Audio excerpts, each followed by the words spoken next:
Hi everyone, it's Top Romance here. Before watching the video, please take 3 seconds to like the video and subscribe to the channel so I can have more motivation to make more quality videos. Thank you very much and have a nice day. The story begins with the appearance of a spirited young woman. She is Thien Ni. She laments, 5 minutes ago, I was a special agent with a hot body. 5 minutes later, now, Thien Ni has become a child, her face full of bewilderment. She widened her eyes and yelled, I don't have breasts. She wailed miserably. It's all because of that damn broken fighter jet. What kind of explosion was that? Now I've time traveled. Who am I supposed to hold accountable? And what about my magnificent breasts? Thien Ni looked closely at her chest again. Wait a minute. Just a moment ago, she had time traveled. She sighed. At that time, I still looked like a young woman. Back in the present, Thien Ni was extremely worried. This isn't right. When I crossed over, I was a young woman. Why am I like this now? She glanced back at her body. Not only did she have a slender waist and long legs, but also, she recalled the previous image. A man, she reminisced. If I remember correctly, I even slept with a man. He clearly drugged me. He even looked down on me and intentionally wanted to leave. At that time, the man said in a loud voice, You're not even in your right mind, and you dare to boastfully tell me you're the most beautiful woman in the world? Thien Ni gently tugged at his shirt. She added, Of course, I didn't agree, so I decided to take matters into my own hands. She spoke softly. The responsibility for drugging me is rightfully yours. He lay on top of her, and the two slowly caressed each other. He said, Remember, you provoked me first. Back in the present, Thien Ni was tearing her hair out in worry, and so the tables were turned. She cried out, I've been defiled.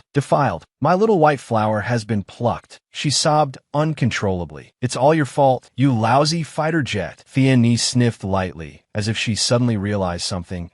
This scent, it's familiar. She was startled to realize, isn't this the clothing of that masked man? Why is it on me? Suddenly, a voice called out from behind Thien Ni. Junior sister Van Tien, Thuy Van Nguyen asked worriedly. Why is there an outsider here? Are you all right? Thuy Van Dong's face was slightly flustered. Thuy Van Nguyen was astonished. Seeing Thien Ni, they both asked, Who are you? Why have you come to the sacred grounds, seclusion area? Thuy Van Dong site sop the Pengwit. She continued, She is Thien Ni. Thuy Van Nguyen exclaimed, How can that be? She whispered, If junior sister Van Tien has become like this, then what about her engagement to the crown prince? Thuy Van Dong adjusted Thien Ni's clothes. She said, Don't worry, the sect leader will have a solution for this. She reminded her, First, go and train with the other disciples. I have something to discuss with Thien Ni. Thuy Van Nguyen politely replied, Yes. She frowned, seemingly displeased. At this moment, Thuy Van Dong glared at Thien Ni, her face showing a hint of fear. Thuy Van Dong sat down gently and then stroked Thien Ni's head. Thien Ni, she added, making her startled, I know you've lost your virginity. She frowned and warned, You must listen carefully to what I say next. It concerns your life. Looking at Thien Ni's small form, Thuy Van Dong explained, Your current state is due to violating the S to Hoa Bang Swang's taboo. The S to Hoa Bang Swang is extremely unforgiving. Once one loses their virginity, a blood curse is activated. The consequences are either reverting to a child, losing all martial arts abilities, or having a lifespan of only 3 years. Although trembling, Thien Ni forced herself to listen. Please continue. I can still bear it. Thuy Van Dong spoke softly. Today is the 15th. For the next 3 years, on the 15th of each month, you will have a chance to return to your original form. Hearing this, Thien Ni breathed a sigh of relief, feeling a bit of comfort. Thuy Van Dong continued, Within these 3 years, you must find the Tien Swang Lin and use the blood of the person who took your virginity as a catalyst. Only then can the blood curse be lifted, and you can return to normal. She gently touched Thien Ni's hair. Thien Ni, you're still very adorable. Thuy Van Dong said sadly, It's a pity you have to leave soon. I can't protect you. Hearing this, Thien Ni's face fell slightly. She raised her hand and asked, This Tien Swang Lin, where do I go to find it? Thuy Van Dong softly replied, The Imperial Palace. You must marry the crown prince according to the betrothal agreement. Only then can you find the Tien Swang Lin. As Thuy Van Dong finished speaking, Thien Ni's face was filled with shock. No way. There's been a betrothal agreement since birth. A while later, Thien Ni was searching for the crown prince. Looking at her small form, she thought, after talking with the elder for a while, I finally understand the situation. My current body is named Thuy Van Thien. I am Te Senten Vun Thuy Nguyen. Because I entered seclusion immediately after joining the sect. No disciples other than the elder recognized me. The young women around her looked at Thuy Van Thien and began to gossip. Something feels off. This is the saintess? But she's a child. The saintess entered seclusion immediately after joining. What do you know? Thuy Van Thien chuckled to herself. This is good. I thought my identity would be exposed. I'll just get acquainted with them first. She smiled brightly and said, "Hello, senior sisters. I've been wanting to meet you all for a long time, and now I finally have the chance." One young woman asked Thuy Van Thien, "The saintess is so adorable. How old are you?" The other girls chimed in with praise. "Such chubby cheeks. So cute." Seeing everyone surrounding Thuy Van Thien, Thuy Van Nguyen frowned in displeasure. Thuy Van Thien cheerfully asked, "Senior sister, do you know what my flaw is?" "What is it, senior sister?" Hearing this, one senior sister looked as if struck by love. Thuy Van Thien gently handed a beautiful flower to another senior sister. "Senior sister, do you know where my heart is?" "On the left." "Wrong. It's with you." Thuy Van Thien was filled with amusement. These cheesy lines are victorious. Suddenly, Thuy Van Dong appeared, and the young women whispered to each other, "Look, it's Elder Lam. Elder Lam is here." Thuy Van Dong look at Thuy Van Thien and sai sop the Tiani, you are to be married tomorrow. The sect leader wants to see you. Seeing this, the young women behind them gossiped. The saintess is so young, yet she's getting married. I heard she's been betrothed to the current crown prince since birth. She'll become the empress in the future.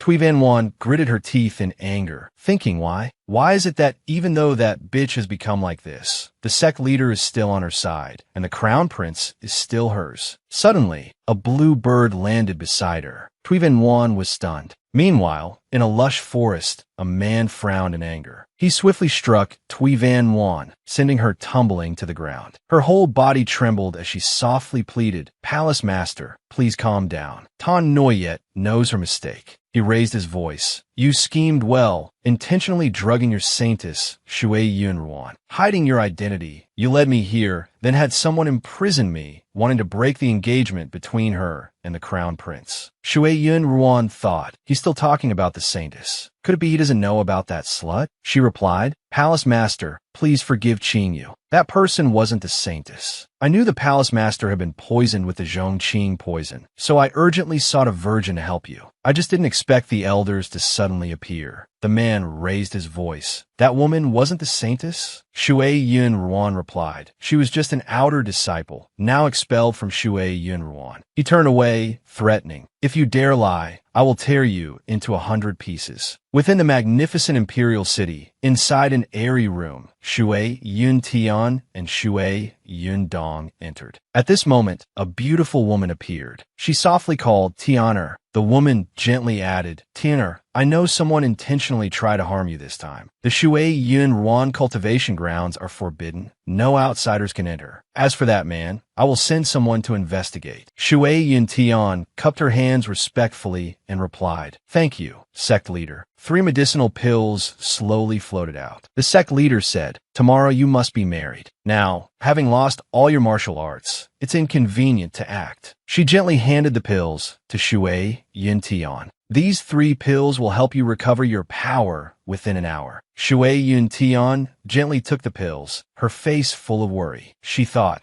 they say the Xianxiang Lian can be found in the imperial palace, but marrying into the palace isn't necessarily the only way. The sect leader added, "Tianer, I know you're unwilling, but you are the saintess. Your mission is to assist the crown prince in becoming a wise ruler, bringing blessings to the people." Shui Yun Tian smiled faintly and replied, "But sect leader, in my current state, I'm afraid I can't." Inwardly, she thought, "Come on, just aggressively refuse to let me marry him." The sect leader asked, "I know. Tianer is intelligent and will know what to do." Shui Yun Tian was terrified, her heart in turmoil. Wait, what does this mean? Does this mean I still have to marry the crown prince? The next morning in the imperial city, Shui Yun Tian's mood was a mess. Lying in bed, her face was full of discomfort. What's this about assisting the crown prince? Why do I have to marry the crown prince? Why do I have to accept this mission? She sat up. I'm a modern woman from the 21st century. How can I submit to this ancient marriage? How can I lose to the superstitious, feudal ideology of ancient times? Suddenly, a gust of wind blew through the door. Shui Yun Tian raised her hand, pretending to hold a gun. She called out, "Who's there?" The man appeared, standing proudly before her. Seeing his detestable face, Shui Yun Tian suddenly recognized him. The golden mask, it's that perverted man. Doesn't even need directions. He just shows up at my door. Seeing her, the man frowned. Child, Shui Yun Tian feigned innocence. Big brother, are you a god descended from the heavens? He replied softly, if I am a god, then what are you? She cheerfully replied, if you're a god, shouldn't you recognize me? Don't immortals have vast divine powers and boundless magic? Inwardly, she felt utterly disgusted. A god? Not only narcissistic, but also brain-dead. He frowned and asked, are you the saintess of Shui Yindong? She feigned gentleness. Oh, as expected of a god. So insightful. You even know that. He quickly left. Nonsense. Taking advantage of this moment, Shui Yuntian quickly ran towards him. Opportunity. She discreetly held the small knife at her side. He turned around and said, so the saintess of the Van Tui sect is just a child. Shui Yuntian quickly sat down. She whispered, oh dear, why has my hair been coming loose lately? She added gently, I don't know. They always say that. And besides, the saintess has to marry the crown prince. I don't want to do that at all. Hearing this, he asked in surprise,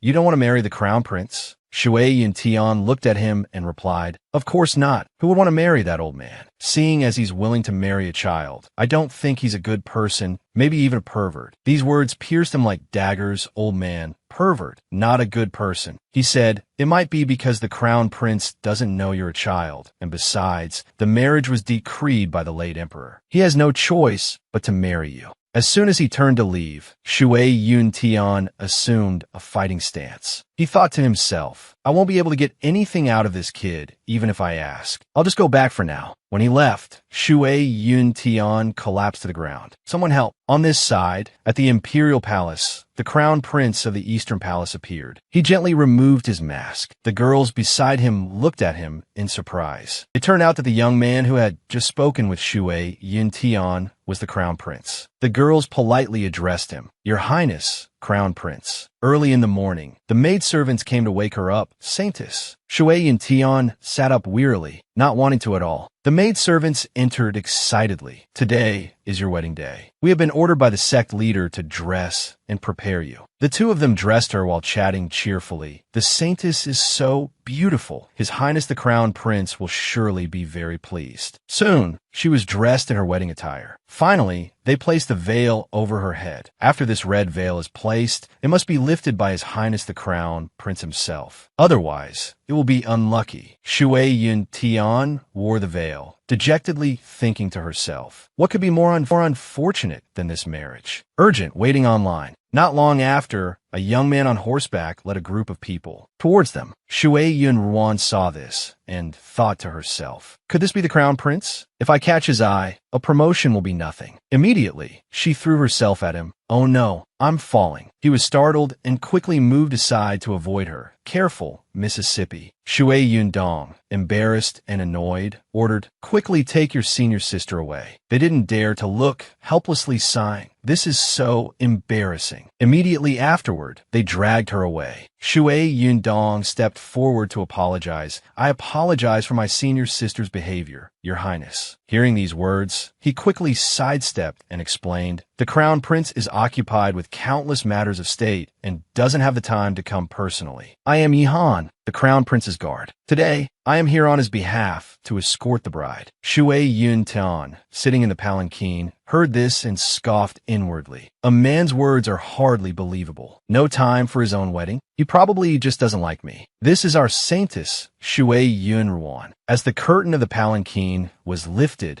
Yihan was astonished. A child? He hadn't expected her to be so young. Soon, the bridal procession arrived at the Eastern Palace. The matchmaker went to invite her out of the palanquin. Please, Crown Princess, come out. Suddenly, a child stepped out. The matchmaker exclaimed in surprise, why is it a child? Seeing this, Yihan immediately interjected, just do your duty. You don't need to concern yourself with other matters. Embarrassed, the matchmaker obeyed and led her inside. Yes, yes. Entering the palace, she heard whispers everywhere. No way. The crown prince is marrying a child? Why a child? Ha! The future crown princess is a child. How funny. Some time passed. Shui Yuntian was getting annoyed, thinking to herself, why hasn't that rotten crown prince arrived yet? My legs are killing me. Are we going to perform the ceremony or not? Just then, a voice announced, the crown prince is unwell today. This servant has been ordered to perform the wedding ceremony with the saintess. Before he could finish, Ihan couldn't stand it and shouted, preposterous! How can you replace the crown prince? This is disgraceful. Get out. The servant helplessly explained, no, it's not me who will perform the ceremony with the saintess. But he pulled out a small dog. Woof woof. Seeing this, the crowd erupted in chatter. The crown prince is marrying a dog? How strange. Yes, the groom is a dog. So what is the bride? Shui Yuntian fumed silently. That crown prince daring to use a dog for the wedding ceremony with me. This is outrageous. But she couldn't do anything as the servant forced her head down to perform the ceremony with the dog. First bow to heaven and earth. Second bow to the ancestors. Husband and wife bow to each other. Escort them to the bridal chamber. Everything proceeded smoothly. Finally, she was brought to the crown prince's bedchamber. The servant explained, this is a Pomeranian from the western regions, a tribute. The crown prince hadn't even given it to the noble consort yet, but he kept it to give to you. Since the crown prince couldn't make it today, he sent it to keep you company. Looking at the cute dog, Shui Yuntian replied cheerfully, then thank the crown prince for me. I really like this little dog. The servant relayed everything to the crown prince, who was a bit surprised. Did she really say that? At that moment, a guard entered and reported, yes, the little crown princess is very well behaved. She didn't make a fuss during the ceremony. Bei Ming Yuan turned and replied, this prince understands. Meanwhile, in Shui Yuntian's room, she was playing with the puppy. She curiously asked the servant girl beside her, what kind of person is the crown prince? The servant girl was a little worried and said softly, little crown princess, your status and mine are different. Please don't call me sister. If others hear it, I will be severely punished. Shui Yun Tian smiled. The sect leader taught me to respect seniority. I wouldn't dare to make things difficult for you. Calling you sister secretly should be fine, right? Hearing her sweet words, the servant girl was a little embarrassed. This is so cute. She relented. All right then, little crown princess. Shui Yun Tian asked further, sister, you haven't told me what kind of person the crown prince is. The servant girl tried to demur. Little crown princess, please forgive me, but the crown prince is not someone we servants can gossip about. Shui Yuntian thought sadly. Seeing how scared this young lady is, the crown prince must be very fierce. Her voice is even trembling. She asked with interest, then can Xiang Jie tell me the crown prince's name? Hearing this question, the servant girl became extremely anxious. But seeing Shui Yuntian's adorable appearance, she couldn't help but reply, His Highness Bei Ming Yuan. Shui Yuntian finished, chuckling softly. She hugged the puppy and said, from now on, your name will be Bei Ming Yuan, okay? The puppy barked happily. Woof! Just then, Bei Ming Yuan and his younger brother entered Shui Yuntian's room. Bei Ming Yuan's face was stern, while his brother smiled and said, let me liven things up for you, brother. Don't be glum. Seeing the two arrive, Shui Yuntian called out to the puppy, Bei Ming Yuan, look who's here. Hello, you two. Bei Ming Yuan's younger brother asked curiously, little girl, is this puppy's name Bei Ming Yuan? She replied softly, my master told me not to talk to strangers after leaving the sect. He quickly explained, I'm your husband's younger brother. From now on, we're brother-in-law and sister-in-law. Shui Yuntian felt a surge of annoyance. Like brother, she thought. He's even saying these things to a child. Fine, I'll play along. Staring at the puppy, she turned to the younger brother and said, since this dog participated in the wedding ceremony with me today, he's my husband. You're his younger brother. Bei Ming Yuan's younger brother's face darkened. This child. He pointed at his older brother. Your husband isn't a dog, it's him. Shui Yuntian glanced at Bei Ming Yuan, frowning thoughtfully. His eyes looked so familiar. Have I met him somewhere before? A mischievous glint entered her eyes. Since he's already on my blacklist, I'll be sure to give him a warm welcome. I hate womanizers the most. I'll bite you to death, she said aloud, with a critical tone. He's too old. As soon as she finished speaking, it felt as if a thunderbolt had struck Bei Ming Yuan, ranked first among the top 10 most handsome men. He frowned. Good. This is the second time she's called me old. Seeing his displeased expression, Shui Yun Tian feigned trembling. He's so scary. Inwardly, however, she was delighted. Take that,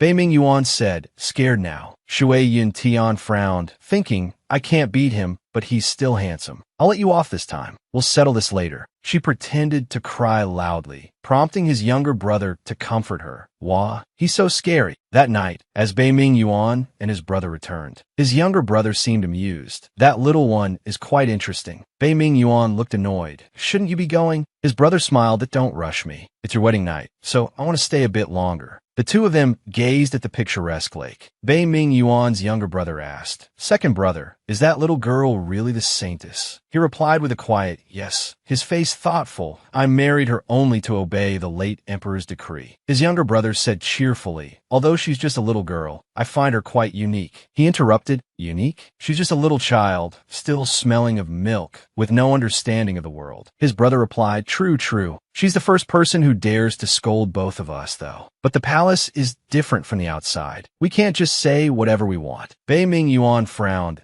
I'll discipline her more strictly. His younger brother chuckled. I thought you'd cause a scene on your wedding night, but I guess not. You'll have to wait for this little sprout to grow up for another 18 years. If you can't stand it by then, just come find me. He added playfully, then I'll show second brother what true romance is all about. I guarantee you'll never forget it. Bei Ming Yuan kicked him, annoyed. At midnight, Bei Ming Yuan lay in bed, tossing and turning as he thought about his younger brother's words. True romance. I guarantee you'll never forget it. He frowned. Never forget. Suddenly, a captivating image of Shui Yun Tian as a grown woman flashed through his mind. Bei Ming Yuan jolted awake, startled. He quickly climbed out the window and jumped into the cold lake below. Bei Ming Yuan submerged himself, trying to cool the heat within him. His face was flushed. Suddenly, a woman appeared and asked, Is the love poison acting up again? He was embarrassed and didn't dare answer. The woman pressed further. How can the love poison be acting up so soon? Have you fallen for someone? She gritted her teeth in anger. Bei Ming Yuan, tell me, have you fallen for a woman? Bei Ming Yuan remained silent. She asked again, her voice trembling, I'm so curious about your crown princess. To be able to make you fall in love. She must be a great beauty, right? She quickly moved to investigate. If so, I must go and broaden my horizons. Bei Ming Yuan's voice rose. Why Yuling La? She's just a child. If you dare to harm her, even slightly, I will absolutely not forgive you. Yuling La gritted her teeth and frowned that you're already defending her after just one day of marriage. He replied, she and I are married. She is mine. He added, his brow furrowed. Anyone who dares to harm her, I naturally won't let go. Yuling La turned around and yelled, Is this how you treat me? You don't have even a shred of feeling for me. She quickly started unbuttoning her clothes. If you ask, I can give you anything. Yuling La pulled her top down slightly. Even my body. You can take me to relieve the love poison. Bei Ming Yuan felt utterly disgusted. He struck out with his hand, sending her flying. Get out. Yuling La struck hard, coughed up blood, frowned, and couldn't speak. Meanwhile, inside the crown prince's chambers, Yuling La was peeking at the sleeping Shui Yun Tian. She was sleeping so soundly that she didn't notice anything around her. Yuling La thought, annoyed, she really is a child. Or was there something strange about this? As she gently took Shui Yun Tian's pulse, the girl suddenly woke up, startling her. Shui Yun Tian frowned and looked at her.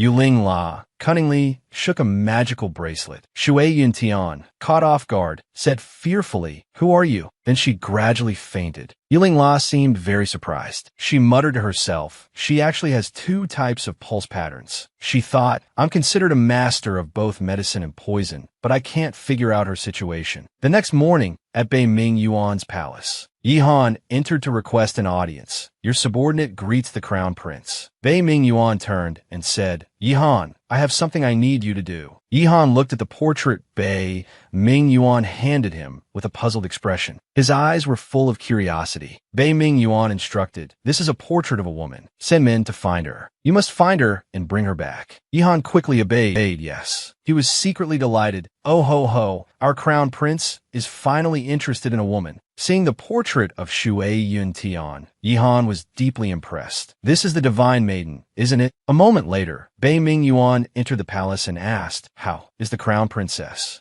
The servant girl softly called, "Crown Princess, Crown Princess." She gently shook Shui Yun Tian's body. "Crown Princess, please wake up. This servant is dying of anxiety." Shui Yun Tian mumbled, "Even if you're anxious, I can't just suddenly wake up completely." She frowned and thought that I'm dying of anxiety too. "Who drugged me last night?" The servant girl chuckled and said, "As usual, you have to go to the Empress Dowager this morning, along with the Empress and the other concubines to pay your respects." The court's routine weighed heavily on Shui Yun Tian's mind like a boulder. She cried out, "Hurry, hurry. We have to rush over there." She said sweetly, "I meant my puppy." The servant girl exclaimed, "Crown Princess." She anxiously warned, "Crown Princess, calling the puppy that will cost you your head one day." Shui Yun Tian was unafraid. She retorted, "The Crown Prince even used a puppy for our wedding ceremony. Doesn't that mean he accepted the identity of a puppy?" She sighed and added, "Besides, I called him by his name directly last night in front of him. He didn't say anything." Shui Yun Tian gently reminded, "Sister Xiang Yang, help me find my puppy." The servant girl quickly obeyed. "Yes, yes." Seeing the puppy under the table, the servant girl said, "Crown Princess, it's over there under the table." Shui Yun Tian gently picked up the puppy and said cheerfully, Let's go to the palace together." The servant girl reminded her, "You have to enter the palace with the crown prince. You should have breakfast with him in the dining hall before going to the palace." Shui Yun Tian's lack of enthusiasm was evident,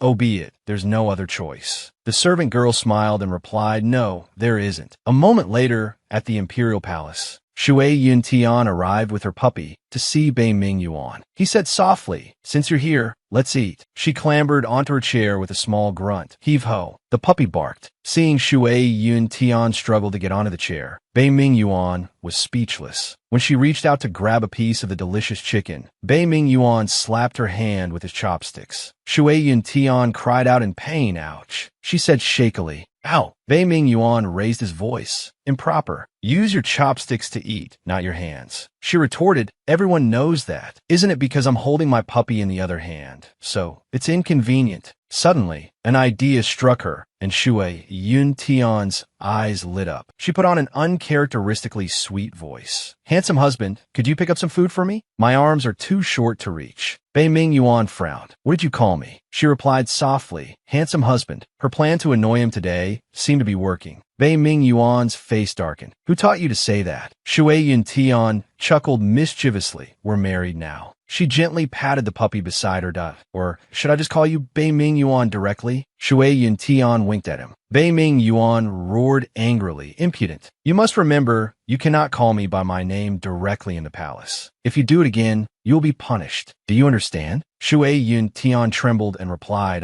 I'm sorry. I won't call you that anymore. Please don't be so angry." Bei Ming Yuan put his chopsticks down on the table and said in a stern voice, "Don't cry." He reminded her, "Tears are just for gaining sympathy. It's best to put them away in this palace." Shui Yun Tian thought sadly, "Explaining things to a child like me. Have I seen through your problematic brain?" "What?" Bei Ming Yuan gave her a chicken leg. "Ahem, you don't need to follow that now. Everyone in this world likes obedient children." Shui Yun Tian was utterly astonished. Oh, his brain really is problematic. Immediately after finishing breakfast, Shui Yun Tian and Bei Ming Yuan each went their separate ways. Standing before the palace, Shui Yun Tian obediently said, "Your servant greets Grand Empress Dowager, greets Empress Mother. May Grand Empress Dowager and Empress Mother enjoy 10,000 blessings and peace." The Empress replied, "Rise, no need for formalities." The Empress was full of satisfaction, worthy indeed of the one the late Emperor chose. Knowing etiquette without being taught, very good. She asked, "What are you holding in your arms?" Consort Jun was a little jealous and interjected, "How audacious of you! You dare bring a little beast to the main hall to pay respects? This is truly disrespectful." She curled her lip and added, "Elder sister, the thing she's holding is a dog. I've seen it before." She frowned, thinking, I asked for this dog before, and he wouldn't give it to me, but he gives it to a child. What I can't have, no one else should have either. Shui Yun Tian felt a little worried. It seemed this consort had a grudge against her puppy. The Empress asked, "The thing you're holding is a puppy? Why bring it into the palace?" Shui Yun Tian lifted the puppy up, reporting to Empress Mother, "This puppy isn't a vicious dog. The crown prince gave it to me." She thought happily, using Bei Ming Yuan as a shield. The title of crown prince does have its uses. The other ladies were astonished, oh, the crown prince gave it to her. Shui Yun Tian added cheerfully, "Today, I entered the palace with the crown prince, and he said he had to attend court and couldn't stay with me. So he gave me this puppy to keep me company." She put on a pitiful expression that this considered disrespectful. Empress Mother, what does disrespectful mean? Consort Jun gritted her teeth. "This little girl dares to talk back to me." The Empress reminded her, "Enough. In the future, the crown prince will send someone to teach you palace etiquette." She frowned at Consort Jun. "Younger sister, I find this puppy quite well behaved, not a vicious dog at all. It seems the words from your mouth are not quite right." Consort Jun ground her teeth. "If I admit defeat today, others will think I'm afraid of the Empress. If I had a son, the Empress would have to step down for me." She raised her voice. "This kind of dog, there's only one in the Shanglan kingdom. I haven't mistaken it." Consort Jun added confidently, "Don't be fooled by how docile this beast appears now. If it goes mad, it will tear flesh. Keeping it in the palace is a hidden danger." She looked at the adorable puppy and added, "Last time, I tried to catch it to eliminate this threat, but it escaped. Now that I've seen it again, I absolutely cannot let it go." The ladies whispered amongst themselves. Consort Jun is clearly making excuses to execute this puppy. Shoo, be careful what you say. Her position in the harem is almost equal to the Empress. Shui Yin Tian laughed loudly. "Ha ha ha." Consort Jun frowned. "Impudent. What are you laughing at?" Shui Yin Tian smirked. "Laughing at you." The court ladies whispered fearfully. "This crown princess has no manners." She's right. How dare she treat the imperial palace like this? She must be tired of living. Consort Jun has plenty of ways to deal with her. Consort Jun was furious. "Tell me, why are you laughing at this palace?" Shui Yun Tian replied cheerfully, "Because what you said is quite amusing. May I ask you something?" Consort Jun furrowed her brows. "Speak. Do you think a pig can be used as a riding horse?" Shui Yun Tian asked. Consort Jun yelled, "How can a pig be compared to a riding horse? You know this, why ask?" Shui Yun Tian smirked. "That's right. It seems you're not too stupid after all. You understand this principle." Consort Jun roared, "Impudent. Utterly impudent. This palace has tolerated you several times considering your young age, but you just keep pushing your luck." She raised her voice. "Someone, seize her. Today, this palace will teach her what rules are." The Empress thought sadly, "This child is truly disappointing." She frowned in thought. The crown prince's position isn't secure yet. Everything must be handled carefully, yet she acts as if she's already become a phoenix, doing whatever she pleases. Shui Yin Tian spoke softly. "Your Majesty, this subject has something to say." Consort Jin wishes to discipline this subject. Shouldn't this subject be allowed to finish speaking first? The Empress glanced at Consort Jin. "All right, speak your mind." Shui Yun Tian slowly explained. "Thank you, Your Majesty. This subject wishes to say, this puppy won't bite." The Empress asked, "What proof do you have?" She replied cheerfully, "Your Majesty, a pig cannot be compared to a horse. So why is a puppy being compared to a wild animal? How can these two be compared?" Hearing this, Consort Jin frowned. Shui Yin Tian hugged the puppy tightly and said gently, "Consort Jin, let me ask you again, are you certain the word beast that just came out of your mouth was referring to the puppy in my arms?" The puppy whimpered, "Woof." Consort Jin replied, "Precisely." Shui Yin Tian said sternly, "All right, since Consort Jin is so certain, I will prove my puppy's innocence." The Empress interjected, "You want to prove it? How?" Shui Yin Tian looked at the puppy and said softly, "It's simple. Everyone, look at the puppy's size. Its body is only about a handspan long, small enough to fit in a pouch." As the puppy bared its teeth, she added, "Finally, let's look at its mouth. Not only are its teeth small, but they are all milk teeth, proving it's a puppy." She said cheerfully, "According to Consort Jun, if this puppy goes mad, it will bite through skin and bone. So let's see." The court ladies, seeing this, whispered amongst themselves, "A child is just a child." Can't she see that Consort Jun is deliberately looking for an excuse to get rid of the puppy? What good will proving it do?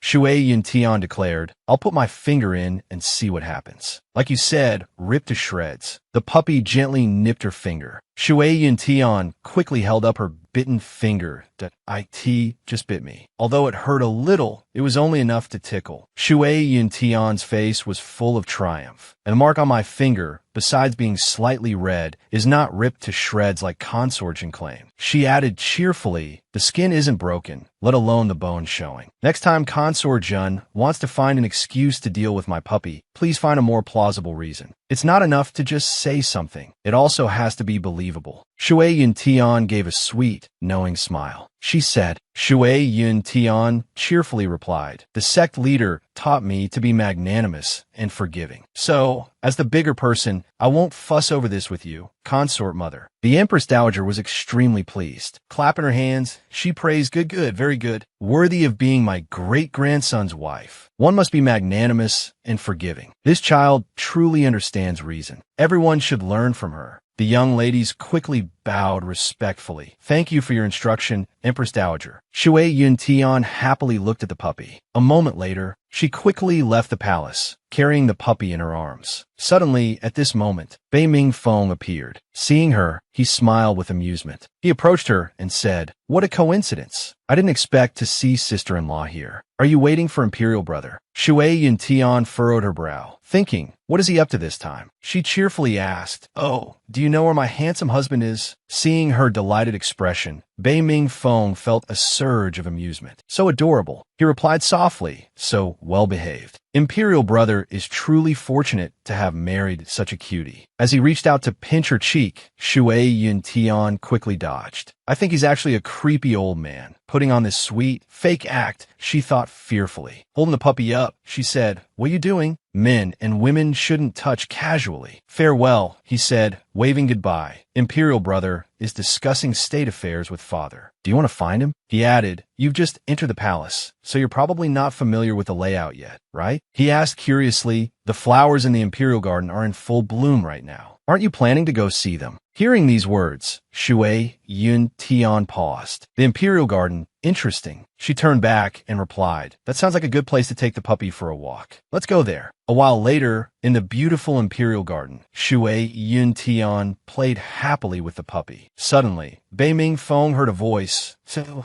the Crown Prince will be coming to the Imperial Garden today. He smiled, thinking to himself, what a beauty. On the other side, the beautiful Saw Yi appeared with two other girls. She said softly, don't worry, my father has arranged everything. Meng Jie looked at the brown-haired girl with disdain. Look at your status. How could you possibly meet the Crown Prince? Stop deluding yourself, she added, causing Suo Yi to smile. Only our Suo Yi has the qualifications. She's the #1 beauty, the daughter of the Shanglan estate. The Crown Prince will definitely be smitten upon seeing her. Hearing this, the girl opposite them looked dejected. Suo Yi added, Meng Jie, don't joke. How could the Crown Prince possibly like me? Shui Yun Tian had overheard their conversation, emerging from behind a hedge. Oh, the #1 beauty? Where? On the other side, the brown-haired girl spoke, but I heard that the Crown Prince just got married the other day to Saintess Yin Shui Ruan. Suai smiled and said, I know, but my father said that the Crown Princess is just a child, and the Crown Prince hates her. On their wedding day, he even used a dog for the ceremony with her. Suddenly, she saw something. It turned out that Suo Yi's father was standing opposite them. She quickly went to talk to her father. The two of you wait here for me. I'll go pay my respects to father. Seeing the three girls, Shui Yun Tian clenched her fists, angrily thinking, it's all because of that bastard Bei Ming Yuan,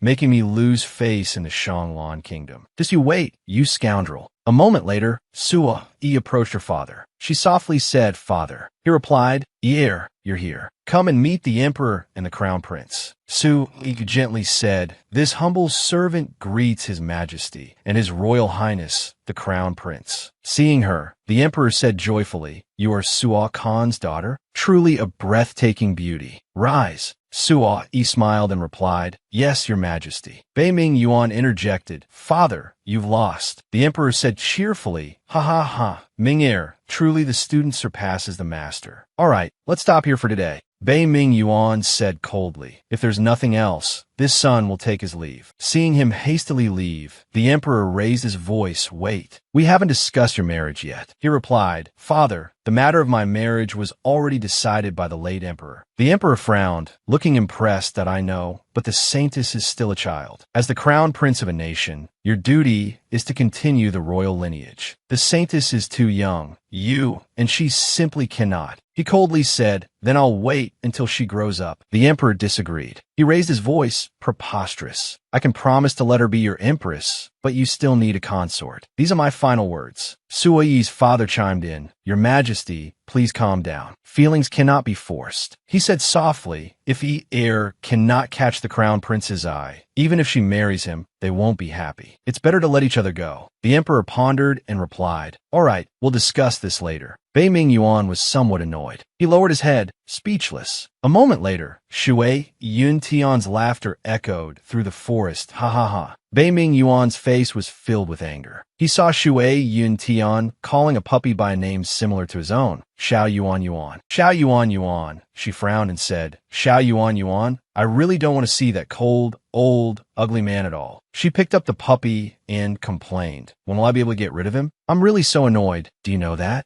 Suddenly, Bei Ming Feng approached. He spoke, startling her. It seems sister-in-law is scolding someone quite enthusiastically. Seeing him smile, Shui Yun Tian trembled, speechless. He chuckled, then quickly picked her up, truly a little cutie. Shui Yun Tian uncomfortably tried to push him away. Put me down. Let me go. Bei Ming Feng whispered, sister-in-law, look closely at who is in front of you. If you want to live, cooperate with me. Seeing Bei Ming Yuan's furious face, Shui Yun Tian felt a little scared. Those piercing eyes, are they glaring at me? She asked, how do you want me to cooperate with you? He smiled and replied, naturally, by creating a diversion. He took a deep breath, then lightly kissed Shui Yun Tian's cheek. Her eyes widened in surprise. What the hell? This is taking advantage of the situation. Shui Yun Tian quickly slapped him across the face. She yelled, my handsome husband, he's trying to steal your wife. Bei Ming Yuan immediately grabbed her by the collar, raising his voice to his younger brother. Bei Ming Feng, do you want to die? He frowned at her. Have you caused enough trouble? If so, then come back with me. Shui Yun Tian forced a smile. All right, let's go. Seeing Bei Ming Yuan's sullen expression, Bei Ming Feng thought in surprise, my imperial brother is actually angry because of a woman. He was inwardly amused. This is truly interesting. Suddenly, a voice called out, causing him to turn around. Bei Ming Feng. Suo Yi had appeared. She gently wiped the wound on his cheek with a handkerchief. Suo Yi softly asked, does it hurt? The crown princess's hand is rather heavy. Bei Ming Feng was a little dazed. Suo Yi said shyly, we've met before. That day, I almost fell into the lake, and Bei Ming Feng saved me. He immediately remembered the incident from 10 days prior. It was indeed Bei Ming Feng who had saved Suo. He lightly touched Suo Yi's soft hand. She said, because you were so cool, I've remembered it until now. She added shyly, Bei Ming Feng, please let go. There are other people here. He teased her playfully. So what if there are other people? Do you care about their gazes? Suo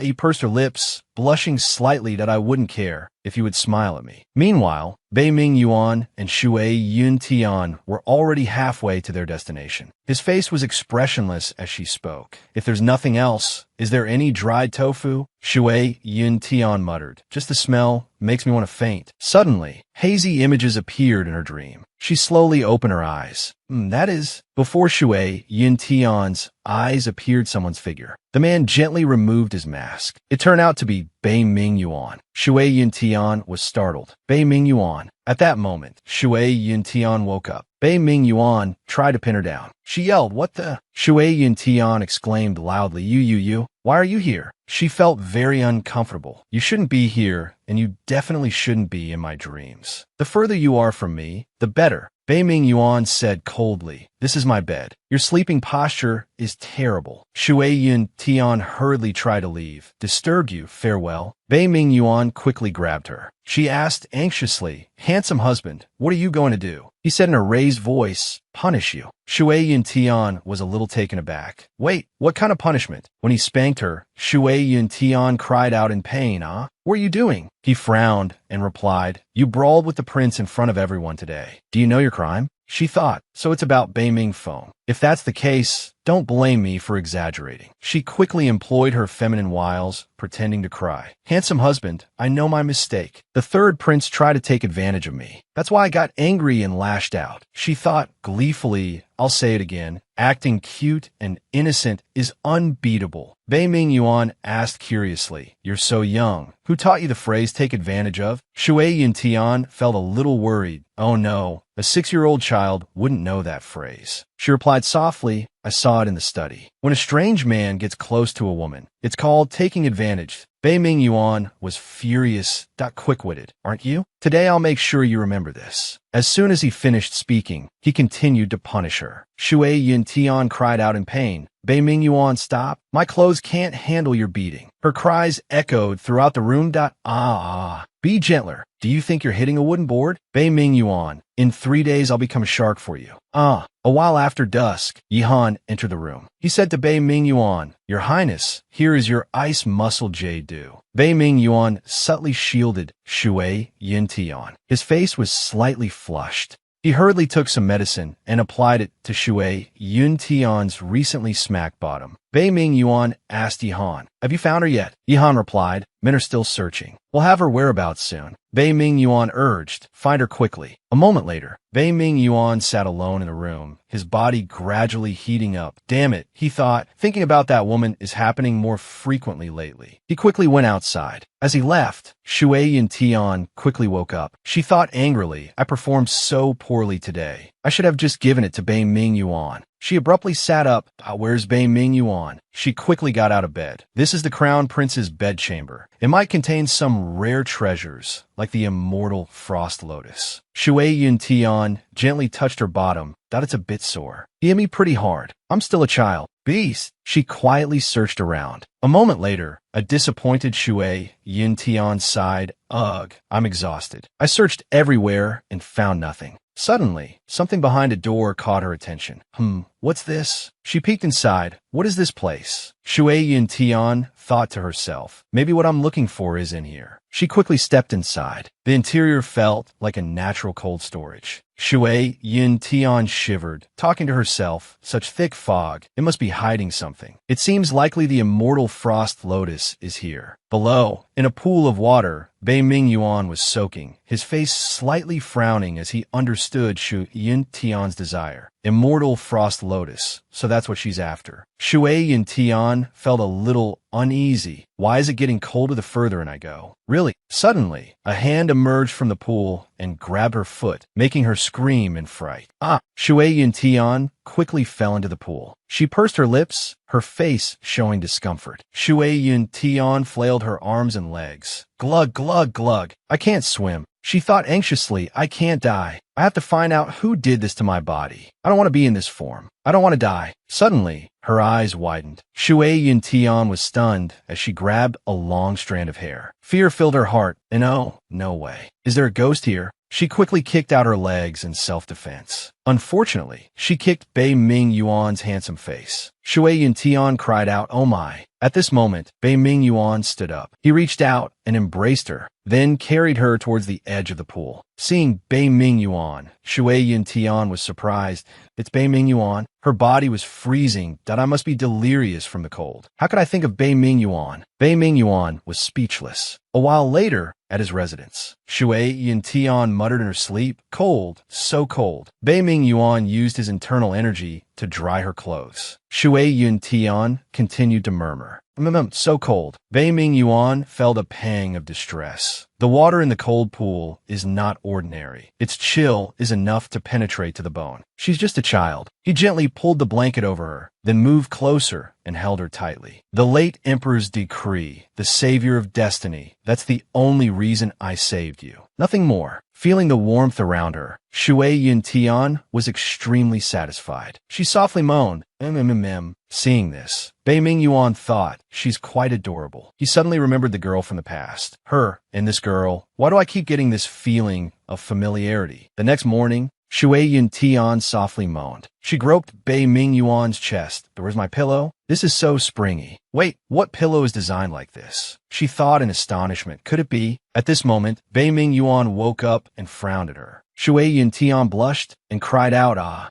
Yihan rushed in worriedly. Your Highness, what happened? Bei Ming Yuan turned around, scowling. He glared and then kicked Yihan out. Seeing this, Shui Yin Tian worriedly thought, he's angry, definitely showing his dark side now. Fear filled her heart. This time, I'm in the wrong. It'll be hard to keep my life. She clung to Bei Ming Yuan and tried to appease him. Handsome husband, my bottom hurts. It hurts so much I can't stand it. he said in a raised voice. That's the consequence of not listening. He instructed, let me see. Shui Yuntian hurriedly lifted her bottom, revealing a large, red, swollen area. She wailed miserably. Wah, this young lady has been completely exposed. Bei Ming Yuan said in a raised voice, the wound needs to be treated. Wait a moment. Shui Yin Tian protested. I want to eat meat. A servant brought her lettuce. Crown Princess, your wounds haven't fully healed yet. The Crown Prince ordered that you must abstain from certain foods for a month. His Highness is concerned about you. Shui Yin Tian pouted and replied, he's the one who turned my bottom into a steamed bun, and now he's cutting off my food supply. I'm not having it. That night, at the Imperial Kitchen, a table was laden with delicious food. Shui Yun Tian stealthily climbed onto the window. She used a twig to snag the food, leaning in as she thought. Got it. The twig has pierced the fragrant chicken. Right in the middle, too. My skills are truly impeccable. Shui Yun Tian reached out to grab it. She thought angrily, damn you, short twig. I hate this short thing. A while later, Shui Yin Tian hid behind a bush, eating and drinking. She chewed and swallowed, making gulping sounds. After finishing, she lay down by the base of the tree. She licked her lips with satisfaction. It's been a while since I've had a chance to explore. Why not climb out tonight and take a look around? She quickly climbed a tall tree, heading towards the edge of the grounds. Bei Ming Yuan's voice rang out. Still no news of that woman. Seeing him, Shui Yin Tian looked annoyed. She thought, what is Bei Ming Yuan doing here so late at night? Yihan reported, we haven't been able to track her down yet. Bei Ming Yuan looked displeased. How are you searching? He thought sadly. Although Qing Yu expelled that woman from the sect, why haven't we been able to find her in the capital? Yihan bowed and said, your subordinate has ordered portraits of the woman to be distributed to the guards at all the main city gates. As long as she passes by, they should be able to find her. Bei Ming Yuan yelled, idiot. He frowned. Issue a reward on the black market. A reward of 50 taels of gold. No, 500 taels of gold. Yihan broke out in a cold sweat. He thought, as expected, a master. I wonder when I'll get to see that woman. His jaw dropped as he replied, yes, your subordinate will go and do it right away. Shui Yun Tian eavesdropped on their conversation, thinking that old man is collecting portraits of women. I wonder who that goddess is. I might as well go to the black market and take a look. She suddenly realized, oh, if the black market is such an easy place to find people, I should also issue a reward to find that mysterious man. Seeing that Bei Ming Yuan was still standing there, she muttered, why hasn't he left yet? When he finally left, she sighed. Oh, he's gone. Shui Yin Tian quickly climbed down.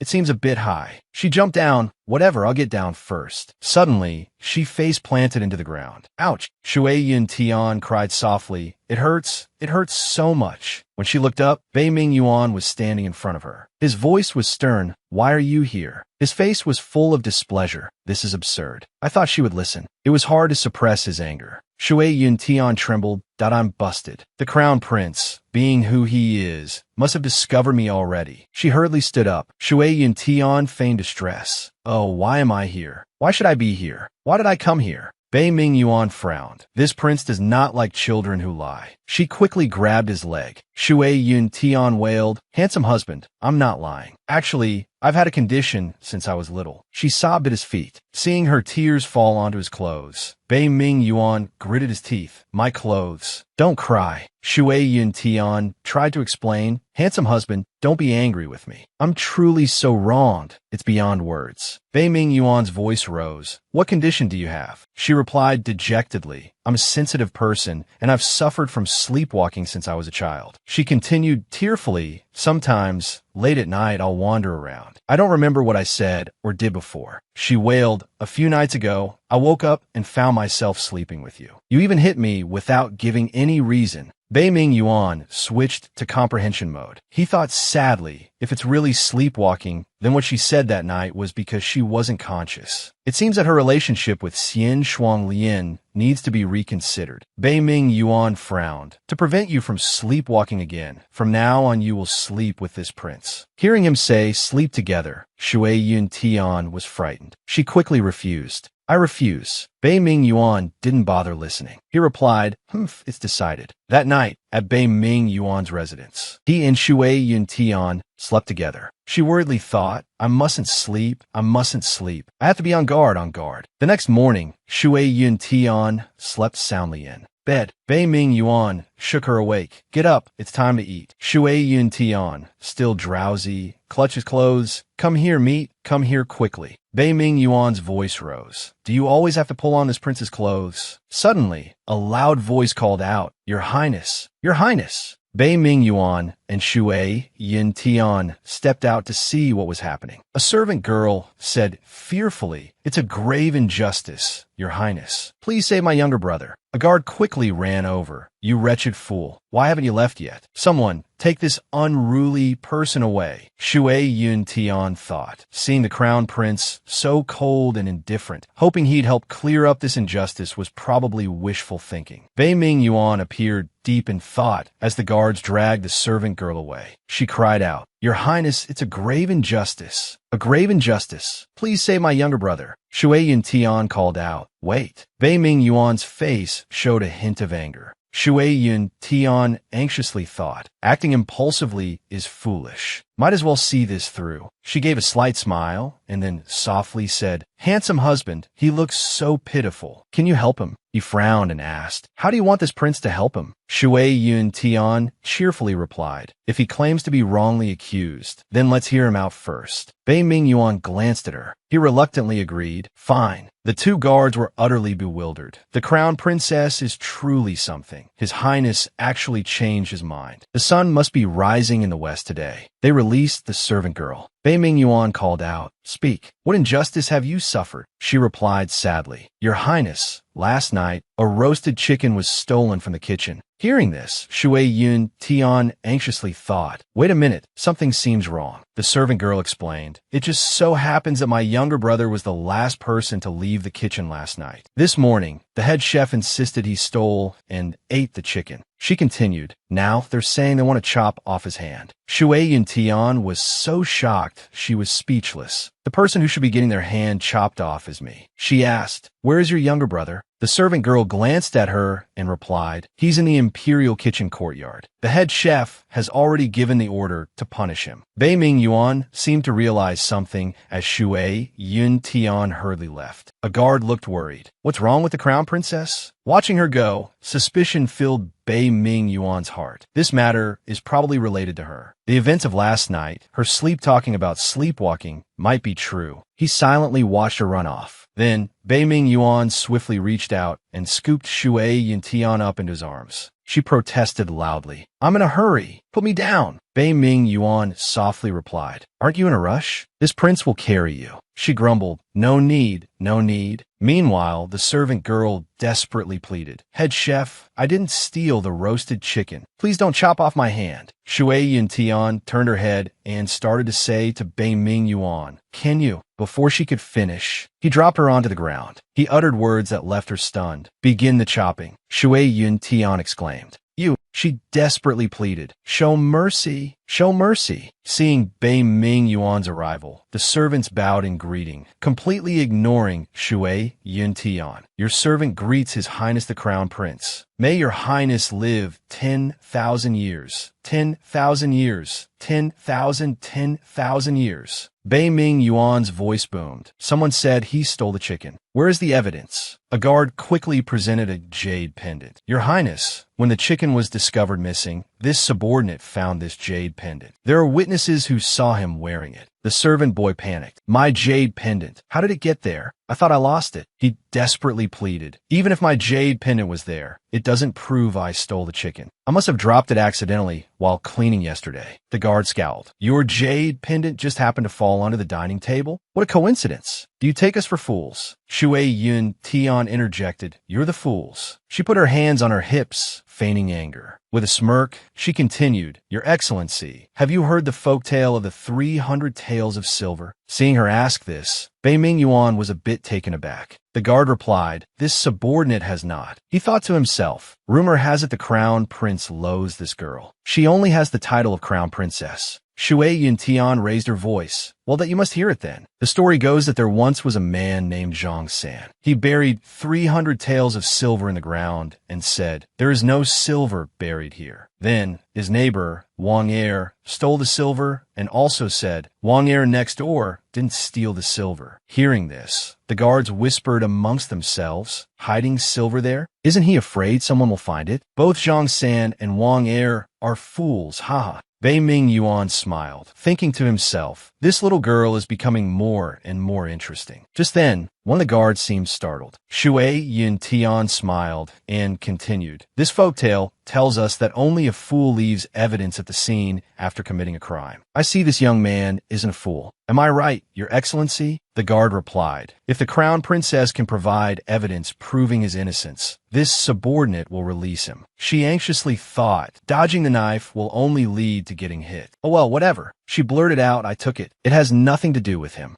Zeno was deeply moved. She's the crown princess, yet she's protecting me. I must repay her kindness in the future. A look of satisfaction appeared on Bei Ming Yuan's face. The guard was stunned. "Your Highness, Crown Princess." Bei Ming Yuan interjected, "Let's end this here." He suggested dropping the charges. Shui Yuntian quickly turned to leave. "That's settled. My husband is scary. Gotta run." Bei Ming Yuan quickly reached out and pulled her back. "Trying to run away so soon?" He frowned. "There's still something I haven't asked you." Shui Yuntian thought in a panic. No, I don't want to be punished in front of everyone." He asked the guards, "You saw the crown princess just now, but didn't offer your greetings?" The guards quickly knelt down. "This servant greets the crown princess. May the crown princess enjoy 10,000 blessings and good fortune." Shui Yuntian chuckled softly. "All right, you may arise." She thought, what's going on here? Bei Ming Yuan's voice boomed, "Kneel." He issued their punishment. "All of you, kneel for an hour, then go to the service quarters and copy the regulations 10 times. He admonished the head steward. "And you, as the head steward, you knew of this and still allowed it. Your offense is even greater." With that, he swept Shui Yuntian into his arms and left. A moment later, they arrived at Bei Ming Yuan's residence. Being carried, Shui Yuntian felt a bit uncomfortable. Bei Ming Yuan said sternly, "My words seem to go in one ear and out the other." She replied fearfully, I remember. Handsome husband said, "I have to be on a diet for a month." She quickly employed her charm to appease him that I know I was wrong. "Handsome husband, please forgive me this time." Bei Ming Yuan's imposing aura softened slightly. "Consider this a debt you owe me. I'll settle the score with you next time." He set her down and reminded her, "Go back. I'll have someone send your meal." As he left, Shui Yuntian was a bit bewildered. She couldn't understand his behavior. Why is he suddenly being so nice to me? What's his game? A while later, in the crown prince's study, a guard in Xiangning bowed. "Your Highness, you've arrived." Bei Ming Yuan turned around. He spoke to Xiangning, causing her some worry that "I have something for you to do" at Shui Yuntian's room. Seeing Xiangning appear, Shui Yuntian, holding a puppy, was overjoyed. "Sister Xiangning." She cheerfully asked, "Where did you go? Why are you only back now?" Xiangning shyly replied, I had a bit of indigestion, so I was an hour late." Shui Yuntian chuckled softly, thinking, I only asked casually, but it seems she has something she finds difficult to say. Oh well, everyone has their own troubles. At night, Bei Ming Yuan gently led Shui Yuntian into his room. She grumbled, "Maybe you should calm down a bit and think it over. Do you really want to do this?" He coldly replied, "I always do what I say." She said, "No, we can't negotiate." Bei Ming Yuan frowned. "Nonsense." He quickly placed her on the bed. Shui Yuntian lay on her back and yelled, leaving him speechless, Come on. That night, Shui Yuntian lightly kicked Bei Ming Yuan in the face in her sleep. She tossed and turned so much that he was extremely uncomfortable. He thought, knowing this, I really should have reconsidered. Shui Yuntian pretended to be asleep, her heart full of excitement. "You are the one who insisted I share the bed. Is this what people mean when they say children sleep soundly?" The next morning, Bei Ming Yuan reached out and touched her cheek. He called, "Wake up, wake up, wake up, wake up." His face showed a clear lack of sleep. "Get up and have breakfast with me." Shui Yuntian was very annoyed. Revenge. This is definitely revenge. At the dining hall, a feast of delicacies was laid. Out on the table, Shui Yun Tian grabbed a fragrant chicken leg and gnawed on it relentlessly. Seeing this, Bei Ming Yuan looked displeased. Holding food in your hand, mouth full of grease, you're truly becoming less and less refined. Tisk, it's even on your face. He chuckled softly, but this face, it's also a bit cute. Suddenly, he froze. Cute? Am I losing my mind? Why am I having such ridiculous thoughts? Shui Yun Tian looked at him. She wondered, this face again? What did I do to provoke him this time? She continued eating happily, thinking, he's the crown prince after all. Doesn't he know it's rude to stare at people like that? She licked her lips.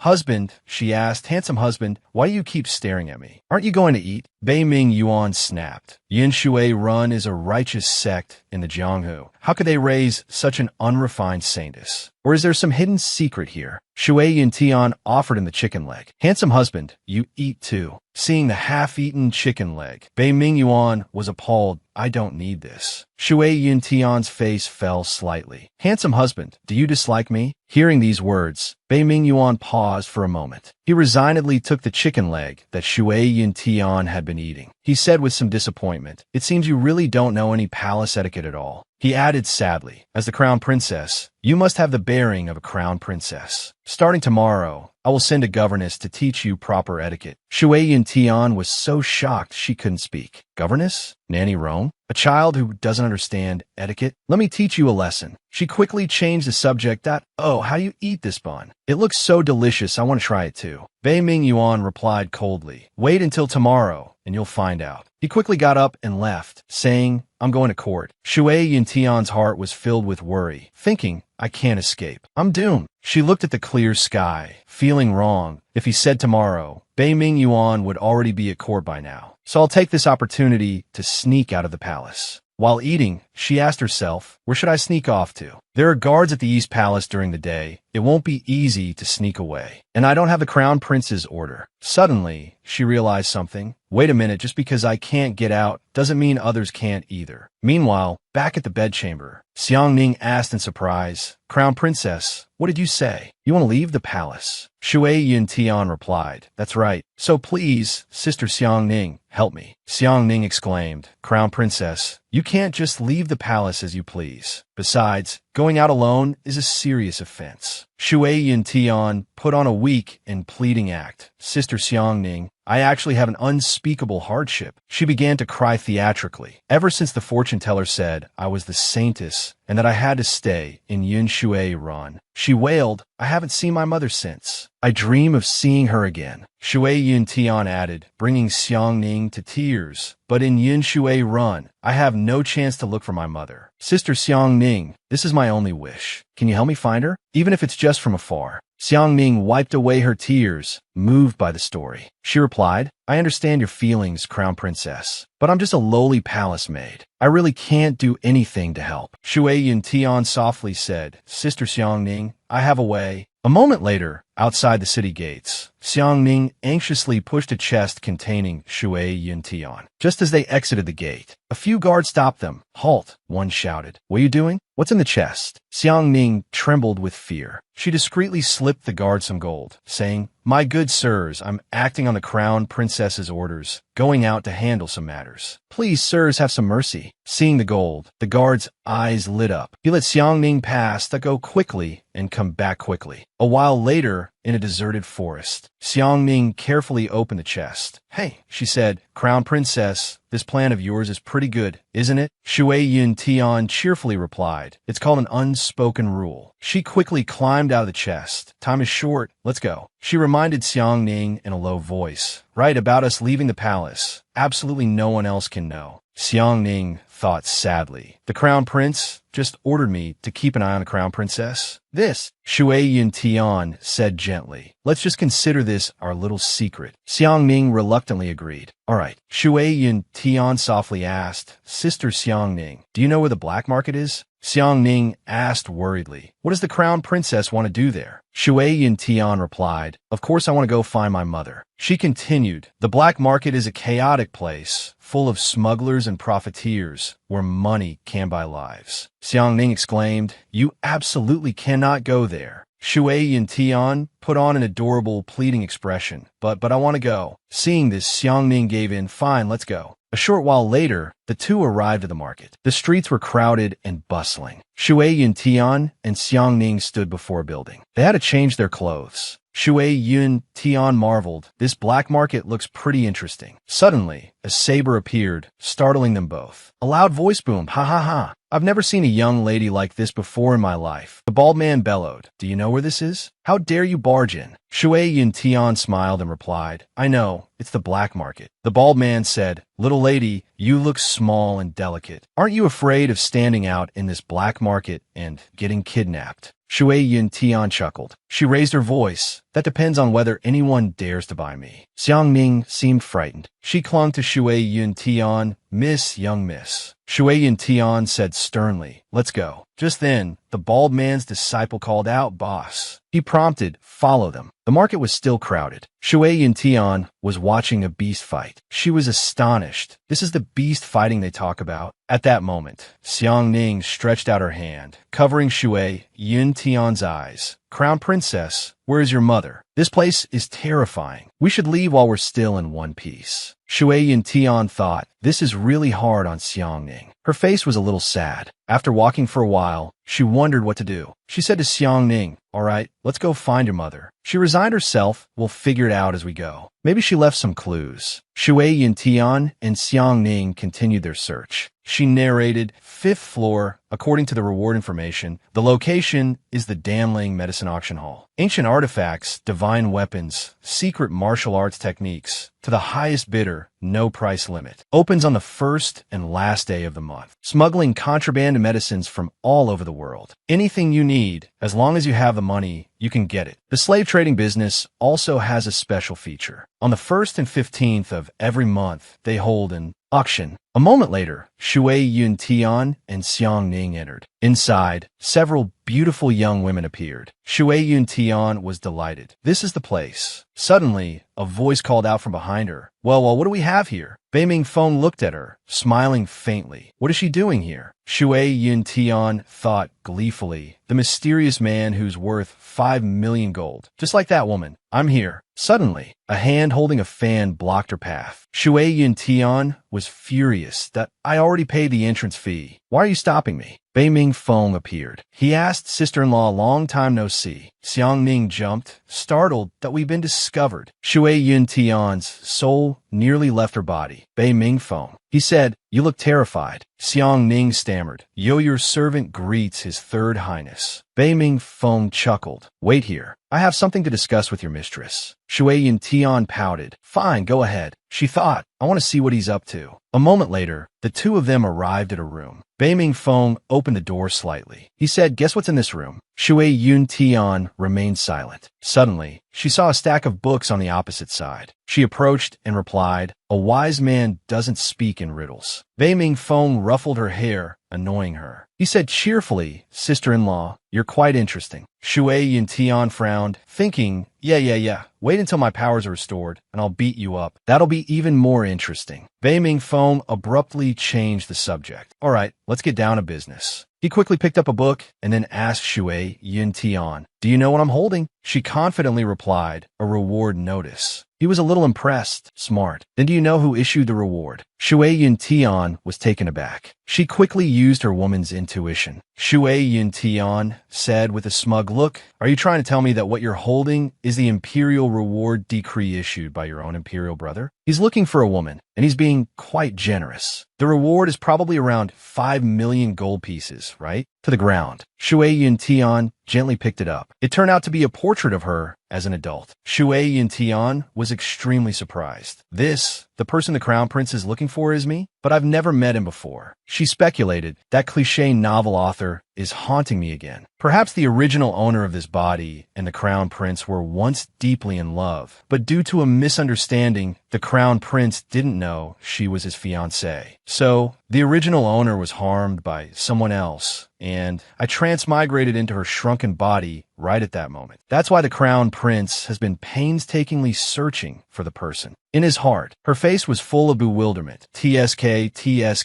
TSK.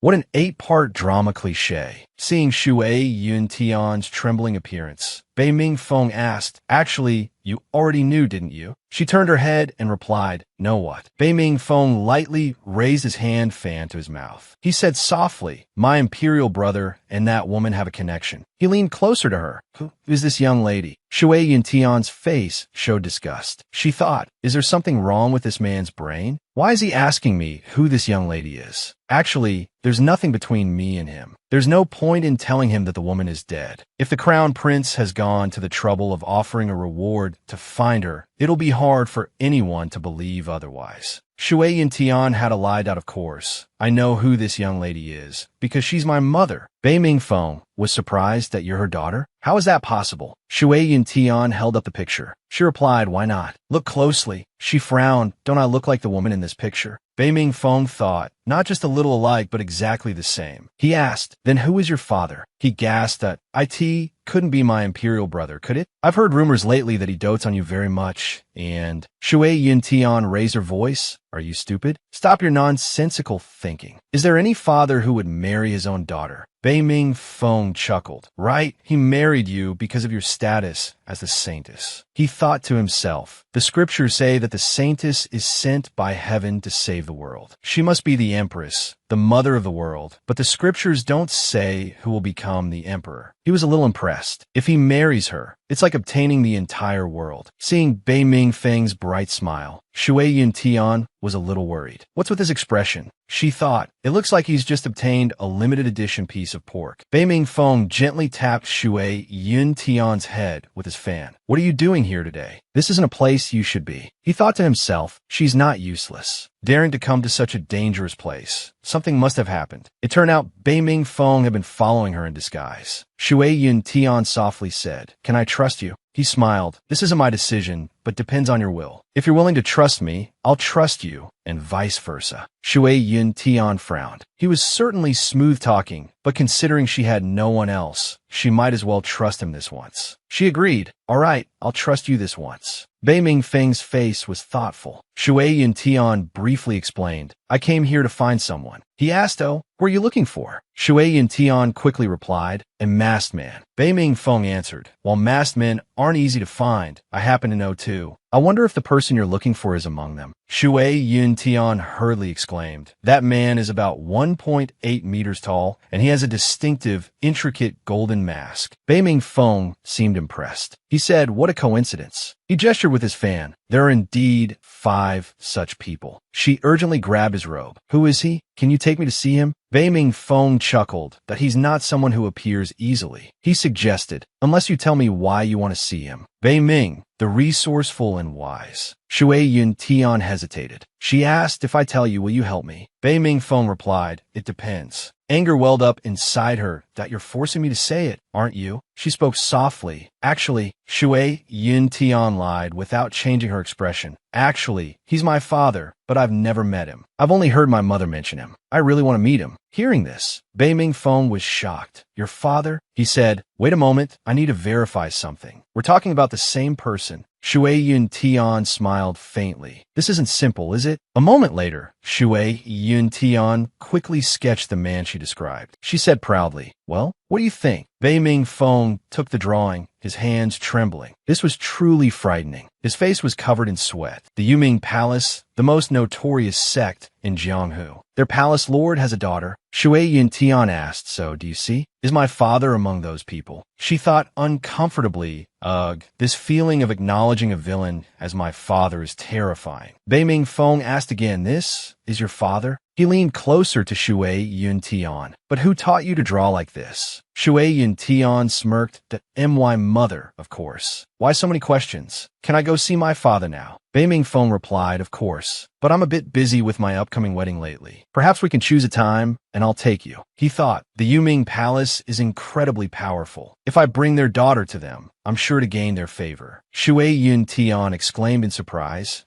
You're getting married? She clarified. You're marrying Su Yi? Shui Yun Tian gently tugged on Bei Ming Feng's robe. She said, then congratulations on marrying the most beautiful woman. She added pointedly, but don't forget your promise to take me to see my father. Bei Ming Feng smiled brightly. Of course not. Shui Yun Tian quickly turned to leave. It's getting late. I'll be going now. Bei Ming Feng tried to stop her. Little sister-in-law, wait. I have something for you to do. Are you interested? Shui Yun Tian immediately thought of making money. She turned back and replied, tell me. Bei Ming Feng said, I'm sure little sister-in-law knows. Your husband is also my imperial brother. The bounty on your mother is quite substantial. A moment later, the sky remained clear. At Fengming Palace, Bei Ming Yuan softly called out, Mother. His face was tinged with melancholy. Why did you summon me today? The Empress replied, My son, I heard you refused the marriage proposal with Miss So. Bei Ming Yuan frowned, looking displeased. Mother, I don't want anyone else deciding my marriage. The Empress thought worriedly, Yuan are speaking like this. He must still be angry with the late emperor for forcing him to marry a young girl with a single decree. She softened her voice. Do you know that Miss Suo is about to marry Bei Ming Feng? Bei Ming Yuan seemed indifferent. He coldly replied, I know what Mother is worried about. The Suo family's power in court is immense. Mother is afraid that Bei Ming Feng will gain the advantage and seize my position. He reassured himself, it's all right. The court changes unexpectedly. Who can say for sure what the future holds? Having finished speaking, he picked up his teacup. The Empress chuckled.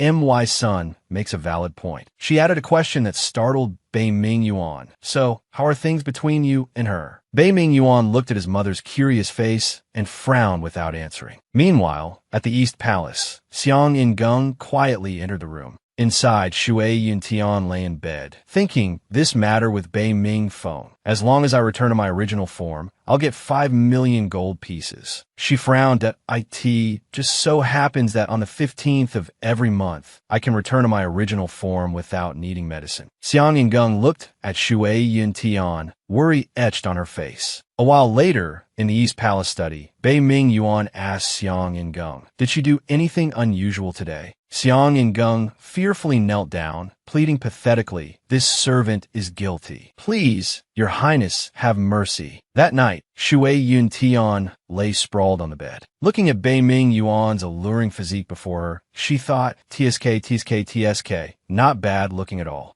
She licked her lips. I won't say I'm not tempted to take a bite. As Bei Ming Yuan slept beside her, Shui Yun Tian thought, he insists on sleeping with me because he's afraid I'll sleepwalk again. So if I don't act out, it would be letting him down, wouldn't it? Her face was full of cunning. They say sleepwalkers can't control their outrageous behavior, right? Why not take this opportunity? Hey. She craved Bei Ming Yuan's body so much she was drooling. Who says I don't crave his body? Roll over here. Don't you feel it? Shui Yun Tian quickly groped Bei Ming Yuan's body with delight.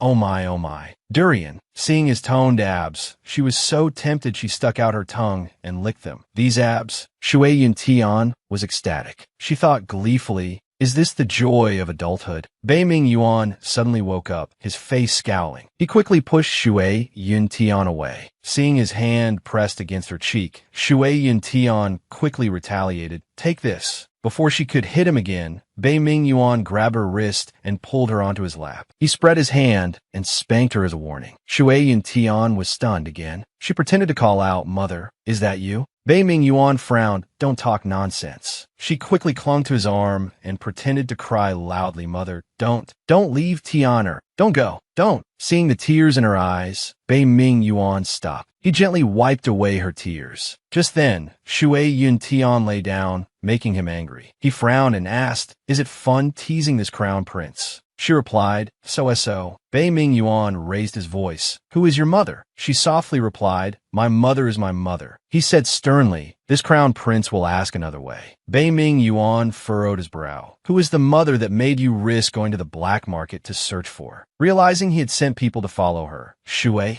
Yun Tian's eyes lit up. She grumbled angrily, you were following me? Bei Ming Yuan wasn't afraid. He retorted in a loud voice, you're the one who makes others worry. That's the truth. Shui Yun Tian furrowed her brow, thinking, he looks decent, but his mouth runs wild. Bei Ming Yuan moved closer. So who is she? He leaned in close to Shui Yuntian. If you don't tell me, this crown prince won't hesitate to ask the people around you. Shui Yuntian stammered. Shui Xian. My mother is the most beautiful woman in the world, named Shui Xian. He asked further, Shui Xian? You took your mother's surname. She raised her voice. Is there a problem with that? Bei Ming Feng looked displeased. In Shanglan Kingdom, there's no such thing as taking the mother's surname. Seeing that he seemed intelligent, Shui Yuntian was stunned. She said, My mother isn't from Shanglan Kingdom. Bei Ming Yuan was speechless. She responded shakily, Although my mother isn't from Shanglan Kingdom, my father is. She yelled, I know you want to ask who my father is. I advise you to keep your mouth shut, because my mother said my father is a heartless man who's already dead. She quickly left, leaving Bei Ming Yuan stunned. She thought, oh my God, stop asking. I'm running out of lies. She raised her voice. Is that enough? Ouch. Suddenly, Shui Yuntian's foot tripped over a stool. As she was about to fall, Bei Ming Yuan quickly rushed over. The curtain fluttered. Inside, the two faced each other. Seeing Bei Ming Yuan's frowning face, Shui Yuntian pouted. She thought, what does he mean? Does he believe me or not? Bei Ming Yuan frowned and replied, I will help you find your mother. Hearing him say that, Shui Yuntian breathed a sigh of relief. That scared me. She put on a gentle voice. My beautiful husband, will you really find my mother? Bei Ming Yuan glared at her and replied, However, you must learn the palace rules and stop running around. Shui Yuntian said softly, I'll learn. I will definitely learn. In her heart, she thought, learn my foot. Despite this, she still smiled obediently. My beautiful husband, rest assured. She thought, I just made that up to get rid of you. Find my mother? I'm right here. Where else are you going to look? And he wants you to learn the rules. What a dream. Bei Ming Yuan pulled out a rope from under the pillow. He frowned and said, Then let's start by correcting your sleeping posture. Seeing the rope, Shui Yuntian panicked. What? A rope hidden by the bed? What kind of not safe for work hobby is this? Bei Ming Yuan gently tied her up. Shui Yuntian thought angrily, Pervert, did you sell sticky rice cakes in your past life? The next morning, Shui Yuntian woke up slowly. She yawned, Damn pervert, tie me up all night. How am I supposed to sleep? As soon as she stepped outside, she saw Nanny Rong appear. The nanny politely said to Bei Ming Yuan, This servant greets His Highness the Crown Prince. Shui Yuntian looked shocked. Don't tell me this elderly woman is Nanny Rong here to teach me manners? No wonder she talked about learning etiquette last night. Bei Ming Yuan's words filled her with anger. The crown princess is unruly and ignorant, with no manners. You must teach her well. She angrily thought, You're the unruly and ignorant one. You have no manners. When Nanny Yu appeared, Shui Yuntian glanced at her, a worried look on her face. Nanny Yu said, Greetings, Crown Princess. This servant is the one the Crown Prince sent to teach you the rules and etiquette of the palace. Everyone in the palace calls this servant Nanny Yu. Shui Yuntian turned around, but Bei Ming Yuan was nowhere to be seen. Fuming, she thought, Bei Ming Yuan, you just wait and see. She chuckled. Nanny, you please instruct me. The nanny frowned. Today, this servant will start with the basics. Crown Princess, please practice your etiquette with me. A moment later in the East Palace, several maids stood before Shui Yuntian. She frowned, thinking, Are these the candidates selected for the emperor? No wonder everyone wants to be the emperor. The orange-haired girl approached and said, Greetings, Nanny Yu. Is this a new servant girl in the palace? Nanny Yu asked in a sharp voice,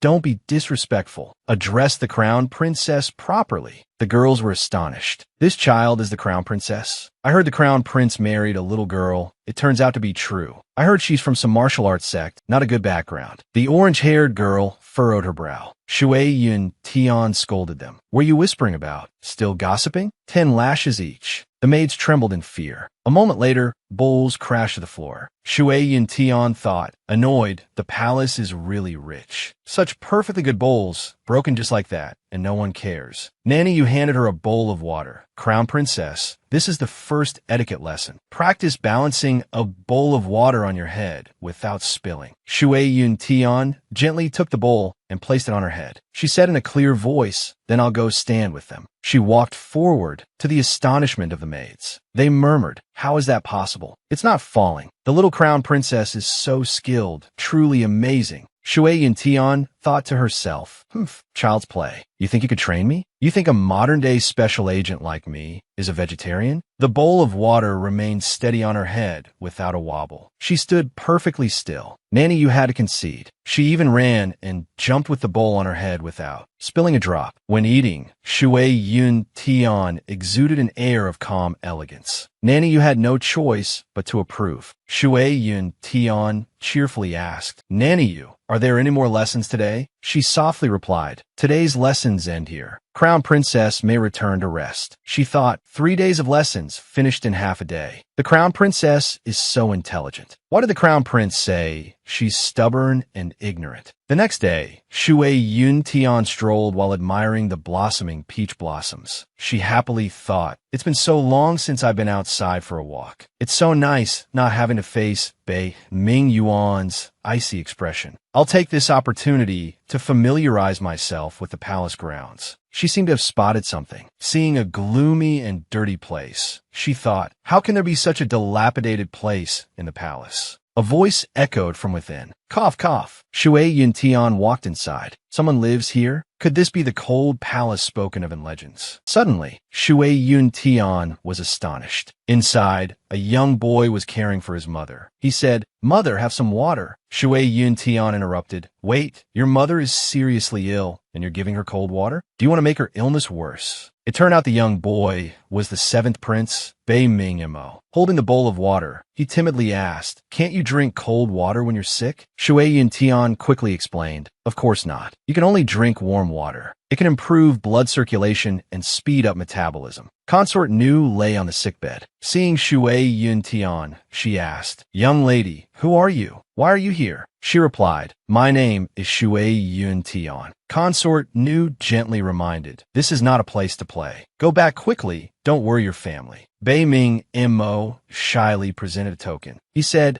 could you please help us? Could you find some warm water for my mother? They won't let me go out." Shui Yuntian looked at him. She thought, Mo? Could this child be the 7th prince? Bei Ming Mo. She asked the woman, "Are you Consort Nu?" The woman was surprised. "You've heard of me?" Shui Yuntian was lost in thought. It really is Consort Nu. I heard she offended that hateful noble Consort Shun and was sent to the cold palace. I didn't expect it to also affect a child like the 7th prince. How pitiful. She said to Bei Ming Mo, "I don't need this. Don't worry, I'll have someone bring water and medicine right away." Bei Ming Mo smiled. "Will you come visit us again?" She cheerfully replied, "If I'm free, I'll definitely come again. You have to be a man and take good care of your mother." Bei Ming Mo confidently replied, I definitely will." A moment later, at the East Palace, seeing Shui Yuntian, Xiang Ingung called out, "Crown Princess." She anxiously said, "You're finally back. The Crown Prince came looking for you and waited for a whole hour." Shui Yuntian had a bad feeling. "Oh no, I talked to Consort Nu for too long and forgot the time." A moment later, Shui Yuntian entered the room. She said, "My handsome husband, what did you need me for?" Bei Ming Yuan coldly asked, "Where did you go after your lessons today?" Shui Yuntian smiled, lying without a blush. "I took a walk around the palace. It's really big and beautiful." Hearing this answer,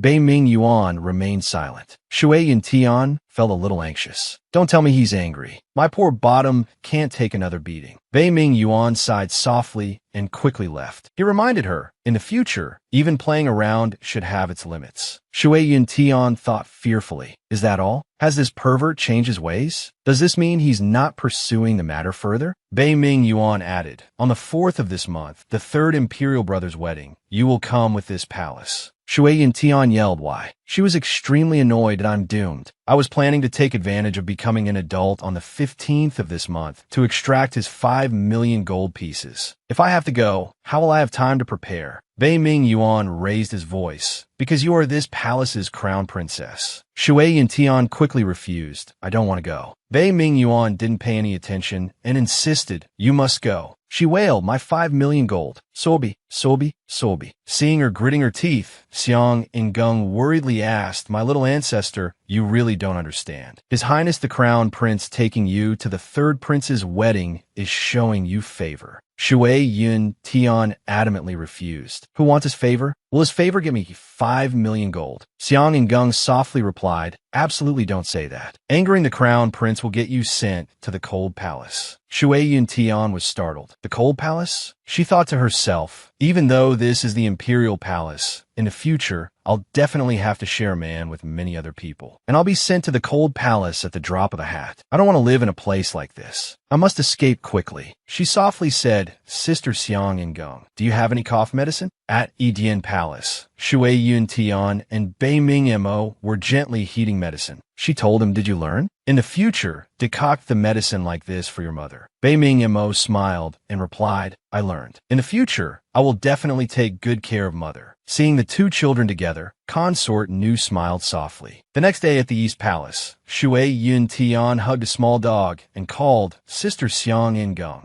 Xiang Ingung anxiously asked, "Little Crown Princess, I've done what you asked. What is this for? It's so heavy." She replied, "This is called a sandbag, used for running." Xiang Ingung said, "Little Crown Princess, if you're not feeling well, you can tell me. Please don't do anything to harm yourself." Shui Yun Tian chuckled. "This isn't harming myself." She was full of energy. "This is called exercising, strengthening my muscles and bones." She added excitedly, "Why don't you try it with me? This kind of exercise is very beneficial." Because Shui Yun Tian was so adorable, Xiang Ingung couldn't refuse. A moment later, behind the East Palace, Shui Yun Tian and Xiang Ingung were running. She was very cheerful. 1, 2, 1, 2. Xiang Ingung, running behind, seemed to be losing steam. Shui Yun Tian was determined. "This body is too weak. Starting today, I must train hard to get stronger and leave this place soon." Xiang Ingung looked at Shui Yun Tian and said, "Little Crown Princess, I'm tired. I don't want to run anymore." Shui Yun Tian grabbed Xiang Ingung's hand and tried to persuade her, "No, you can't give up halfway through anything. We must keep running. Persistence is victory." Xiang Ingung was exhausted and managed to reply, "Little Crown Princess." Seeing the two jogging, the maids in the distance whispered amongst themselves, "What are the Crown Princess and Xiang Ingung doing? Are they being punished by the Crown Prince? Is jogging considered a punishment?" Seeing them whispering, Shui Yun Tian cheerfully asked, "Do you all want to exercise too?" They looked a little scared. As dusk began to fall, Shui Yun Tian's voice could still be heard echoing, 1, 2, 1, 2. She ran in front, with the maids following behind. Shui Yun Tian kept cheering them on. "Come on, come on." Xiang Ingung said breathlessly, "Crown Princess, I can't. We maids really can't run anymore." Hearing this, Shui Yun Tian turned around and replied, "All right then, it's the first day. Let's stop here for today." The maids were exhausted. They softly said, "We'll take our leave." Shui Yun Tian reminded them, "You have to come here early tomorrow to exercise." She muttered to herself, "There's no way it's this easy to ditch this walking time bomb." Xiang Ingung timidly replied, "Crown Princess, it's getting late. It's time for dinner." Shui Yun Tian cheerfully agreed. As she turned around, she seemed to have pulled something, a look of discomfort crossing her face. Seeing this, Xiang Ingung asked worriedly, "Crown Princess, are you all right?" Shui Yun Tian thought in a panic, "Oh no, I haven't exercised in so long. I've thrown out my back." That night in the East Palace, inside, Shui Yun Tian was sleeping soundly with Bei Ming Yuan. She breathed softly. Shui Yun Tian dreamt of her room in the present time. There were balloons, teddy bears, and a spacious bed. She hugged a teddy bear tightly.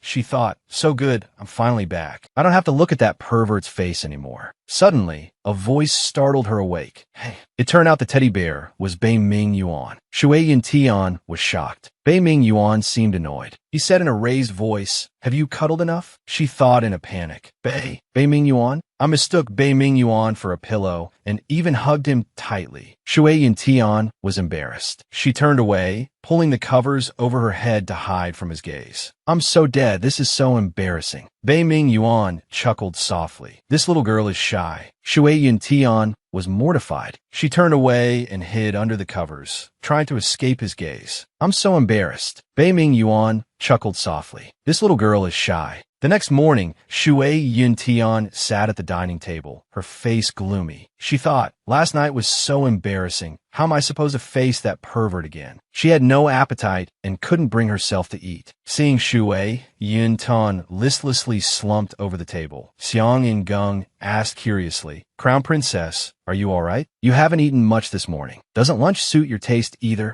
Shui Yuntian quickly sat up straight. She thought, embarrassed? Afraid? Why should I be? If I'm not embarrassed, then they should be the embarrassed ones. She looked determined. I'm fine. Xiang Ingung, we'll continue our exercise later. Xiang Ingung cried internally. We still have to exercise? My legs are still sore. Some maids arrived. Bowing respectfully, we are here on the Crown Prince's orders to deliver the formal attire for the Crown Princess to wear to the third prince's wedding tomorrow. Shui Yuntian put her hands on her hips. She thought, especially sending someone to deliver clothes to me? Is he afraid I'll go back on my word and not go? What does he take me for? Exactly the kind of person who would do that. Xiang Ingung quickly stepped forward to receive the dress. This dress is so beautiful. When the Crown Princess wears it, she will surely be so stunning that no one will be able to take their eyes off her. Shui Yuntian raised her voice. What's the use of fancy clothes? What matters is a beautiful soul. She tried to persuade Xiang Ingung. Sister Xiang Ingung, forget these clothes. Let's go exercise. Internally, Xiang Ingung screamed. Help me. The next day at the East Palace, Shui Yuntian donned a beautiful outfit. Seeing this, Xiang Ingung showered her with compliments. Crown Princess, wasn't I right? You look truly beautiful. She added, at the third prince's wedding today, you will definitely be the center of attention. Shui Yuntian thought, that's true. Not bad at all. In her mind, she mused, as expected,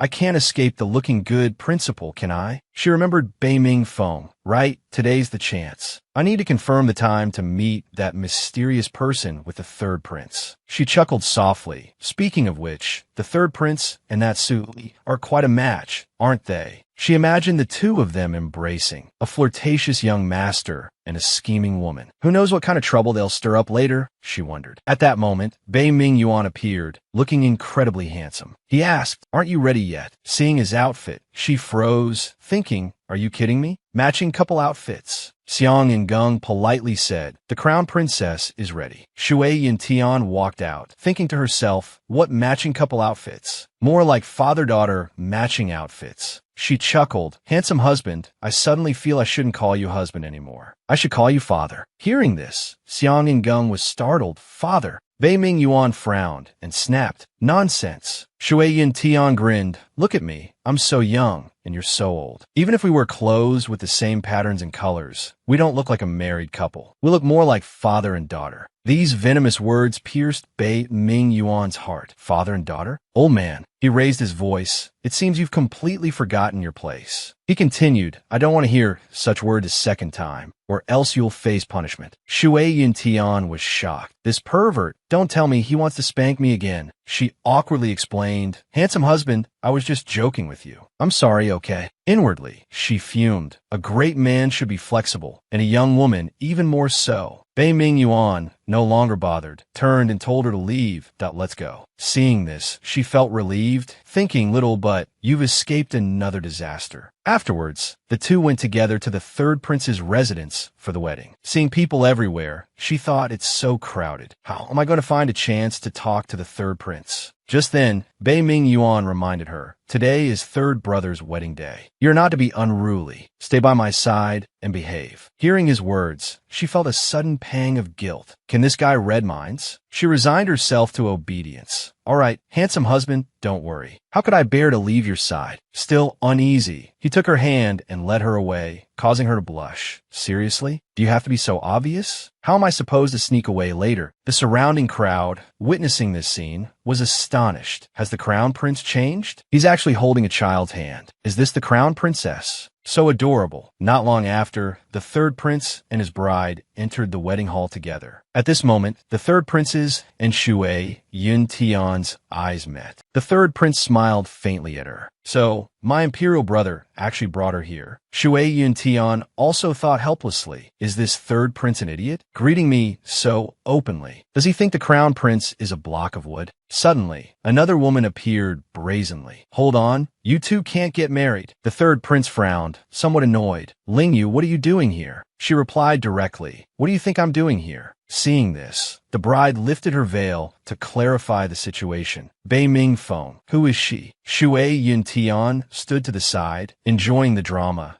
Is this the third prince's mistress? Coming today was the right decision. There's a good show to watch. Ini, listen to my explanation. It's not what you think. Explanation? Then tell me, what's your relationship with her? If you don't explain it clearly to me today, this wedding is off. Lingyu spoke calmly. What's there to explain? Bei Ming phone. Tell her who I am. Bei Ming phone shouted in frustration. You're completely making this up. Look, who is that over there? Bei Ming phone pointed directly at Bei Ming Yuan. Stop bothering me. He's the one you should really be looking for. The surrounding people were astonished. This is His Royal Highness, the Crown Prince. Shui Yuntian, seeing this, thought with embarrassment, what the heck? Don't tell me this girl also has something going on with the Crown Prince. This scandal is huge. Shui Yuntian softly said to Bei Ming Yuan, my beautiful husband, look, that beautiful older sister is looking at you. She thought smugly, you didn't think you'd have a day like this, did you? Always pretending to be icy, flirting all over the place behind everyone's backs. Suddenly, he turned to glare at her, looking panicked and speechless. Bei Ming Feng said directly to Lingyu, only the Crown Prince knows the whereabouts of what you're looking for. Even if you disrupt my entire wedding, I'll accept it. So, my dear lady, please stop causing trouble for me. Seeing her husband pleading softly with another woman, the bride was also annoyed. Then, Lingyu walked towards Bei Ming Yuan. At this moment, Bei Ming Feng tried to smooth things over. Everyone, please calm down. This is just a small misunderstanding. The wedding will continue. The wedding will continue. Ini, see, it's not like that at all. I'm innocent. Come on, my dear wife, let me put the veil back on you. Don't let everyone stare at my beautiful bride. The bride was a little annoyed, but seeing him like this, she decided to let it go.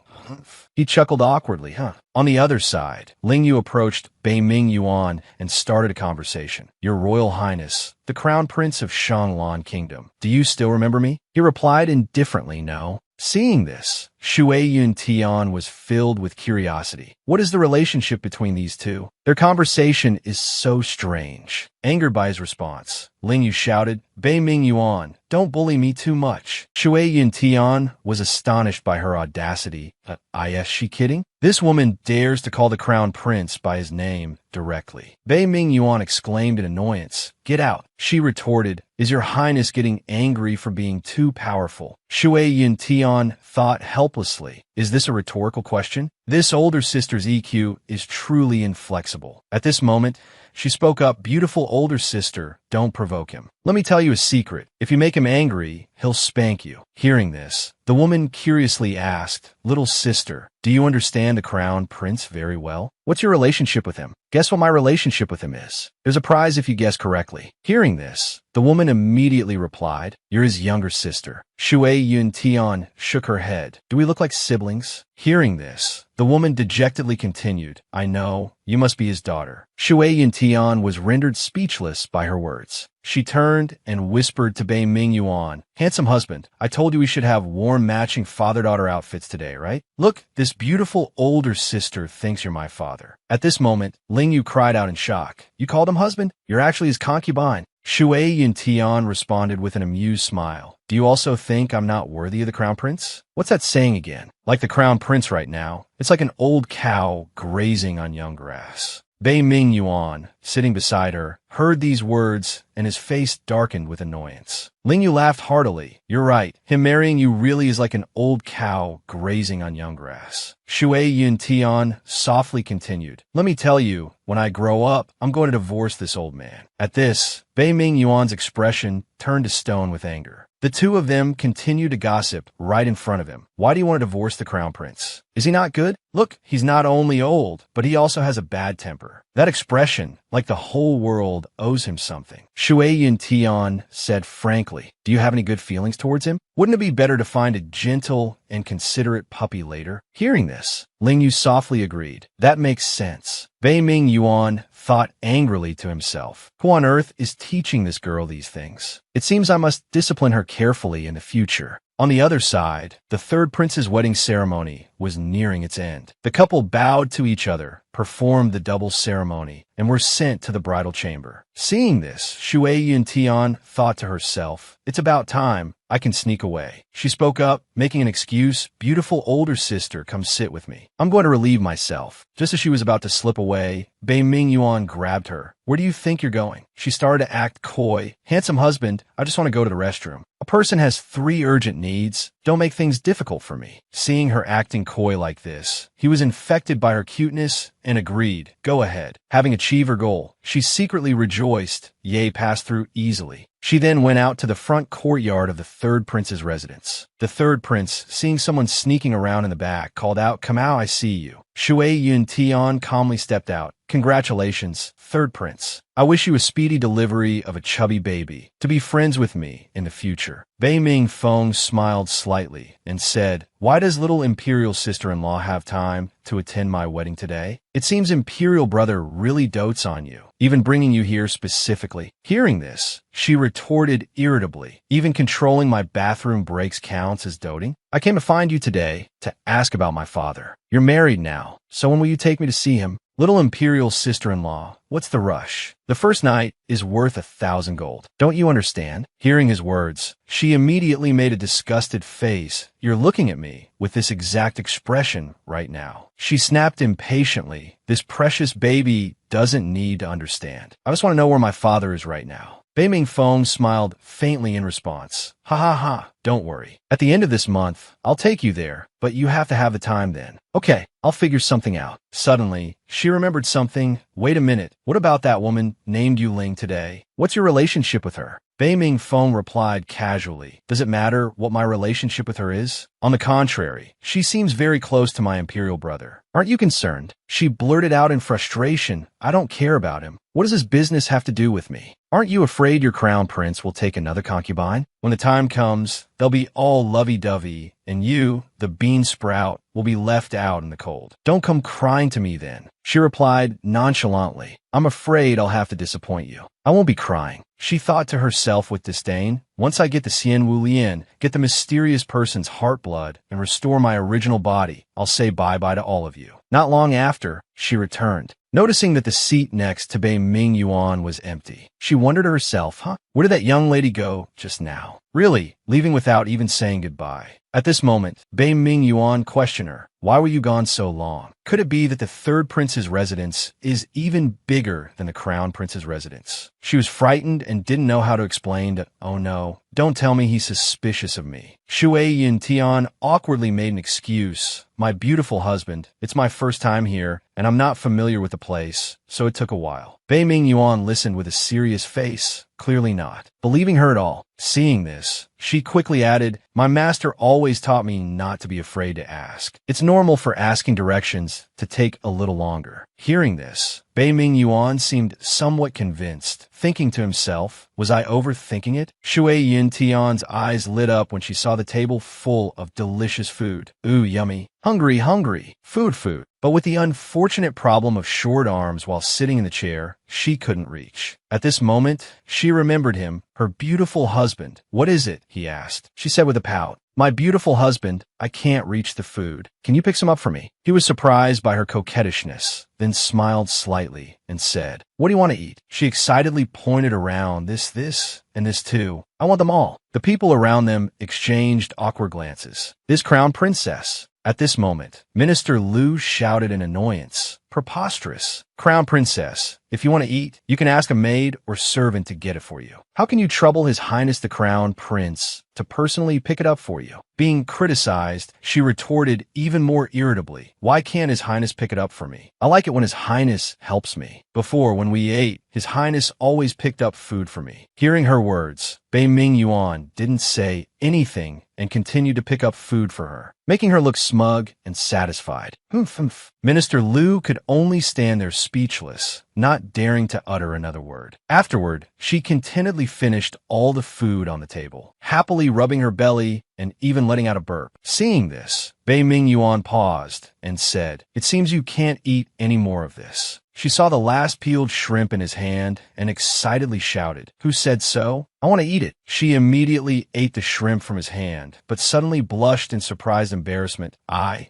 touched your finger." At this moment, she glanced at him, thinking, if she thought about it carefully, his eyelashes seemed even longer than a girl's, truly beautiful. Just as she was engrossed in looking at him, he snapped her out of it. "What are you looking at?" She immediately blushed, shaking her head repeatedly and avoiding his gaze. Nothing at all. She was filled with conflicting thoughts. Beauty is deceptive, Shui Yuntian. Don't forget how he bullied you. Absolutely don't be bought by this small act of kindness. The third prince, Bei Ming Feng, stood there observing for a while, then smiled slightly. It seems Imperial Brother treats this little girl rather differently, doesn't he? He then walked toward the two of them. "Imperial Brother, today is my happy day. I offer a toast to you and my little Imperial sister-in-law. May you grow old together with 100 years of marital bliss." Hearing these words, Shui Yuntian thought helplessly, with such a large age gap, won't second brother get old first? And growing old together, 100 years of marital bliss? Does he really want to provoke someone? Just then, Bei Ming Yuan replied, "Then many thanks for third Imperial Brother's well wishes. However, my beloved consort is still quite young and cannot drink alcohol. I alone will accept." He suddenly called her his beloved consort, which shocked her. Bei Ming Yuan then drank a cup. "Imperial Brother has good alcohol tolerance. I offer another cup, wishing your beloved consort a speedy growth." Hearing this, Bei Ming Yuan frowned slightly, but said nothing. Shui Yuntian stood by helplessly. "You two brothers are secretly competing. Why do you have to drag me into it?" She then softly spoke up. "Actually, I also know how to drink." She thought smugly, "Later, I'll pretend to be drunk and cause a scene. Let's see who provokes whom." Hearing this, the third prince smiled, teasing her,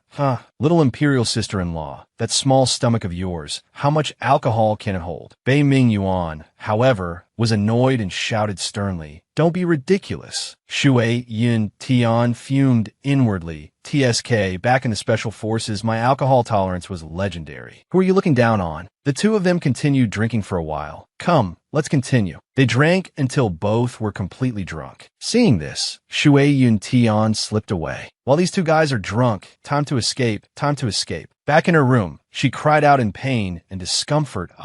A moment later, she looked at herself in astonishment. "I've transformed back, just avoiding those two idiotic men's drinking contest, and in a blink of an eye, it's already the day of my monthly transformation back." She punched the ground in frustration, unable to accept it. Damn it, why does this stripping scene appear in a shoujo manga? She then picked up her clothes and put them on. "Next, I have to take care of business." She calmly came up with an idea. "I'll just pluck some of Bei Ming Yuan's goat hair first," she exclaimed triumphantly. 5 million gold pieces. Here I come." The next morning, at the third prince's residence, Bei Ming Yuan angrily threw a teacup, shattering it. He roared, "Such a big person, and you can't find her?" "Reporting to your highness, we've searched the entire residence, but we still haven't found any trace of the crown princess." At this moment, the third prince, Bei Ming Feng, groggily approached and asked, "Where's sister-in-law?" Bei Ming Yuan responded with a hint of annoyance. "She went missing in your residence, and you're asking me?" Hearing this, the third prince felt both surprised and embarrassed, thinking to himself, "I was asleep just now, completely oblivious, and now I'm being blamed." Just then, one of Bei Ming Yuan's subordinates appeared and reported, "Your Highness." "What is it?" He walked over, and the subordinate whispered, "Your Highness, we have news about the girl you're looking for." "We do?" Bei Ming Yuan asked, surprised. "Where?" Someone threw a note into the subordinate's bedroom. The subordinate gave chase, but couldn't find anyone. It seems to be the work of a skilled individual. Bei Ming Yuan opened the note and read, "I know where the girl you're looking for is. 5 million taels. Xiangman Restaurant, noon tomorrow. Don't be late." After reading, he scoffed slightly.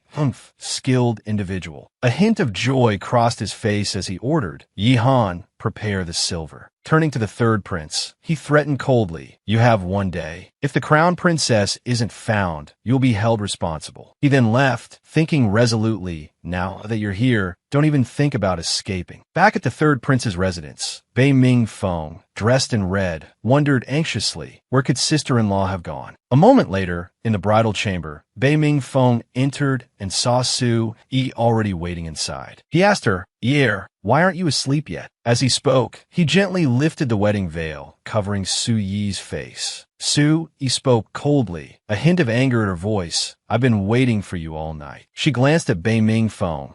I asked that Shui Yin Tian really that important to you? Bei Ming Feng lowered his head slightly and replied, Yeah, don't overthink it. Sister-in-law went missing in my residence. I have to find her, otherwise how can I explain this to my brother? Hearing this, Su Yi's voice turned sharp. There are so many people in the residence. It's not as if they need you specifically. Disappointed, she rushed out of the room. From Yuling to Shui Yun Tian, you've disappointed me so much. Bei Ming Feng sighed. This is so troublesome. Then he paused in thought. However, her outburst did remind me of something. Yuling is suspicious. In a certain town, beside a small stall, a young boy cheerfully called out, steamed buns. Hot steamed buns. At that moment, Shui Yintian walked by. Her eyes widened at the sight of the steamed buns. They smell so good. The boy smiled and said, Miss, buy one and try it. There are only one each. Shui Yintian quickly declined, and oh, thank you. But in reality, her stomach was rumbling. I was thinking about 5 million taels, and now I'm out here without a single coin. Sob! Just then, another voice called out, Shopkeeper, 2 steamed buns, please. Emoli approached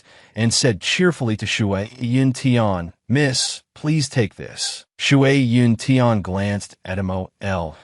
No need. Thank you, young master. Although you're very handsome, we're not acquainted. There must be an ulterior motive behind such unsolicited kindness. Even if I starve to death, I absolutely will not eat anything from you. However, Emoli still tried to persuade her. Miss, you're hungry, aren't you? I mean no harm. I just guessed you forgot to bring money. I'm just lending a hand. Hearing Emoli say this, Shui Yunxian felt reassured and accepted the bun. Thank you, she replied while nibbling on the bun, that I'll definitely pay you back when I have money. It's just that 2 when isn't even enough to get stuck in my teeth. That won't do. I'd hardly be worthy of the name Hua Zi then. Shui Yunxian then asked Emoli, what's your name and where do you live, so I can easily return this money to you? Xiao Lu, standing beside him, raised his voice. How impudent. My master said you don't need to pay back. What are you babbling about? Emoli hurriedly stopped him. Xiao Lu, be quiet. Emoli cheerfully said to Shui Yunxian, I am Emoli, and I'm temporarily staying in room number 1, Tian Wing, at Xiang Siu Yuan. If you really want to return these 2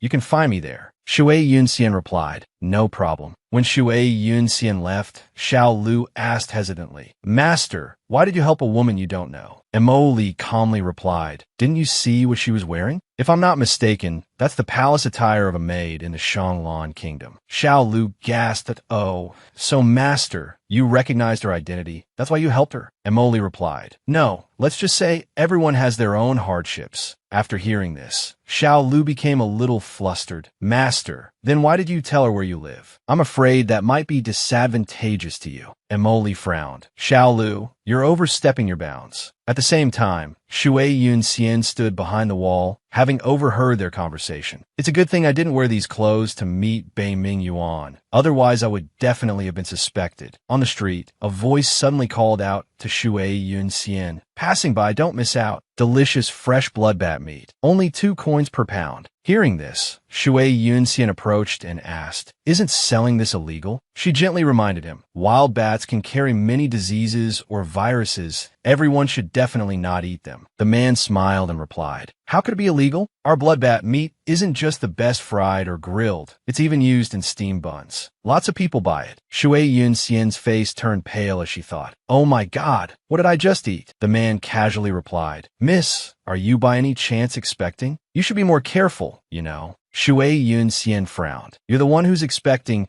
Your whole family is expecting. Then she glanced at the man and asked, where did you catch these blood bats? Since catching bats here isn't illegal, I might as well catch some to exchange for money. The man raised his voice. In the bamboo forest 5 miles from here. If you buy them all, I'll give you a 10% discount and throw in half a pound of rat meat for free. Before he could finish, Shui Yunxian had already run off. Inside the palace, it was unusually quiet. Bei Ming Feng entered the room. Imperial brother, I found Yuling. With that, 2 guards quickly brought Yuling inside. Yuling angrily shouted, what right do you have to arrest me? Bei Ming Feng frowned. Where were you last night? Yuling coldly replied, why should I tell you? Bei Ming Yuan angrily said, this prince only wants to hear the truth. Where is she? Yuling thought to herself, although I don't know who he's talking about, this is definitely a good opportunity to pry information about Xian Wu Lian out of him. Then, Yuling frankly said to Bei Ming Yuan, Your Highness, let's not beat around the bush. If you really want to know where she is, trade Xian Wu Lian for the information. Bei Ming Yuan furrowed his brow. Who are you referring to? Yuling stammered.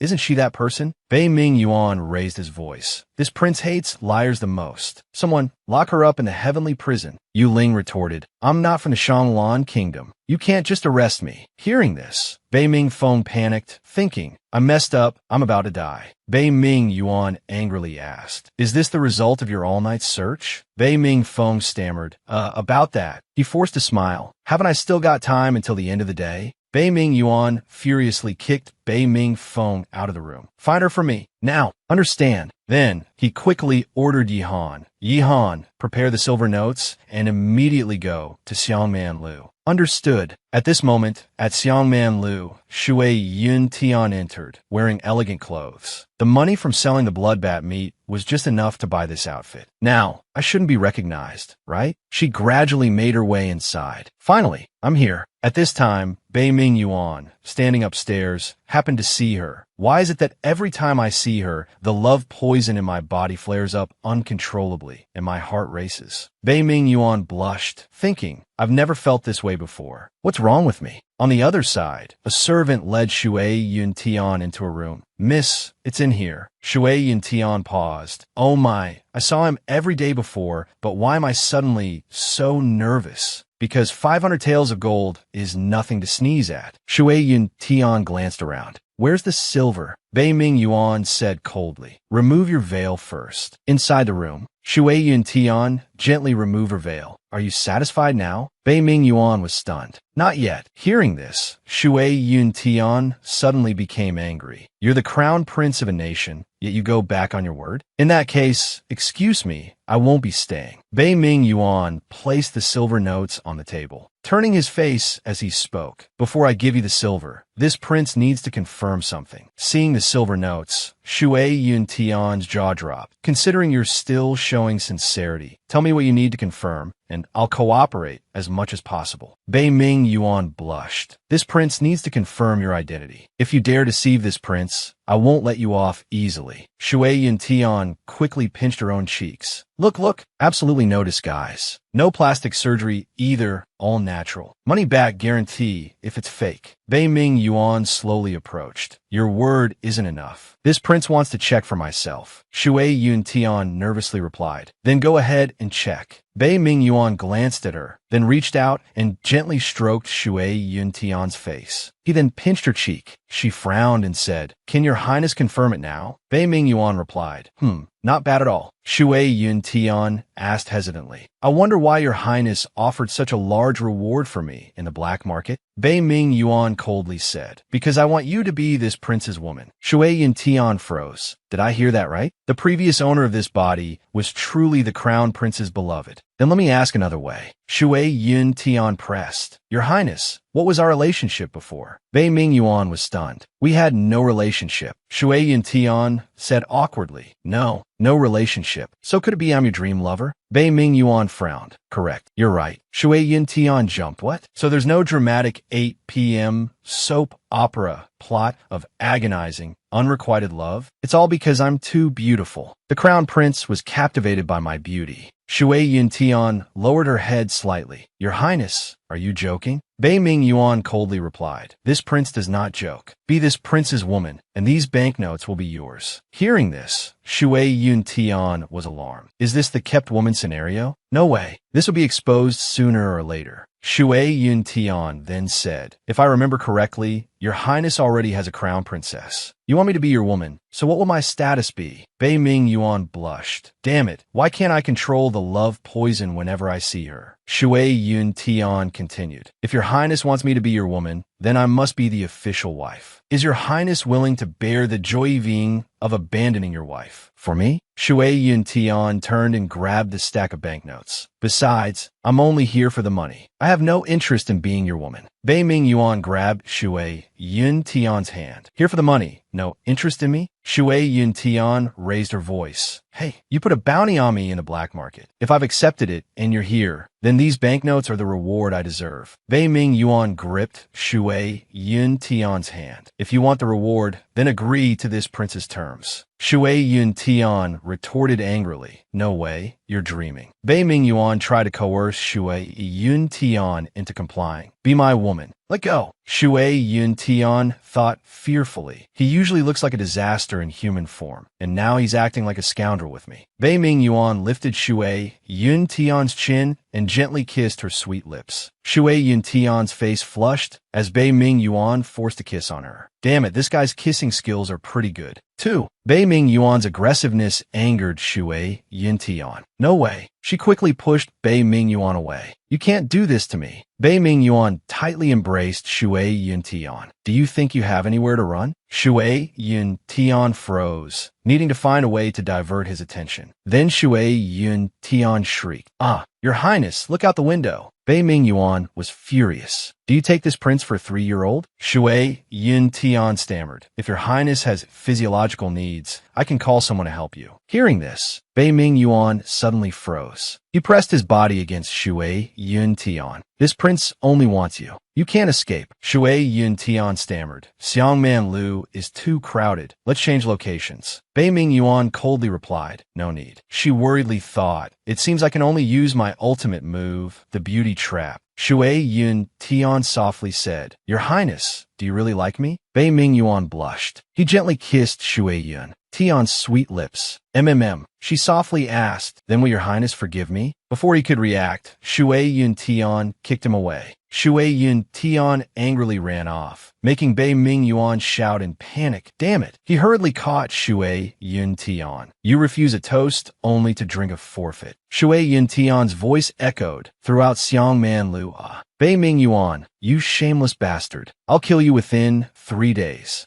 As night fell, Shui Yun Tian, covered in bruises, quietly prepared to leave. But if I don't run now, when will I? She stealthily reached for the pile of banknotes. You beast, Bei Ming Yuan. You tore my only clothes. Sooner or later, I'll make you pay. The next morning, in Bei Ming Yuan's room, his subordinate, Yi Han, bowed his head. Bei Ming Yuan roared angrily. Where is she? Yi Han replied, I was stationed at the door all night, Your Highness, but I didn't see anyone come in or out. Bei Ming Yuan's voice tightened. Turn over every stone. Find her for this palace. Yes, Your Highness. On a certain street, Yi Han ordered the men to search for Shui Yun Tian. Spread out and search. Suddenly, Yi Han glanced to the side and saw a familiar figure hiding behind a building. Yi Han exclaimed in surprise, Crown Princess, why are you here? At the palace. Crown Princess, we finally found you. Do you know how worried His Highness was when you disappeared? Shui Yun Tian turned away angrily. Humph. The maid beside her asked worriedly, Did someone kidnap you, Your Highness? Shui Yun Tian replied, I ran away on my own.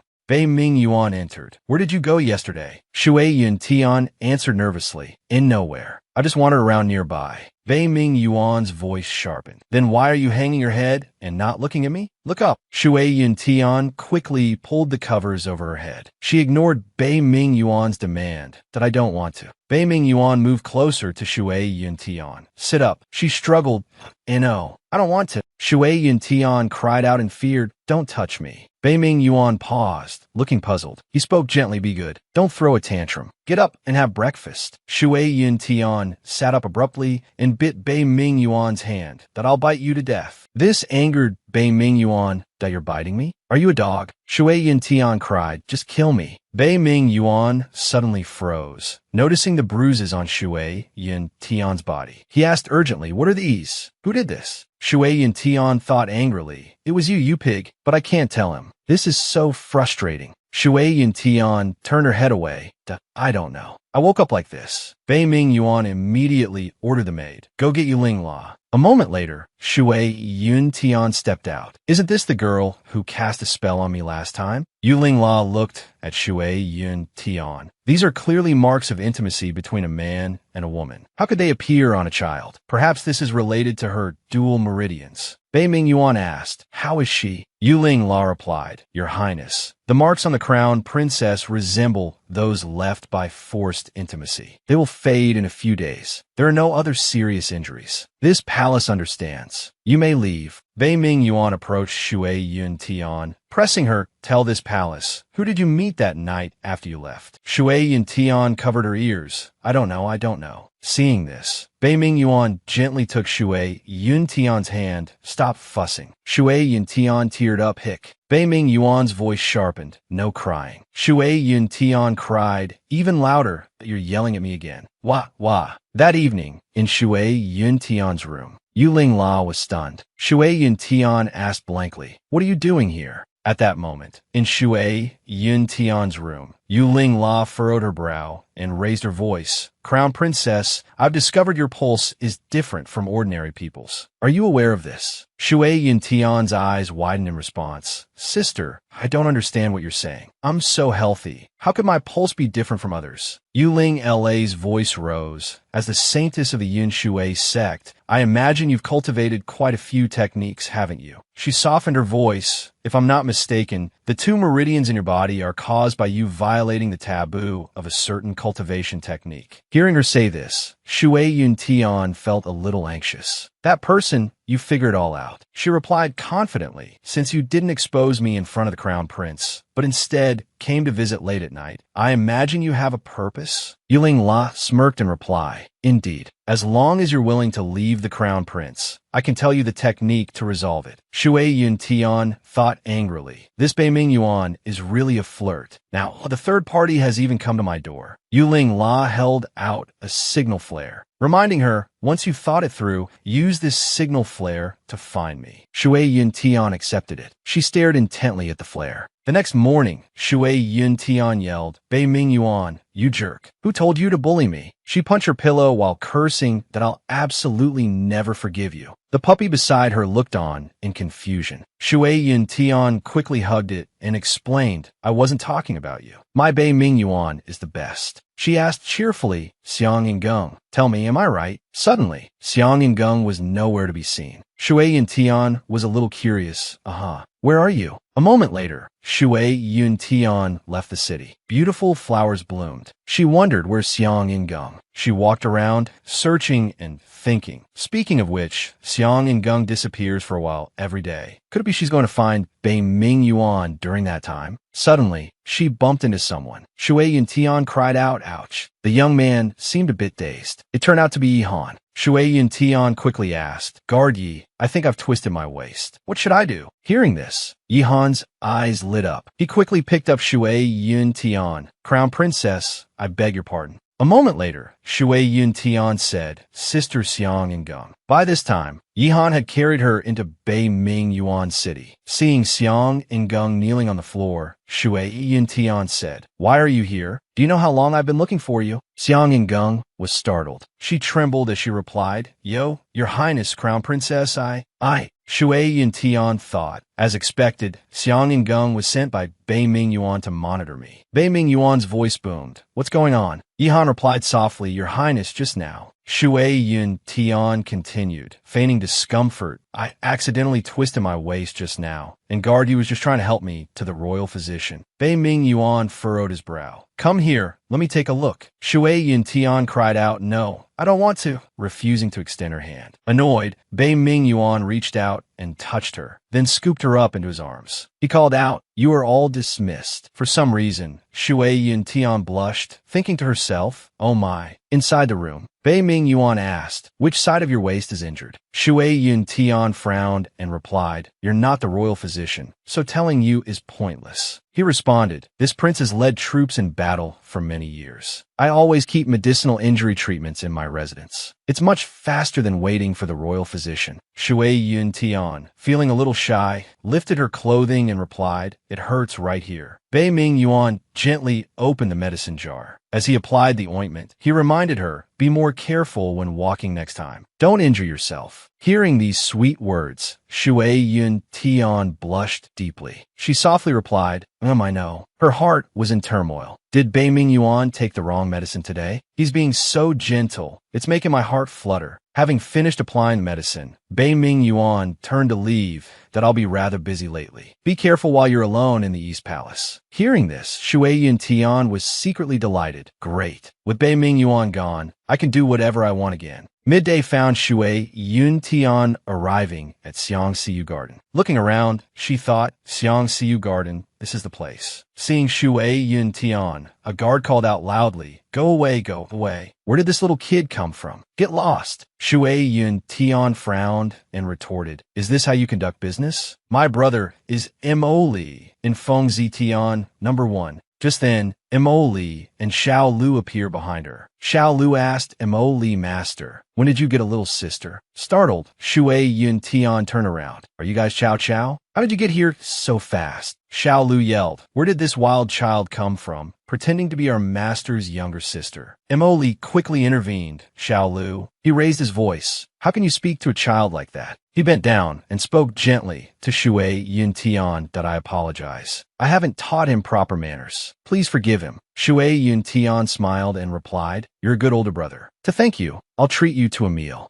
As night fell at Mo Li's residence, inside, Shui Yun Tian ate her fill. I'm full, she declared. Time for business. She pulled out a few coins. Actually, I'm here to repay a debt on behalf of a young lady. She added cheerfully. She said she borrowed 2 from you and asked me to return for 2 extra as interest. Emoli asked softly, So you were sent by her. Is she doing all right? Shui Yun Tian held out the money. She's doing very well, she replied. Then, raising her voice, she called out, Waiter, bill please. Mo Li quickly interrupted. Wait a moment, he said. Little sister, I didn't bring much silver with me when I went out. I brought mostly gold. I'd like to exchange your silver for a gold banknote. Would you be willing? She agreed. Sure, consider it returning the favor. A moment later, the gold was brought out. Taking the gold, Shui Yun Tian said cheerfully, Well, if there's nothing else, I'll be going. Mo Li offered, Where do you live? Let us escort you home. She immediately refused. No need. Shui Yun Tian thought, I absolutely cannot let Bei Ming Yuan find out I snuck out again, or he will definitely punish me. A moment later, Mo Li and Xiao Lu were walking down the road. Xiao Lu curiously asked, Master, we aren't short on banknotes. Why did you have to exchange with that kid? Mo Li softly replied, Because the banknotes she had bear the official seal of the Shanglan Kingdom. Xiao Lu was surprised. Could she be a descendant of an official? Mo Li said softly, Not necessarily. He speculated, if she stole these banknotes, exchanging them for gold is equivalent to helping her. Otherwise, if she uses them outside, the worst-case scenario is being caught and tortured. At the East Palace, Bei Ming Yuan spoke seriously. Have you found her yet? Not yet, but subordinates have distributed her portrait everywhere. We believe there will be news very soon. So, hearing this, Bei Ming Yuan turned around and questioned, Do you think this palace will let this matter slide so easily? Yihan then fearfully replied, Subordinate wouldn't dare. Actually, these past few days, it's not that subordinate hasn't gained anything. It's just that it involves the crown princess. Seeing Yihan hesitate and stammer, unable to speak, Bei Ming Yuan directly roared, Speak clearly. Doesn't your highness think that girl looks exactly like the crown princess when she's grown up? Subordinate suspects, they are blood relatives. In fact, the crown princess's disappearance before was to meet her. Hearing this, Bei Ming Yuan pondered, blood relatives. Could that girl be the mother the child was looking for before? Immediately, Bei Ming Yuan furiously roared an order. Continue searching for her. If anyone is found using those banknotes, arrest them immediately. Not long after, as night fell, Shui Yun Tian was walking with a maid when she heard a sound. That damned Bei Ming Yuan, a vulgar and shameless villain. Shui Yun Tian, curious, spoke up, Xiang Yingeng, did you hear something? Should we go take a look? I heard it, but it's near the crown prince's quarters. Seeing Xiang Yingeng's reluctance, she acted coquettishly. Xiang Yingeng, when faced with the crown princess's pleading eyes, had never won. She could only helplessly agree. All right. Shui Yun Tian quickly went to the nearby room. Hearing the door open, the person inside became frightened. Even if you give me permission, I wouldn't dare badmouth the crown prince again. Please don't lock me in the dungeon. Shui Yuntian was astonished when she saw the person before her. It was Ling Yu, the older sister who caused a scene at the wedding ceremony the other day. Ling Yu, seeing her, cried out with grievance, "Wah, you must be here to save me, right? I don't want to stay in this ghastly place anymore. Save me. Take me away." "Wah," Shui Yuntian said helplessly. "The lock is broken. You can run away yourself." Xiang Ingung spoke with some fear. "Crown Princess, this person must have committed some crime to be locked up here by the Crown Prince. We shouldn't get involved. I only spoke to her a few words. It's fine. I broke the lock, but the Crown Prince's residence is so big, I couldn't find the exit. Then, as soon as the guard spotted me, I came back here. You're that directionally challenged, and you've managed to survive this long." At this point, Ling Yu proudly exclaimed, "I have special wayfinding skills. So why are you locked up here?" After a while of talking, Shui Yuntian exclaimed in astonishment, "You also want the Xian Wulian?" "That's right. I only told a small lie, because I wanted the Xian Wulian, but who knew he'd actually lock me up?" Hearing Ling Yu speak so casually, Shui Yuntian retorted in frustration, "It's because the Crown Prince is afraid you're after the Xian Wulian that he locked you up. If I were the Crown Prince, I wouldn't just lock you up, I'd lock you up for life." Hearing this, Ling Yu cried out, "No, I don't want to be locked up here forever. So, do you still want the Xian Wulian?" "No, I don't want it anymore." "Good girl. Remember what you promised after you leave." And so began the escape plan. Later, Shui Yuntian went to the Crown Prince's room, complaining wearily. "He told me to come over, but he's not even here. What's he been so busy with lately?" Hearing this, Xiang Ingung was secretly delighted. Finally, the Crown Princess is starting to care about His Highness. I heard he's busy preparing for the Spirit Beast Secret Realm Hunting Convention, so he hasn't had any free time. Shui Yuntian's interest was piqued. "Wow, so I can go too then." Just then, Bei Ming Yuan suddenly appeared, leaning close to her and saying, "Where do you want to go? Are you trying to run away again?" Startled, she exclaimed, "I'm not going anywhere. Don't get so close to me." Bei Ming Yuan looked at her, thinking to himself, she really does look more and more like her. He then ordered Xiang Ingung to leave. "You may leave." "Yes, Your Highness." Bei Ming Yuan then pulled out the portrait of Shui Yuntian in her normal form and questioned her. "Who is this woman in the painting?" Shui Yuntian replied awkwardly, "That's my mother." Hearing this, Bei Ming Yuan's expression turned serious. This prince doesn't like children who lie. Shui Yuntian widened her eyes. "Handsome husband, I'm not lying. I clearly look exactly like the person in the painting. If she's not my mother, then who is she?"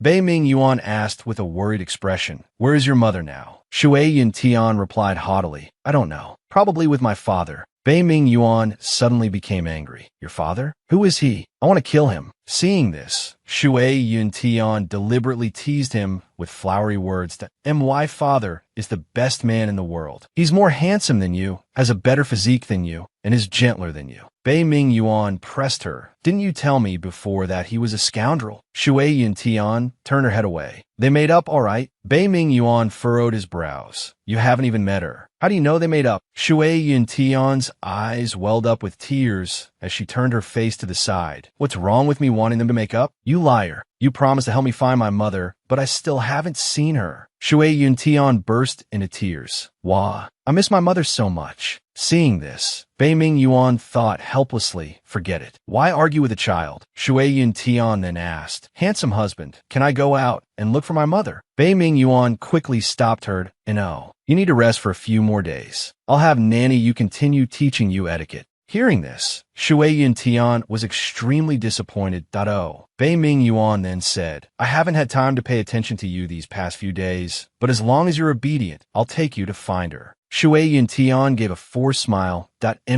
I'll be obedient. You'll take me. Like that'll ever happen. The next day, at a certain rocky mountain, Bei Ming Yuan stood silently before the massive cliff face. Suddenly, a voice called out, "Qing Yu greets the palace master." Bei Ming Yuan coldly replied, "Do you remember what happened last time you tricked me?" Shui Yun Ruo quickly said, "Palace master, please spare my life. Qing Yu has her own difficulties. Bei Ming Yuan said in a low voice. Do you think I would believe that? Shui Yun Ruo immediately replied. Actually, it was all my junior sister's scheme. She often secretly met with men. She lost her virginity long ago. She even asked me to go down the mountain to buy her a pack of abortion medicine. Bei Ming Yuan suddenly paused. Could it be that she didn't take the abortion medicine? So that's why Shui Yun Tian was born. Bei Ming Yuan flicked his hand, causing Shui Yun Ruo to fall. You said she was the most beautiful woman in the world. Now you're telling me she even has a child. Shui Yun Ruo, her face filled with fear, said, Palace Master, that's not it. It's Shui Yun Tian. She begged me to lie. Bei Ming Yuan's voice tightened. What did you say? Shui Yun Tian. Shui Yun Ruo stammered. No, Shui Yun Tian is my junior sister's child. I misspoke just now. Enough. I don't want to hear any more of your lies. Bei Ming Yuan waved his hand, summoning the Jiao Long beast before him. Shui Yun Ruo was terrified and didn't dare to move Jiao Long. Bei Ming Yuan glanced at her. She's yours. Shui Yun Ruo's screams echoed through the mountains.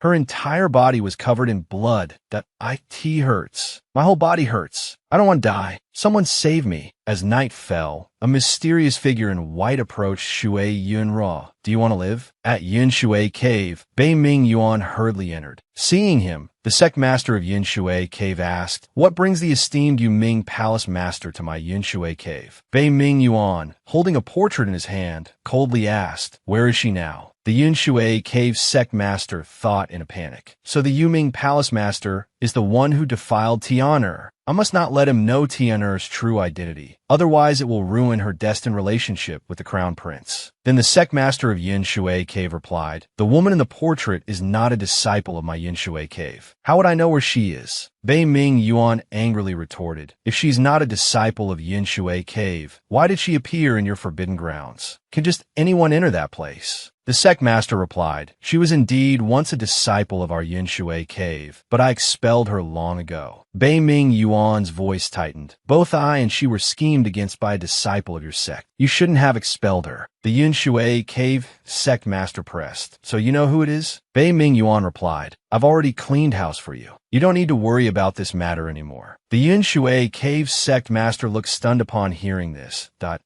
Why Yin Shui Cave disciples' mistakes should be dealt with by me. What right do you have to interfere? Bei Ming Yuan said loudly, Because she deserved to die. The sect master's expression was sorrowful. Alas, she's already gone. Please, Palace Master, return. You still haven't told me where she is. Why are you so fixated on her? Bei Ming Yuan recalled that evening. She was already this sovereign's woman. Regardless of whether Shui Yun Tian is her daughter or not, I must find her and get to the bottom of this. The Yin Shui Cave sect master said Wu Li Ly. I must remind you, she is married now. Please do not disturb them anymore. Let this ill-fated connection end. Bei Ming Yuan stubbornly refused to leave. This sovereign will say again, She is my woman. No one is allowed to take her from me. The Yin Shui Cave sect master glared. If you're this insistent, then let us duel. If you lose, you will not seek her out again, and the price will be a drop of your heart's blood. If you win, I will not hinder you. Bei Ming Yuan snorted, and in a blink, a drop of blood fell. The Yin Shui Cave sect master collapsed. How is this possible? She thought, trembling. This man's power far surpasses mine. If Tian'er encounters him, I fear she will suffer. She lowered her head. Do as you will, kill or spare me. Bei Ming Yuan then said, Tell me, what sect master would risk their life for a disciple expelled from their sect? Why do you want my heart's blood? The Yin Shui Cave sect master replied, To save someone. Bei Ming Yuan pressed. Could the person you want to save be her? With that, Bei Ming Yuan swiftly departed. Then trouble the sect master to relay a message for this sovereign. If she wants my heart's blood, tell her to come to the Yu Ming Palace herself to find me. He smiled. The gates of Yu Ming Palace are always open for her. Meanwhile, at Shui Yun Tian's residence, she lay by the window alone. Where can I hide the Xian Wu Lian? It's getting harder and harder to deceive Bei Ming Yuan. What if I suddenly transform in front of him? Shui Yun Tian imagined the scene. Help, a rogue. This absolutely cannot happen. A voice then rang out. Little Crown Princess, you're awake? The third prince is here to visit, but His Highness the Crown Prince isn't here, so you're the only one suitable to receive him. Hearing this, Shui Yun Tian became incredibly enthusiastic. That's right, today is the 30th, the end of the month. I finally have to go see my temporary father. Shui Yun Tian walked out cheerfully. Sister Xiang Nong, let's go. Outside the palace, under the clear sky, a guard's voice suddenly announced, "The crown princess has arrived." Bei Mingfeng paused upon hearing this. Seeing Shui Yun Tian, he called out, "Little sister-in-law, you're here." She replied, "Yes, I'm here." Bei Mingfeng smiled. "I haven't seen my older brother in a while, and I miss him, so I came specifically to talk to him."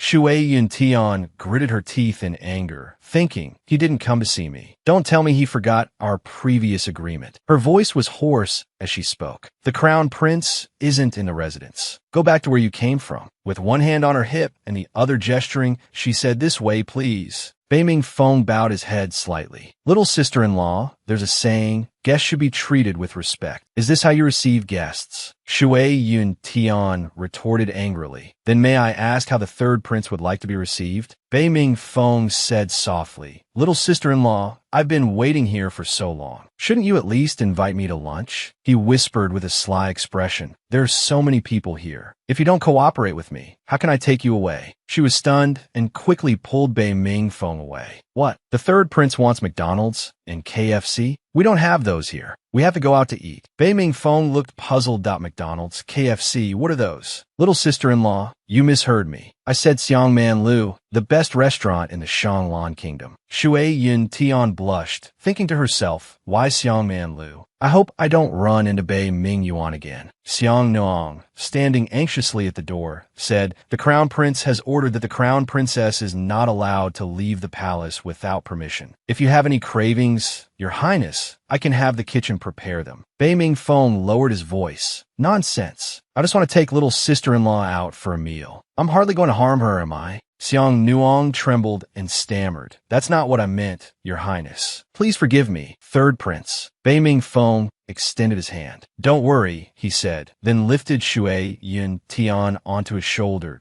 "If my brother blames you, I'll take full responsibility." Dizzy and annoyed, she said, "Put me down. I can walk myself." The two bickered as they went outside. "Put me down," I said. "Let's go, little sister-in-law." Xiang Nong watched them anxiously. "Did I hope the crown princess returns soon and the crown prince doesn't find out?" Inside the main hall of Yin Shui Cave, "Sect Master, should we tell Tiana about this?" the voice inside said. The Sect Master replied softly, "Not yet. The Yuming Palace Master has designs on Tiana. As long as he doesn't learn that secret, he won't discover her true identity." Yun Shui Dong looked worried, "But I'm still uneasy about Tiana." The Sect Master continued, "Don't be hasty. As long as Tiana doesn't actively seek him out, even with the vast power of the Yuming Palace, they can't just barge into the Crown Prince's residence and kidnap her. By the way, check within the sect today and see if any disciples are missing." Yun Shui Dong was surprised. "Why check the numbers suddenly?" The Sect Master lowered his head and replied softly, "The Yuming Palace Master said he'd clean house for us. If anyone is missing today, they're surely the culprit who harmed Tiana." Shui Yun Tian and Bei Mingfeng stood in front of a restaurant. Shui Yun Tian demanded angrily, "Hey, didn't you say you were taking me to see my father? Why are we at Xiangman Lu?"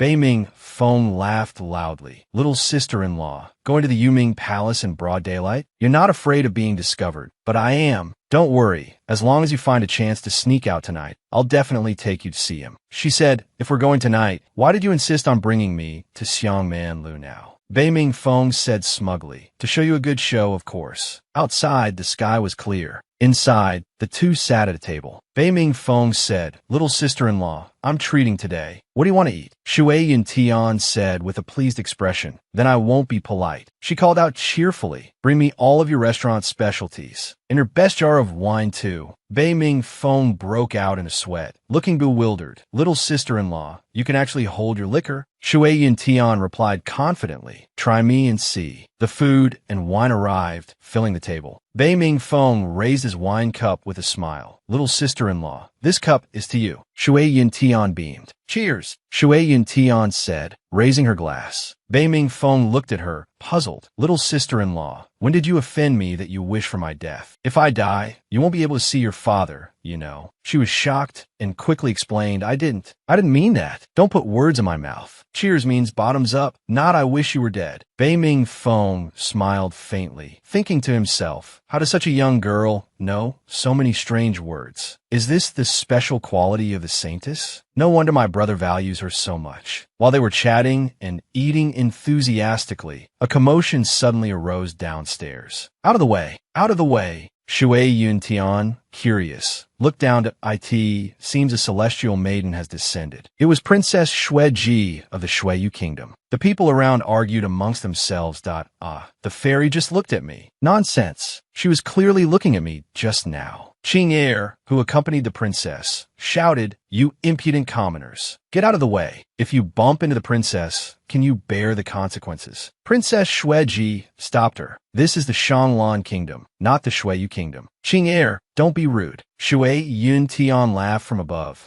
Don't you usually love beautiful women? Why aren't you playing the hero and saving the damsel today? Bei Ming Feng replied brightly, "As the finest man in the Shanglan Kingdom, I'm already married. Besides, this beauty has a special status. She's a flower that already has an owner." She was surprised. "Oh, really? Which lucky man is it?" Bei Ming Feng lowered his head, fiddling with a shrimp he was peeling. "This one, perhaps?" Shui Yuntian exclaimed. "Who is it? Tell me. Don't keep me in suspense." Bei Ming Feng smiled, offering her the peeled shrimp. "Isn't all this food enough to excite you? Especially with me peeling shrimp for you. Eat up," she said angrily. "Who wants to eat shrimp? I want gossip." Bei Ming Feng laughed heartily. Suddenly, Shui Yuntian's laughter faltered. Below, Bei Ming Yuan and Yi Han had spotted them. Bei Ming Yuan grimaced, thinking, "Why are they here?" Yi Han's expression changed. "The crown princess and the third prince." Bei Ming Yuan said angrily, "Yi Han, immediately evacuate the crowd. Ensure Princess Shui Ji's safety." Yi Han responded, "Understood." Looking at Bei Ming Yuan's back, radiating a dark aura, Yi Han thought, "His Highness is bringing murderous intent into Xiang Manlu. It seems the crown princess is in trouble." The door suddenly opened. Bei Ming Feng glanced up and saw Bei Ming Yuan. "Brother, you're here." Shui Yuntian, who was eating, trembled upon hearing his voice. Bei Ming Yuan's voice was low. "Why did you bring her out of the palace?" Hearing Bei Ming Yuan's voice, Shui Yuntian felt as if struck by lightning. "This isn't right, this isn't right. I must be drunk and dreaming. He can't be here." Bei Ming Feng stammered, brother." Bei Ming Yuan pulled her into an embrace.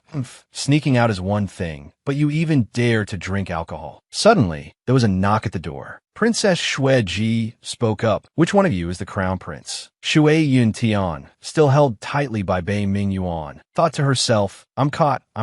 Bei Ming Yuan turned to face the door. "This prince is the crown prince." Seeing this, Princess Shui Ji thought, "This is the marriage alliance candidate my imperial brother has chosen for me. So, the child in his arms is another iceberg?" One awkward scene. Shui Yuntian, trapped between them, felt dizzy and thought, "I'm sandwiched between two icebergs. So small and pitiful, like I'm frozen solid. Being next to her in the summer would save on air conditioning, wouldn't it?" Bei Ming Feng stood beside them, chuckling awkwardly. Princess Shui Ji truly lives up to her reputation as the most beautiful woman in the world. Seeing is truly believing. Are all the women of Shuiyu Kingdom as beautiful as you? Shui Ji glanced at him and asked, "And who are you?" Bei Ming Feng introduced himself. "I am Bei Ming Feng, the third prince of Changlan Kingdom. I heard that the princess is representing Shuiyu Kingdom for a marriage alliance this time. I wonder if a candidate has been chosen yet." Shui Ji replied, "This matter doesn't require the third prince's concern." Bei Ming Yuan glanced at Yi Han outside the door and called, "Yi Han, escort the princess into the palace." Yi Han acknowledged the order. The two passed by each other. Bei Ming Yuan said, "This prince has other matters to attend to and cannot stay any longer." Shui Ji was surprised. "Why have I never heard that His Highness the Crown Prince has a daughter?" Seeing this, Bei Ming Feng said, "The princess is mistaken. That little girl is actually the crown princess. My imperial brother usually treats her even better than me." Shui Ji said softly, "Such an adorable child. It's normal to be fond of her." Shui Ji's eyes suddenly sharpened as she thought, "Just as long as she doesn't ruin my marriage alliance plans." Outside the palace, dusk had fallen and the moon had risen. Shui Yuntian was trying to climb onto the roof and then suddenly jumped down. "Perfect, just like me." Bei Ming Feng, who was standing below, saw her strange behavior and asked with a smile, "Little sister-in-law, are you planning on being a thief?" She thought angrily. "It really does look like it, doesn't it?" Bei Ming Feng laughed loudly. "You won't be seeing my imperial brother again this time. Otherwise, he'll skin me alive." She ran off while saying, "Humph, I can clearly see that you knew you'd run into him. That's why you deliberately brought me to Xiangman Lu." Bei Ming Feng explained, "Little sister-in-law, you misunderstand me. I just want to show you that Princess Shueji. She's here for a marriage alliance. Aren't you curious who her prospective partner is?" Hearing this, Shui Yuntian turned around abruptly and replied, "Who else could it be? It must be your imperial brother. Anyway, it has nothing to do with me." Bei Ming Feng was surprised. "You're really not worried that Princess Shueji marrying my imperial brother will threaten your position?" She snorted in annoyance. "How bothersome. Can you stop with the nonsense? Can we just go already?" Bei Ming Feng stepped forward and picked Shui Yuntian up. "We'll go right away." In another quiet space, it was Yuming Palace. Shui Yuntian and Bei Ming Feng stood before the palace. The guards outside, seeing them, stretched out their hands to stop them. This is the important ground of Yuming Palace. Unauthorized personnel are not allowed to enter. Boc Min Fong immediately raised the jade pendant and said, "Please deliver this jade pendant to your palace lord. Upon seeing this jade pendant, they will know who I am." The guard replied, "Very well, please wait here." Boc Min Fong said with a smug look, "Little sister-in-law, you're about to see your father. Aren't you excited?" Shui Yuntian replied indifferently, "It's all right. I wonder if this Yuming Palace Lord is as difficult to fool as Boc Min Yuyan." Boc Min Fong said, "I heard that beneath the Yuming Palace Lord mask is an extremely ugly face. Why would your mother love someone like that?" Shui Yuntian's face suddenly changed, as if struck by lightning. "What? He's not only a pervert, but also incredibly ugly? A daughter-obsessed, ugly man? As long as my mother likes him, it's fine. Ugh, I can't accept this." The guard approached and said, "The palace lord invites you both to follow me." Inside the spacious and magnificent palace, the palace lord sat on the throne and said, "What brings the third prince to visit so late at night?" Boc Min Fong replied, "Palace lord, I've come here tonight with good news to share." The palace lord expressed surprise. Boc Min Fong then lifted Shui Yuntian up and said, "Indeed, Palace Lord, do you recognize who she is?" Shui Yuntian thought uncomfortably, this pet-holding posture again. The Palace Lord looked at the two and thought, "Let's see what trick you're trying to pull." Then he said, "She looks somewhat familiar." Boc Min Fong chuckled. "Familiar is right. Doesn't she resemble your long-lost daughter?" The Palace Lord feigned surprise. This Palace Lord is unaware of having a daughter. Boc Min Fong continued, "Perhaps, Palace Lord, you have too many women and have forgotten about this matter." The Palace Lord retorted, "When it comes to promiscuity, this Palace Lord cannot compare to the third prince's reputation." Boc Min Fong's face darkened in embarrassment. Suddenly, Shui Yuntian softly said, "Are you my father?" Boc Min Fong thought, "When did she get down?" The Palace Lord frowned and asked, "Am I or am I not? You should know better than I." Shui Yuntian thought nervously, what does he mean? Could he have discovered that I'm a fake? She put on a cute expression and said, "My mother said my father was a masked immortal, so it must be you." Hearing this, the Palace Lord lowered his head in contemplation. It seems she really did come here for that woman. The Palace Lord then looked up and said, "Thank you, Third Prince, for finding my long-lost, illegitimate daughter. What reward would you like?" Boc Min Fong immediately replied, "I hear that Yuming Palace's silver immortal grass is exceptionally rare. It's said to be able to cure all poisons. I wonder if the Palace Lord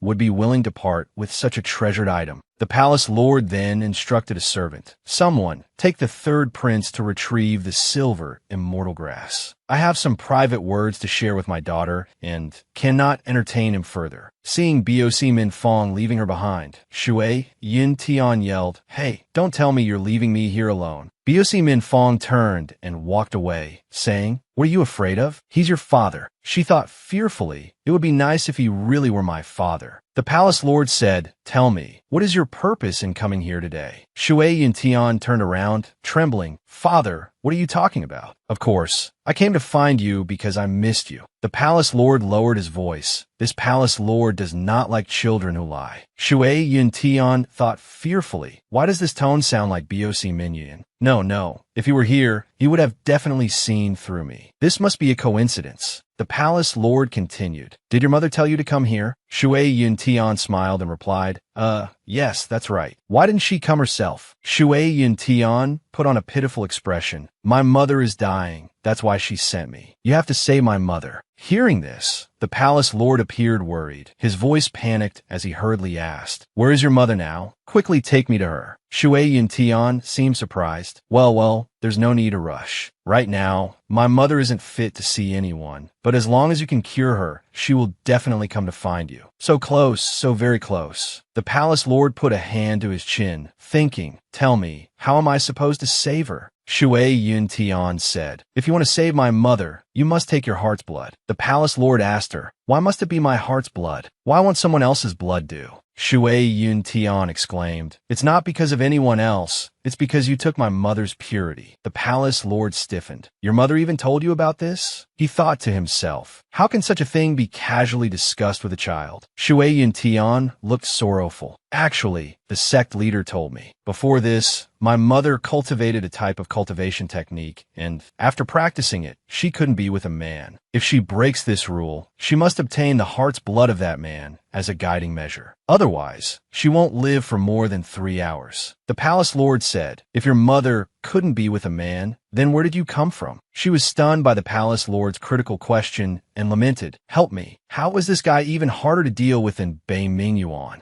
Outside, rays of sunlight filtered through the cracks in the door and into the palace. The palace lord walked down and sat in front of Shui Yuntian, slightly lowering his head. Seeing this, Shui Yuntian stammered, My mother gave birth to me before she started cultivating. She thought to herself, Please, spare me. I can't make up any more lies. The palace lord thought to himself, If I had a daughter with her, she would probably be this adorable. I can save your mother, but I have one condition. Shui Yuntian fearfully asked, What condition? The palace lord stated his condition, a life debt repaid with your body. She misunderstood the palace lord's meaning. Thinking of ginseng, she said, Come and get it. Don't pity me just because I'm a ginseng. Repaying with ginseng. Giving him a ginseng root wouldn't count as breaking my promise, right? Besides, as long as I stay hidden in the crown prince's residence, I don't believe he'd dare to come and kidnap me. She stammered, No problem. Let's do as you say. The palace lord was surprised. Can you decide on behalf of your mother? Shui Yuntian replied cheerfully, Don't worry. My will is my mother's will. If you're not reassured, you can come to the crown prince's residence to find me. What if I go looking for you and the crown prince captures me? Or are you intentionally leading me to the crown prince's residence, just so I'll get caught? Shui Yuntian trembled and stammered, that how? How could that be? I'm not that kind of person. Even if you don't believe me, you should at least believe my mother, right? The palace lord thought to himself, Your mother is even less trustworthy. The palace lord rested his chin on his hand and said, All right then, come back in 3 days to take my heart's blood. Shui Yuntian immediately obeyed. At Yun Shui Cave, the sect leader asked, You're here. Did you find anything? Shui Yundong replied, All of my disciples are accounted for. Could it be that the Yuming palace lord tricked us? The sect leader worried. What would he gain by tricking us? I suspect there's something hidden we don't know about. On the contrary, I have a suspect, but I haven't found any evidence yet. The sect leader pressed, Who is it? Shui Yundong lowered her voice and answered, Qingyu. These past few days, wherever she is, trouble surely follows. Keep a close eye on her movements. Don't alert her for now. Shui Yun Ruan stood outside the door, smirking. Shui Yun Tian, who was sleeping, suddenly felt a small dog licking her cheek. It said, Crown Princess, wake up, Crown Princess. Shui Yun Tian sat up and said softly, Why are you disturbing my sleep so early in the morning? Xiang Yang, beside her, said, Crown Princess, have you forgotten that you have etiquette lessons today? Shui Yun Tian made a disgruntled face that I don't want to. I've clearly learned it all before. What more is there to learn? Suddenly, a mama appeared from behind and said, The crown prince has ordered that if you don't obey, I am to administer punishment in his stead. From outside the palace, Shui Yun Tian's voice rang out,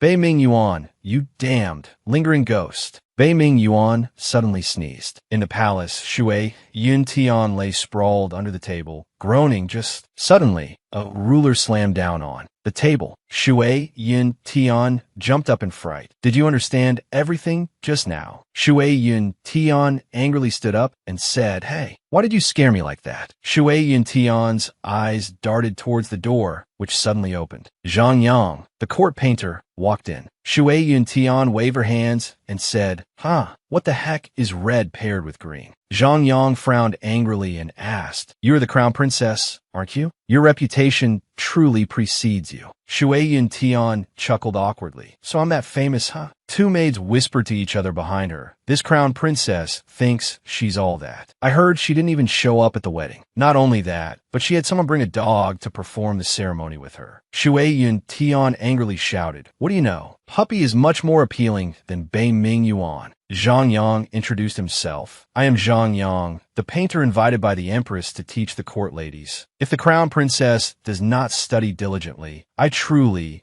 don't know how to report this to the crown prince." Shui Yun Tian replied, "Painting is my specialty. If you want to teach me, you'll have to see if you're even worthy." Zhang Yang was surprised. "What do you mean by worthy?" Shui Yun Tian continued, "Let's have a painting competition. If you win, I'll obediently listen to you. But if you lose..." Zhang Yang looked puzzled. "Then what?" Shui Yun Tian blushed and said, "Then you'll wear court lady clothes and walk around the palace. Women's clothing, you know." "Don't you dare?" Zhang Yang asked with a worried expression. "That if we're competing, I definitely can't lose." Outside, Bei Ming Feng and Bei Ming Yuan walked together. Bei Ming Feng sighed. "Alas, imperial brother, you've been busy all day helping Father Emperor handle official matters. It's a shame for my little sister-in-law to be stuck at home alone." Bei Ming Yuan glanced at him. "And so you arbitrarily brought her out of the manor and even took her drinking?" Bei Ming Feng froze. She wanted a drink. "Imperial brother, you can't wrongly accuse me. Do I seem that wicked in your eyes?" Bei Ming Yuan scoffed. "You should know what you've done." A servant girl walked past them, and Bei Ming Yuan's gaze snapped toward her. "Stop." The servant girl trembled. "Why yes, Crown Prince, Third Prince." She knelt down. Bei Ming Feng asked, "What are you doing with so much charcoal?" The servant girl stammered, reporting to Third Prince. "The Crown Princess insisted on a painting competition with Painter Zhang and ordered me to find some small, long pieces of charcoal." Bei Ming Feng's face lit up. "Looks like there's a good show to watch. Imperial brother, don't you want to go see?" Bei Ming Yuan's face flushed slightly.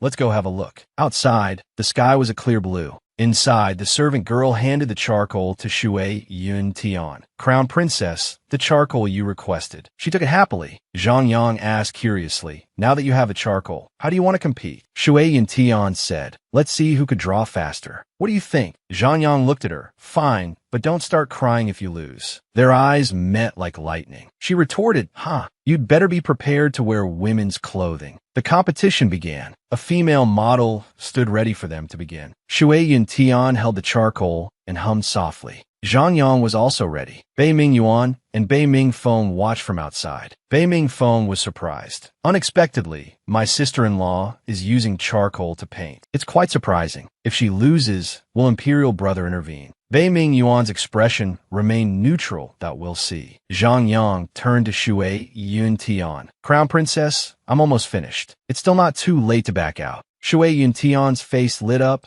"I'm finished." Zhang Yang's face pale. "What?" Shui Yun Tian held up her drawing next to the model. "Here, this is..." Zhang Yang looked at the drawing as if struck by lightning and coughed up blood. Seeing this, a servant girl cried out, "Painter Zhang is vomiting blood. Quickly call the imperial physician." Zhang Yang, his mouth stained with blood, said in astonishment, "Wait, I'm fine. I lost." Two servant girls standing nearby whispered, "Could the crown princess have cheated?" Yes. Surely Painter Zhang lost on purpose." The female model took the drawing and uttered, This has a ghost." She fainted on the spot. The servant girls exclaimed, "Someone fainted. Someone get the imperial physician." Shui Yun Tian asked Zhang Yang, puzzled, "Why did you help me?" Zhang Yang looked at her. "Because I want to take you as my master." Her face paled. Inside the palace, The empress's angry voice rang out.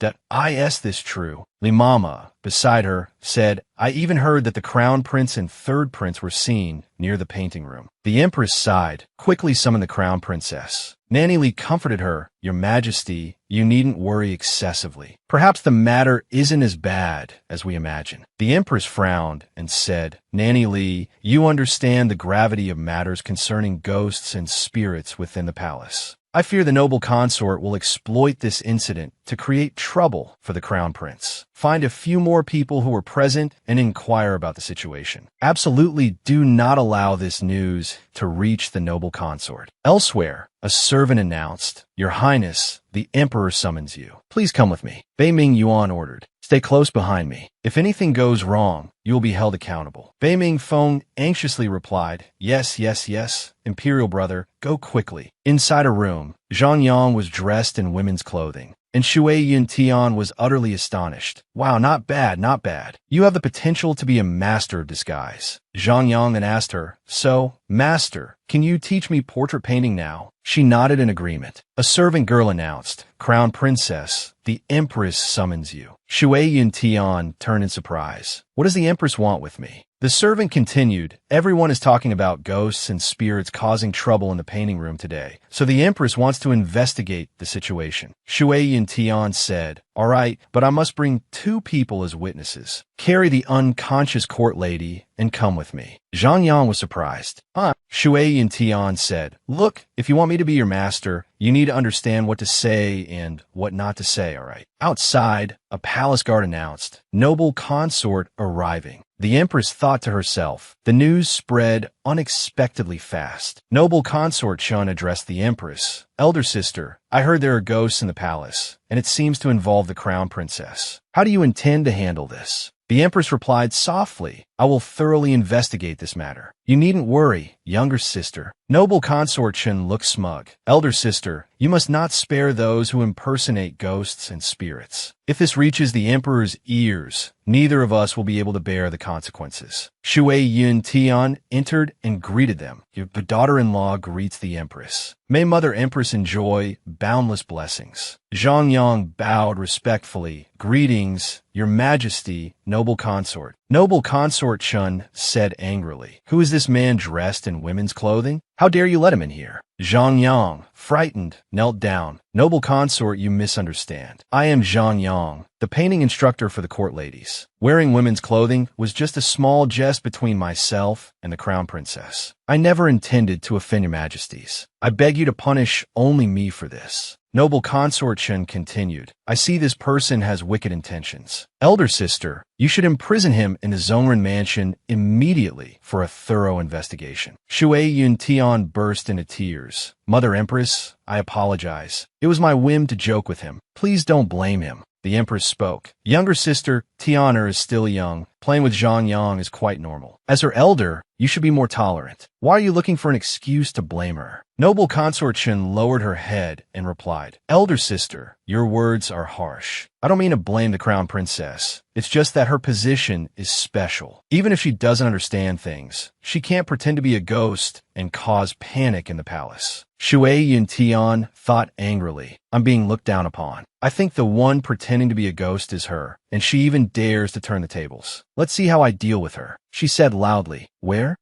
Where's the ghost? Why can't I see it? Could it be that this ghost was released by noble consort Chun? Otherwise, why is she the only one who saw it? Hearing this, noble consort Chun angrily shouted, Such impudence! Is this the well-behaved daughter-in-law that elder sister has raised? Shui Yuntian said in a flustered tone, Let's talk about the matter at hand. What does this have to do with the Empress? The Empress, sitting beside them, said helplessly, Children's words, younger sister, be careful not to let it affect your health. I think we should wake up the maid who fainted from fright first and ask her clearly what she saw. The 3 of them looked at each other. The mother and daughter were terrified. These people are so scary, and fainted on the spot. Seeing this, the Empress ordered, Someone, take her to the imperial physician first. We'll discuss this matter later. Noble consort Chun spoke up. She's been frightened to this extent. Does elder sister still want to continue shielding the crown princess? The empress replied, everything needs evidence. Do you expect me to condemn the crown princess without investigating the truth? Zhang Yang knelt before the empress. Your Majesty, all of this is because the crown princess's drawing is too lifelike, which frightened the embroidery maid. It's definitely not some ghost causing mischief. Please take a look at the drawing, and you'll understand why I say so. Noble consort Chun took the drawing and looked at it. The empress said in surprise, quickly, let me see. Noble consort Chun looked at the drawing, trembling as she spoke. This is... Elder sister, how could such a realistic painting be drawn by a child? Surely something unclean has possessed the crown princess. This matter, wait a minute, Shui Yun Tian thought angrily. This noble consort Chun is just here to find fault, isn't she? Suddenly, Bei Ming Feng arrived and stood in front of Shui Yun Tian. She asked, why are you here? Bei Ming Feng replied, if I didn't come, when His Majesty finds out that sister-in-law was confined to the ancestral hall, he would practically skin me alive. She asked him, then why didn't you come yourself? Bei Ming Feng said with a chuckle, Tiske,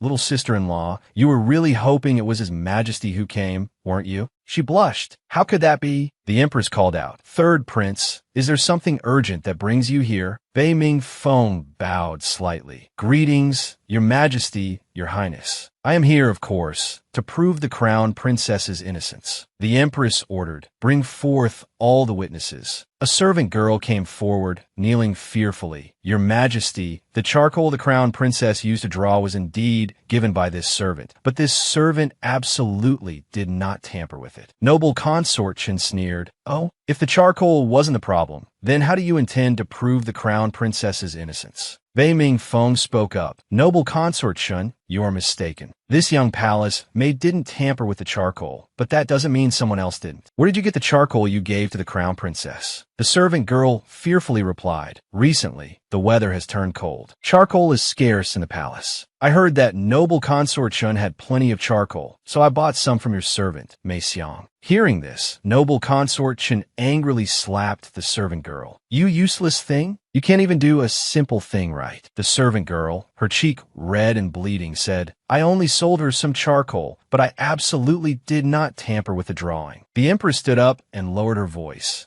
Was it that my younger sister has so much charcoal? Noble consort, Chen anxiously replied. This, Shui Yun Tian put on a pitiful expression and said, Mother Empress, I heard that there's a type of witchcraft in the southern border. If you burn the belongings of someone you hate, you can curse them. Could it be that noble consort Chun wanted to use this charcoal to burn something and curse me? Hearing this, noble consort Chun flew into a rage and shouted, I didn't. You're slandering me. Shui Yun Tian thought to herself with a sinister look, this is called tit for tat, only multiplied. The empress turned to noble consort Chun and asked, younger sister, at this point, are you still not going to tell the truth? The servant girl thought to herself, if I take the blame, the noble consort won't punish me anymore, right? Thinking this, she said, Your Majesty, I secretly took the charcoal from noble consort Nu. I wanted to use it to exchange for some money. Noble consort Chen knew nothing about it. The empress ordered, guards, take Mei Xiang to the Zongrenfu and await orders to be sold. She then addressed noble consort Chen. For your negligence in managing your staff, you are fined 3 months' salary as a warning to others. Noble consort Chen gritted her teeth in anger and thought to herself, you little wretch, just you wait. Outside the palace doors, the servants lined up holding something. Shui Yun Tian looked out and thought to herself, unexpectedly, attacking indirectly worked, and I even helped noble consort Nu and Bei Ming Mo. I wonder how they've been lately. Bei Ming Mo saw her and called out, Tian,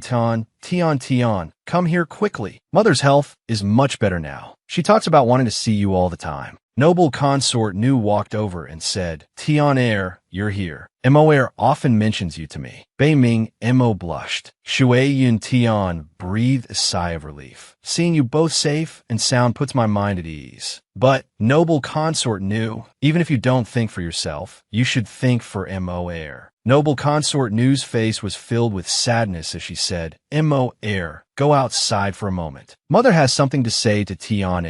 Confused, Bei Ming Mo obeyed. Shui Yun Tian said, "Noble consort Nu, I've heard about what happened. You were framed by her, weren't you?" Noble consort Nu replied, "Yes, that year, she falsely accused me of causing her miscarriage. In his anger, the emperor banished me to the cold palace without listening to my explanation." Shui Yun Tian asked, "Don't you want to overthrow her?" Noble consort Nu said sadly, "I can't fight her." Shui Yun Tian said angrily, "That won't do. You have to fight back. Just think of a way to remind the emperor of the good times you had together, and you can regain his favor and leave the cold palace." Noble consort Nu said shyly, "But I only know how to sing little tunes. Even if my voice is loud, it won't reach the emperor's ears." Shui Yun Tian reassured her, "Don't worry, I'll think of a way to help you. You just need to sing every night." Noble consort Nu thought sadly. Back then, noble consort Chun, full of jealousy, said the same thing to me. "Tianer, I know you're a good child, but why are you taking so much trouble to help me?" Outside the door, Ming Mo called out, "Mother, I believe Tian Tian won't harm us. How can you doubt her?" Seeing this, Shui Yun Tian smiled and said, "No, I'm very happy that noble consort Nu is thinking this way. It shows that you finally have some caution towards others. In the inner palace, the biggest taboo is being too trusting. To tell you the truth, I recently offended noble consort Chen. I want us to join forces to overthrow her to eliminate future troubles." Noble consort Nu pondered, "I understand. Tian Tian is so young yet understands so much. You must have suffered a lot." Shui Yun Tian blushed, thinking, "Well, actually, I learned all this from palace dramas." Emoer, outside the door, looked worried. Tian Ten. Shui Yun Tian approached him with a bright face and said, "From now on, you must train hard and protect your mother well." Emoer raised his hand resolutely. "Yes, I will." Shui Yun Tian continued, "Follow me. I'll teach you some training methods in the Imperial Garden." Qing'er called out, "Princess, do you really want to do this?" Shueji pondered. "Qing'er, my mind is made up. You don't need to persuade me anymore." Qing'er exclaimed, "Then what about young Master Li? Could it be Princess?" Shueji stopped Qing'er. "Enough, don't say anymore." By the bushes, Shui Yun Tian and Emoer were eavesdropping. Emoer said, "Tian Tian, why are we hiding like this?" She smiled slyly. Hearing them, Shueji shouted,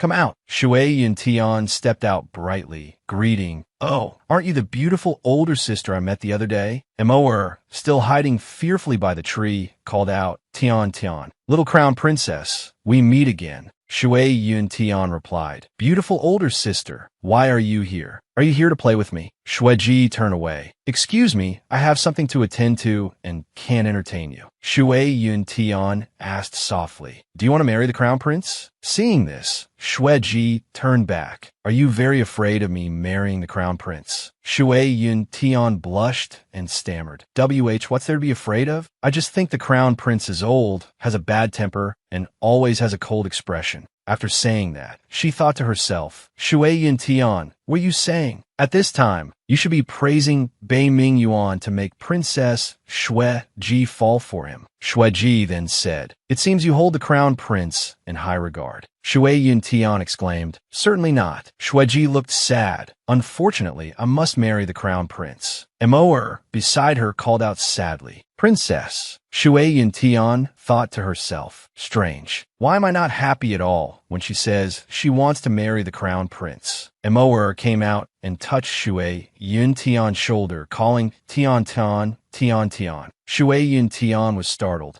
Why did you come out?" Emoer then said, "She's gone, and you're still standing there dazed, Tian Tian. Are you really the crown princess?" Shui Yun Tian hurriedly explained, "I'm sorry, I didn't mean to hide it from you." Suddenly, a voice called out, "Found them. Seize them and bring them to me." Shui Yun Tian anxiously said, "You're not allowed to arrest people without cause." 2 guards came to arrest her. She thought in astonishment, "They're here to arrest me." At the Zongrenfew, Shui Yun Tian was imprisoned by the guards. The guard said, "Crown Princess, you have offended." Shui Yun Tian thought in panic, "What's going on?" From behind, a hand reached out and called, "Master." Shui Yun Tian turned around in surprise and asked, "Why are you scaring me? Do you still want to learn painting? What happened to your face?" Did they mistreat you? She saw Zhang Yang's face covered in blood. Zhang Yang smiled and said, "This is the new red watercolor I just developed. Master, I heard that the candidate who was frightened into a coma died from internal injuries. I suspect noble consort Shun is behind this." She exclaimed in alarm. "What?" Suddenly, a voice echoed from the side. "Ha ha ha. I didn't expect you two to end up like this." Zhang Yang wiped away the red paint. She turned towards the source of the voice. "This voice, aren't you Mei Xiang, noble consort Qin's maid?" Mei Xiang was locked up opposite her, covered in injuries. "I knew my mistress would avenge me. So, how does it feel to be in the Zhongrenfu?"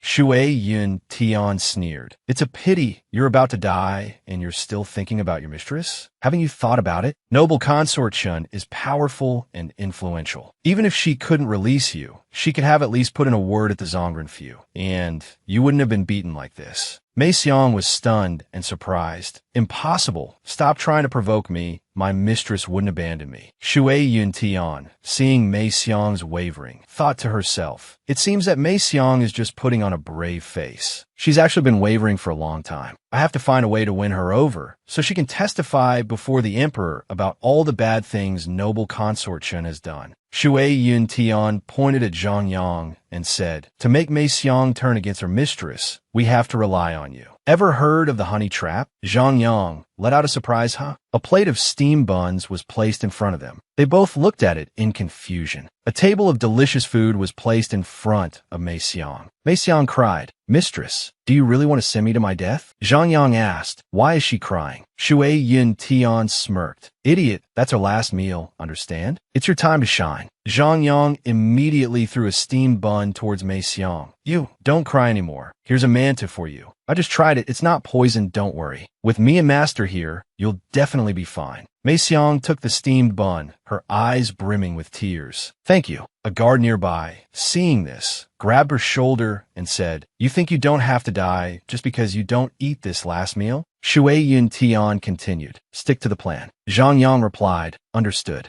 Zhang Yang suddenly called out in alarm, "Crown Princess, what's wrong? Someone." "The Crown Princess has fainted." Hearing this, the guard frowned. "TSK, stop yelling." The guard approached Shui Yun Tian. Hey, from behind, Zhang Yang attacked the guard. The guard turned around angrily. "You scrawny thing, you dare sneak attack me? You want to die?" Inside the Zhongrenfu, Zhang Yang trembled. Shui Yun Tian struck, knocking out the guard with a smack. "That's a wrap." Zhang Yang was stunned. "Master, you're really not coming with us?" She said, "If we both run away, how can we coordinate from inside and out? Besides, I'm the Crown Princess. The noble consort wouldn't dare do anything to me, but there's no telling what she'll do to you and Mei Xiang. Take Mei Xiang to the cold palace and escape. Find noble consort Nu and tell her my name. She'll help you." Zhang Yang hesitated. "But if we run away, won't Master be implicated?" She suddenly collapsed. I'm dying." Zhang Yang and Mei Xiang stared wide-eyed in surprise. Such acting. Seeing Bei Ming Feng arrive, the guard called out, "Your Highness, why are you here?" Shui Yun Tian opened her eyes and looked. Bei Ming Feng said with a smile, Well, what's going on here?" Seeing him, she thought angrily, "Why is it him?" The guard bowed his head. "Just now, this humble servant was knocked unconscious by the Crown Princess, so I don't know anything." Bei Ming Feng exclaimed, "You say you were knocked unconscious by the Crown Princess? Then why is she lying on the ground and not you?" The guard anxiously replied, "It must have been her." Bei Ming Feng lowered his voice. "Think carefully before you speak. Falsely accusing the Crown Princess without witnesses is a serious crime." The guard stammered in fear. This humble servant misspoke. "Just now, this humble servant fainted because I hadn't eaten enough. It has nothing to do with the Crown Princess." Bei Ming Feng ordered, "All right, you may leave." Bei Ming Feng walked over to her, picked up the roasted chicken, and said with a smile, "If you die, this roasted chicken will be mine." She jumped up in surprise. Roasted chicken. She thought to herself, where did he get that? She feigned innocence and said, "Roasted chicken smells good, so hungry." Seeing her like this, Bei Ming Feng thought, "This little girl is so adorable. Sister-in-law, you owe me another favor. How are you going to repay me? Tell me, how much money do you want?" Bei Ming Feng coughed.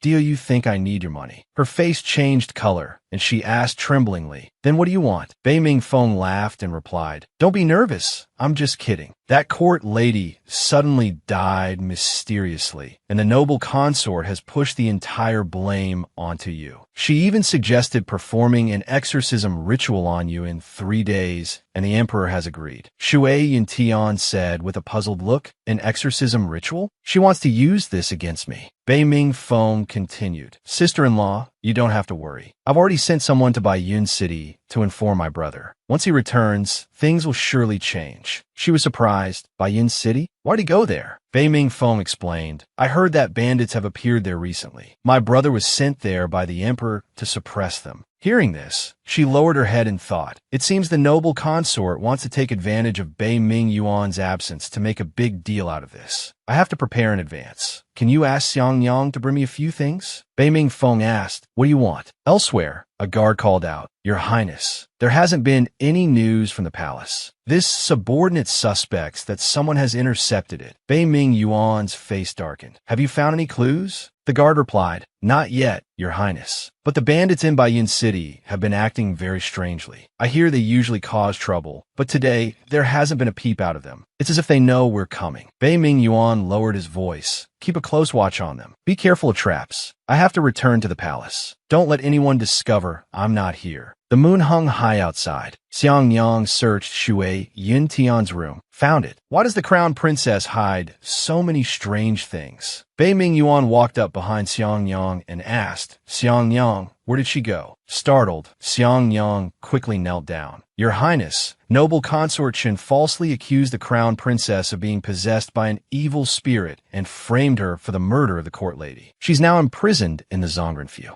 Bei Ming Yuan said angrily, "Noble consort Qin dared to take action against her while I was away." Xiang Yang worriedly said, "Your Highness, what should we do now?" Bei Ming Yuan turned around and said, "I'll figure out how to resolve this. Pretend you never saw me today." At the Zongrenfew, the Yuming Palace Master came to see Shui Yuntian. She looked up in surprise and called out, "Yuming Palace Master." She collapsed back down in shock. "Why are you here?" The Palace Master stood before her and asked, "Have they mistreated you?" She asked in surprise, "Why do you suddenly care about me?" The Palace Master gently replied, "If this Palace Master takes your mother, I will naturally be your father. Is there a problem with caring about you?" She paled, thinking to herself, that logic actually makes sense. She stood up and said, "Since you're here, why don't you give me your lifeblood first?" The Palace Master looked at her and replied, "You're in this situation and still thinking about my lifeblood? Even if I give it to you now, can you guarantee you'll make it out of the Zongrenfew alive?" Shui Yuntian lowered her head and softly said, "I'm the crown princess. They won't easily harm me. Besides, I've already thought of a plan, so don't worry." The Palace Master let out an "oh" and asked, "What's your plan?" She said, "My plan is..." Then she suddenly smiled brightly. "I'm not telling you." Seeing her smile, the Palace Master blushed, thinking to himself, her smile is quite lovely. Xiang Yang arrived and called out, "Crown Princess, are you asleep yet?" She quickly ran to Xiang Yang. "Xiang Yang, you're here. Leave quickly before anyone notices you." The Palace Master thought, she's fast. Xiang Yang asked, "Crown Princess, who were you talking to just now?" She quickly denied it. "No one." Xiang Yang, you must not have slept enough and are having hallucinations. Xiang Yang was stunned. "Oh, so that's it. Crown Princess, what's this?" Xiang Yang handed her a bottle. She replied, "Just ordinary candied fruit. I suddenly felt like eating some, so I asked you to bring it." She thought to herself, there are a total of 3 pills to restore my power, each lasting only an hour. I have to use them sparingly. Inside the palace, the Empress worriedly asked, "Is there any news from the Crown Prince?" A servant replied, "This servant has sent people to urge him several times, but there's still no response." Another servant rushed in and said anxiously, "Your Majesty, it's not good. The exorcism ritual has been moved up, and the Crown Princess has been taken to the altar." The Empress exclaimed worriedly, "What?" "Your Majesty, this servant heard that Mei Xiang, who is imprisoned in the Zongrenfew, escaped. Perhaps noble consort Chun is being blackmailed by her, which is why she rushed to convict the Crown Princess." The Empress called out, "Li Mama, send a few more people to inform the Crown Prince. This palace will find a way to delay this." At the palace altar, a voice rang out, "The ritual preparations are complete. We can begin." A bowl for the exorcism had been meticulously prepared. "Evil spirit, reveal yourself." The speaker walked up to Shui Yuntian, holding the bowl, and said, "Crown Princess, please forgive me." Shui Yintian lifted the bowl to her lips. The palace master hid nearby, watching stealthily, while someone else lurked in the shadows, ready to act at any moment. The old Taoist priest watched, sneering inwardly. Drink it, drink it. Once you drink it, you'll go mad on the spot. Then I'll finish you off with a single sword stroke." Shui Yintian spat the contents of the bowl in his face, sticking her tongue out at him.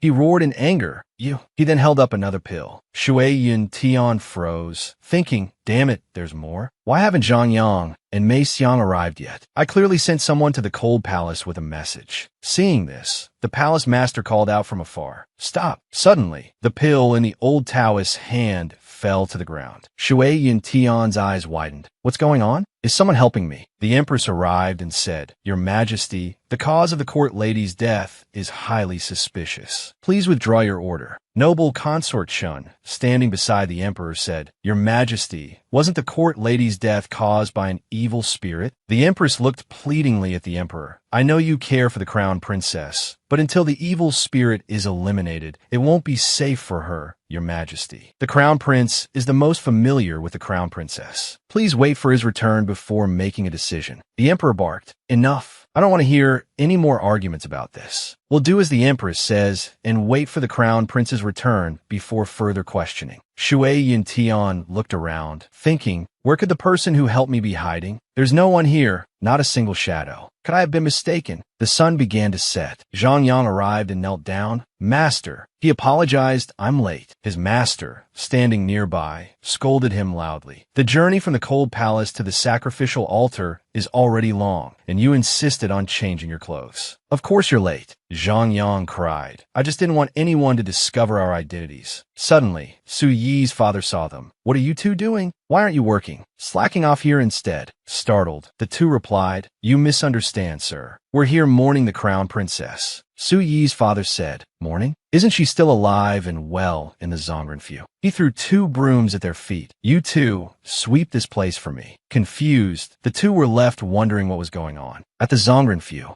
Shui Yintian trembled with fear. Xiang Yang beside her asked, "Your Highness, why do you suddenly want my clothes?" Shui Yintian blushed, "Because I'm scared being here alone. But if I wear your clothes, I can pretend you're here with me, and I won't be so afraid." Xiang Yang's eyes filled with sadness. "Your Highness, you've suffered." Shui Yintian asked her, "By the way, has Bei Ming Yuan returned yet?" Xiang Yang hesitated. Well, hearing this, Shui Yintian turned away. "All right, I'm tired." "Xiang Yang, you should go and rest too." Wearing Xiang Yang's clothes, Shui Yintian held the pill in her hand and murmured, "This time, it should work, right?" She then put the pill in her mouth. At the Yuming Palace, a guard bowed, reporting to the palace master. "Today we intercepted a carrier pigeon flying towards Yun Terrace, but we didn't find any letter. We must have lost it during the capture." The palace master ordered, "Have you traced the bird's origin?" The guard replied, "According to the bird keeper, the pigeon belongs to General Chunda." The palace master pondered, "Chunda, what is he plotting?" Night fell, shrouding the entire palace. Shui Yintian lingered outside the door, peeking in and thinking to herself, "This place is... Why is it the bedchamber? I've been searching for almost half an hour and still haven't found the mortuary." A voice came from outside. "Your Majesty, this matter is not easy." Shui Yintian was startled, stumbling back, almost falling. Suddenly, a hand reached out and covered her mouth. It was the palace master. She froze, thinking, "The Yuming master? Why is he here?" Noble consort Chen said, "I've given you so many benefits, and you tell me you can't do this?" The old man following behind spoke up, "Your Majesty, the crown princess seems to have a secret protector, making it difficult to act directly." Noble consort Chen angrily exclaimed, "I don't care if this person is high or low. If you can't get rid of that little vixen before the crown prince returns, I'll make you a dead man." The old man hurriedly said, "Your Majesty, please don't be hasty. I have another way." On the table sat a glass bottle. The old man explained, "This is a hallucinogenic drug. You just need to add a little of this to the emperor's food, and I guarantee that tomorrow, this matter won't need any reminders. The emperor will order the execution of the crown princess." Noble consort Chun sneered evilly. "Fine, I'll trust you one more time." The palace master whispered close to Shui Yintian's ear, "They're gone." Blushing, she quickly stepped back. Why are you here? He replied, shouldn't I be asking you that? The palace master then firmly grasped her hand. I won't let you escape this time. He placed a kiss on her lips. Blushing with anger, she said, hey, if you do that again, I won't be polite. He responded, do you think you could defeat me? Looking at your vitality, you don't seem like someone who's about to die. She yelled angrily, it's internal injuries. Do you understand? She turned away. Enough. My daughter is still locked up in prison suffering. I don't have time to talk to you.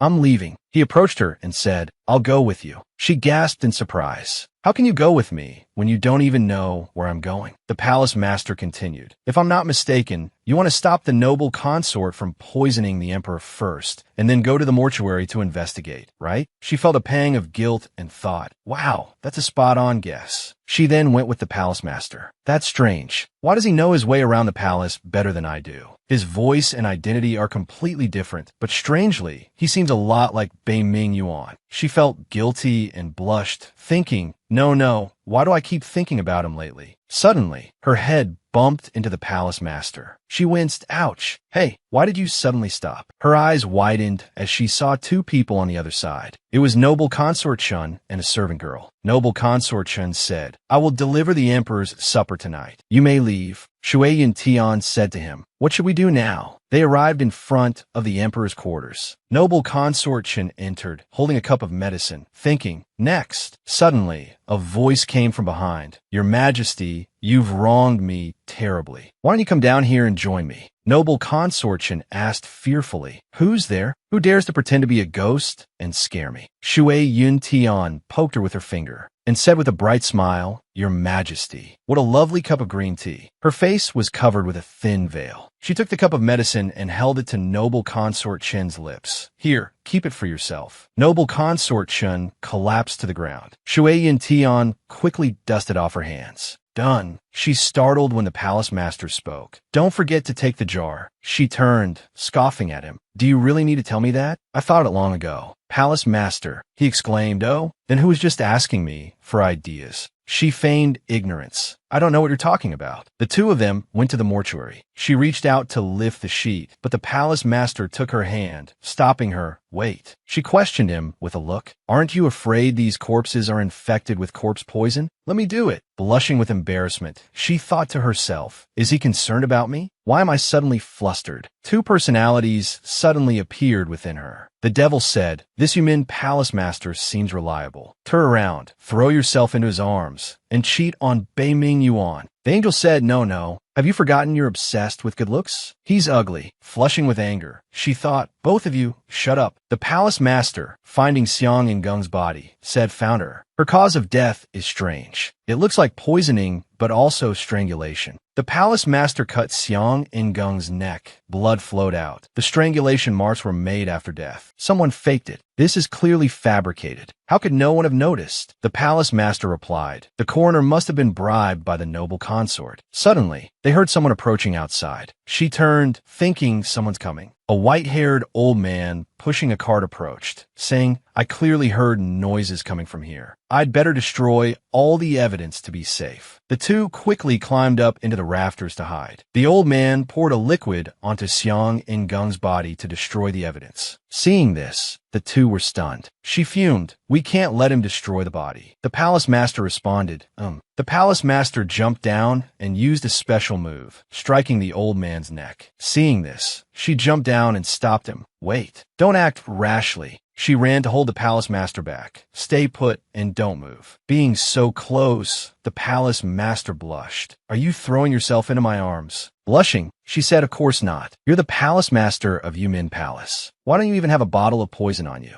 The palace master asked, slightly irritated, what do you need poison for? Do you think I'm the kind of person who always carries poison around? Flustered, she quickly dodged away. I just wanted to use poison to force him to confess about the noble consort. If you don't have any, we can't think of another way to trick him. The testimony of those underlings won't be enough to bring her down. She then asked, surprised, what do you mean? The palace master continued. The noble consort's father, Chunda, is the grand general, holding military power. If we don't completely uproot the Chun family, she'll have a chance to make a comeback. Instead of forcing this Taoist priest to testify against the noble consort, it's better to make him work for us. She was taken aback by his words. I understand. You mean you want to make him a spy, to monitor the noble consort's every move for us? Correct. It seems you're not completely foolish. She retorted sullenly. Humph. If I had known her backing was so strong, I would have thought of that too. It began to rain outside. Inside, the old man woke up, trembling. The two stood before the old man. She spoke. Well, quite the tough guy, aren't you? Do you know who he is? The old man stammered in fear. No, I don't know, Shui Yin Tian said with a wicked smile. That he's the Yu Min palace master, a ruthless killer. With a snap of his fingers, he can turn you into fireworks. What I just fed you is a secret poison he concocted over 74 days and 9 nights. If you don't want her guts to rot, you'll obey, understand? The palace master then snapped his fingers, making the old man turn pale and stammer. Please forgive me. I was blind to your greatness. Please spare my life. I'll do whatever you say. She grinned and high-fived the palace master. Good job. The old man knelt before the palace master. He said, have you memorized it? The terrified old man replied, yes, I've memorized everything. Then, as for the antidote, come to Yu Min Palace after you've succeeded. Of course, you'll get the antidote. Now, get out. Shui Yin Tian blushed. Hey, don't. The palace master approached her with a sly smile. She backed away fearfully, thinking, I'm doomed. How could I forget he's the biggest problem today? Hey, I'm warning you, don't try anything funny. The palace master asked, though, didn't your daughter tell you? She agreed to my terms to save you. She backed into a pillar, letting out a small oof. The palace master reached out and gently caressed her face. Are you going to play dirty? She angrily bid him that you're the one playing dirty. The palace master thought to himself, irritated, are both mother and daughter born in the year of the dog? Why do they both like to bite? She retorted, Yu Min palace master, if I remember correctly, you haven't given my daughter the heart's blood yet, have you? If you haven't kept your promise, what right do you have to touch me? The palace master looked at her and said, come back to Yu Min Palace with me. I'll give you the heart's blood immediately. She recoiled, refusing to in no way. I don't trust you, and I've been wanting to ask, how are you so familiar with everything in the palace? How could you find that court lady so accurately without ever having met her? Who are you, really? The palace master lowered his head, that I am actually an ally of the crown prince. She was stunned.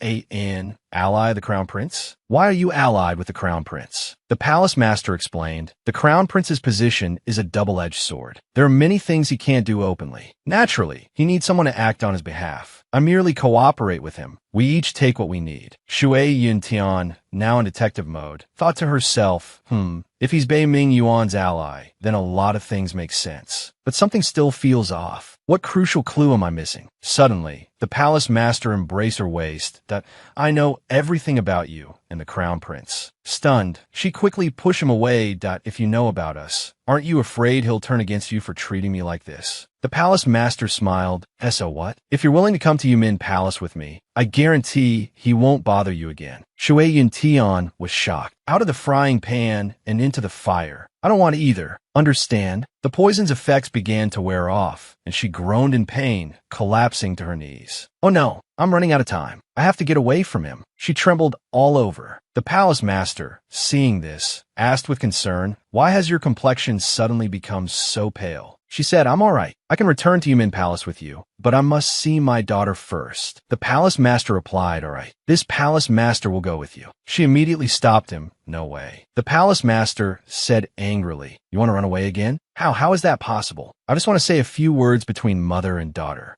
With her, the palace master remained firm. Then this palace master must follow you to prevent you from teaching her nonsense. She fumed, you're so nosy. Do you really consider yourself her father now? He readily agreed, indeed. She glanced at him, chuckling. I've never seen anyone so happy to be a father as you. The two went outside, she walking behind, thinking to herself, it seems I can't hide it any longer tonight. Suddenly, the palace master stopped, causing her to bump into him and cry out, ouch. She fearfully covered her mouth with her hand. The palace master turned around and said gently. You've been very well behaved this whole journey. This palace master will give you the time it takes for one stick of incense to burn. You may go. The palace master then embraced her and placed a kiss upon her lips. He said, "Don't betray this palace master's trust." Feeling remorseful, she proactively hugged him, thinking, "I'm sorry." She then quickly turned and left. The palace master said, "Come out." From behind, a servant girl appeared, calling out, "Palace master, there's news from Baiyun City." "I know. You stay here in this palace master's place. Later, take her back to Yumin Palace. Remember, you must not harm her." The servant girl obeyed. "Yes, this servant will obediently wait." 3 hours later, the servant girl said, trembling, "Why hasn't she come out yet? Where is she?" Early in the morning, a hand patted Shui Yun Tian's shoulder, calling, "Wake up." She blinked her eyes open, rubbing them and saying, "I'm not her. She's gone." Bei Mingfeng bent down slightly.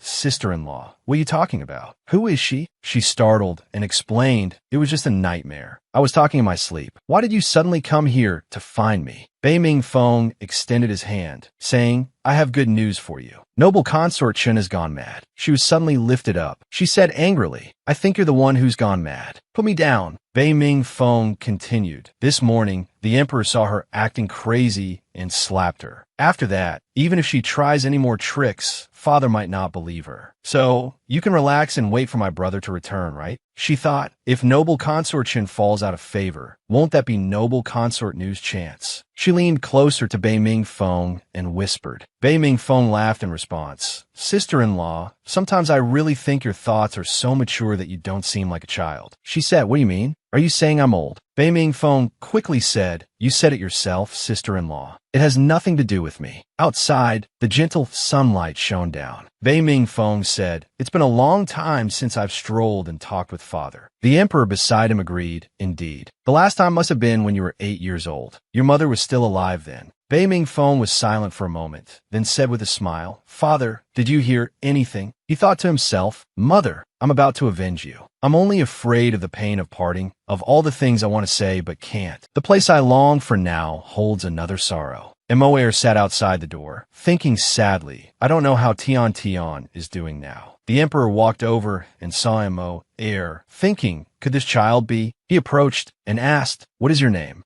Moer looked up and replied, "My name is Bei Ming Moer." "Excuse me, mister, what brings you here?" The emperor was stunned, thinking, it's Moer, but didn't noble consort Chen say he died young all those years ago? He rushed to embrace Moer, weeping, "I'm sorry, my son. I made you suffer." Noble consort Nu, standing nearby, thought, I can't believe the emperor actually came. Her hands trembled. For Tian Tian, for Moer, and for myself, I absolutely cannot back down this time. Moer turned and saw noble consort Nu. "Mother," he called out, "who is this man? Do you know him?" She walked forward and knelt before the emperor. "Your Majesty," she said, "long live the emperor." The emperor held Moer. Moer's eyes filled with tears. Are you my father?" The emperor replied, "Yes, my son. It's my fault. I've made you and your mother suffer." Noble consort Nu said to him, "Your Majesty, why don't you come in and sit for a while? Have a cup of tea." The emperor thought to himself, noble consort Nu is even more gentle and captivating now than before. Bei Mingfeng, watching from outside, thought, interesting. In the palace, a guard approached and reported, "Your Highness, we've captured him." The blonde-haired man yelled angrily, "Go ahead and kill me. I won't even flinch." Suddenly, a pill flew into the blonde man's mouth, and he started coughing. "That you're despicable." Bei Ming Yuan said, "Despicable? And when you were setting fires and robbing innocent people, you didn't find yourselves despicable. What you just swallowed is a secret poison I refined for 77 days and 49 nights. If you don't want your insides to rot, tell me everything about your plan." Elsewhere, amidst a raging fire, Yihan thought to himself, where did His Highness learn this trick? Usually, he just hangs them up and beats them before interrogating them. The blonde-haired man said angrily, "You think I'll believe anything you say? Do you think I'm stupid?" Bei Ming Yuan began to count down 3, 2, 1. He snapped his fingers, and the blonde man collapsed to the ground in agony. "It hurts." It hurts. I'll talk. I'll talk. Bei Ming Yuan thought to himself. This trick is surprisingly effective. The blond man blurted out, Chunda told us to keep you occupied in by Yin City. He's going to use the excuse that you're failing to suppress the rebellion to ask the emperor to send the imperial guards to assist. By then, the palace defenses will be weak, and he'll be able to force the emperor to abdicate. Bei Ming Yuan sighed. Just as I suspected. Did you exchange any letters? The blond man continued, I don't know about that. I only know that we retreated when carrier pigeons arrived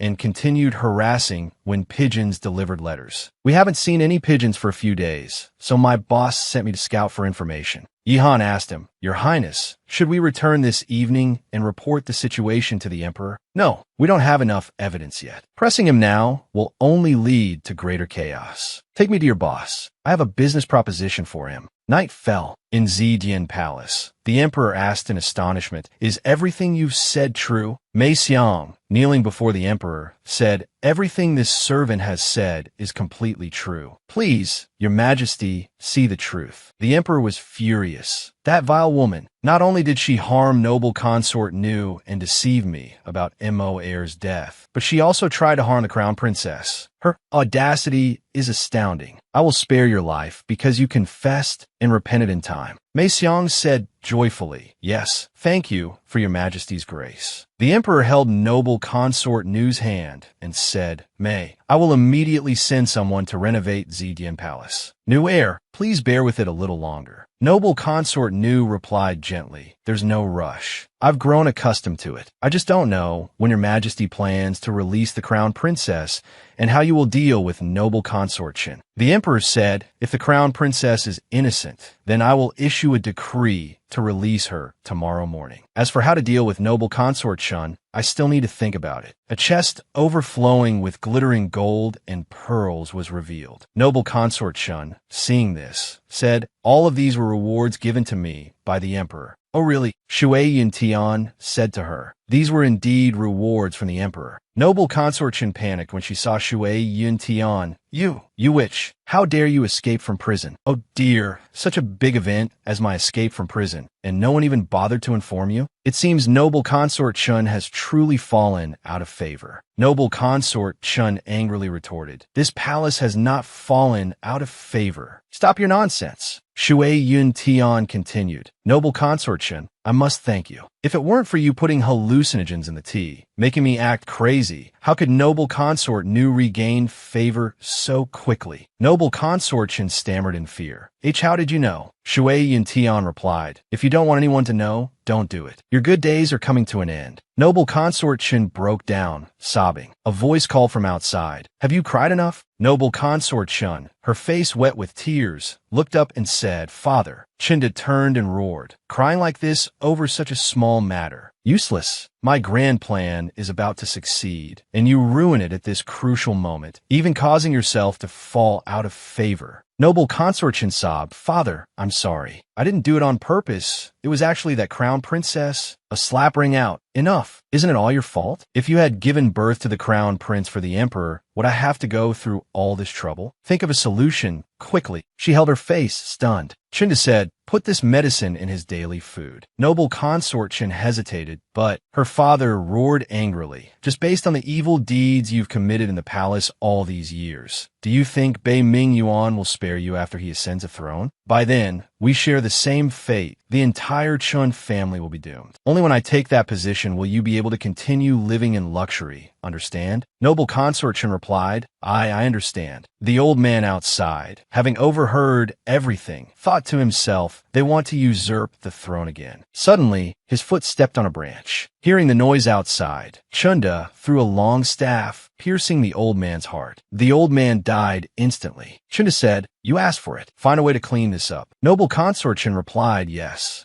That night, noble consort Chun threw the old man's body into the pond. Bei Ming Feng, seeing this, remarked, Noble consort Chun is quite skilled at destroying evidence. Isn't she? Noble consort Chun turned around in shock. It's you. Why are you here? Bei Ming Feng smirked. Does the noble consort remember how my mother died? Noble consort Chen trembled. It's been so many years. How could I remember? Bei Ming Feng extended his hand and asked, is that so? Then perhaps I should help you remember. He then pushed her into the pond. Noble consort Chen gasped, pleading for help. Bei Ming Feng stood above her and said, do you remember now, your ladyship? You were the one who pushed my mother into the pond all those years ago. Don't tell me you thought no one knew. Consort Chen, slowly sinking, choked out life. Then the surface of the pond became still. Bei Ming Feng, his face filled with sorrow, thought, Mother, rest in peace. Your son has finally avenged you. When morning came, Shui Yun Tian was surprised. What? Noble consort Chun and the Taoist jumped into the lake together and committed suicide for love. Xiang Yang said to her, this servant only overheard these rumors. They may not be true. Shui Yun Tian pondered. Someone as arrogant as noble consort Chun. How could she commit suicide with someone else over lost favor? Someone must have killed them first and then made it look like a love suicide. So who could have done this? Could it be? Xiang Yang immediately said, His Highness, the Crown Prince. Shui Yun Tian was surprised. Bei Ming Yuan? Why would he do that? Xiang Yang continued, this servant doesn't know why His Highness the Crown Prince would give such orders. What orders? Xiang Yang handed her a letter. His Highness the Crown Prince sent a letter saying that it might be dangerous outside during this time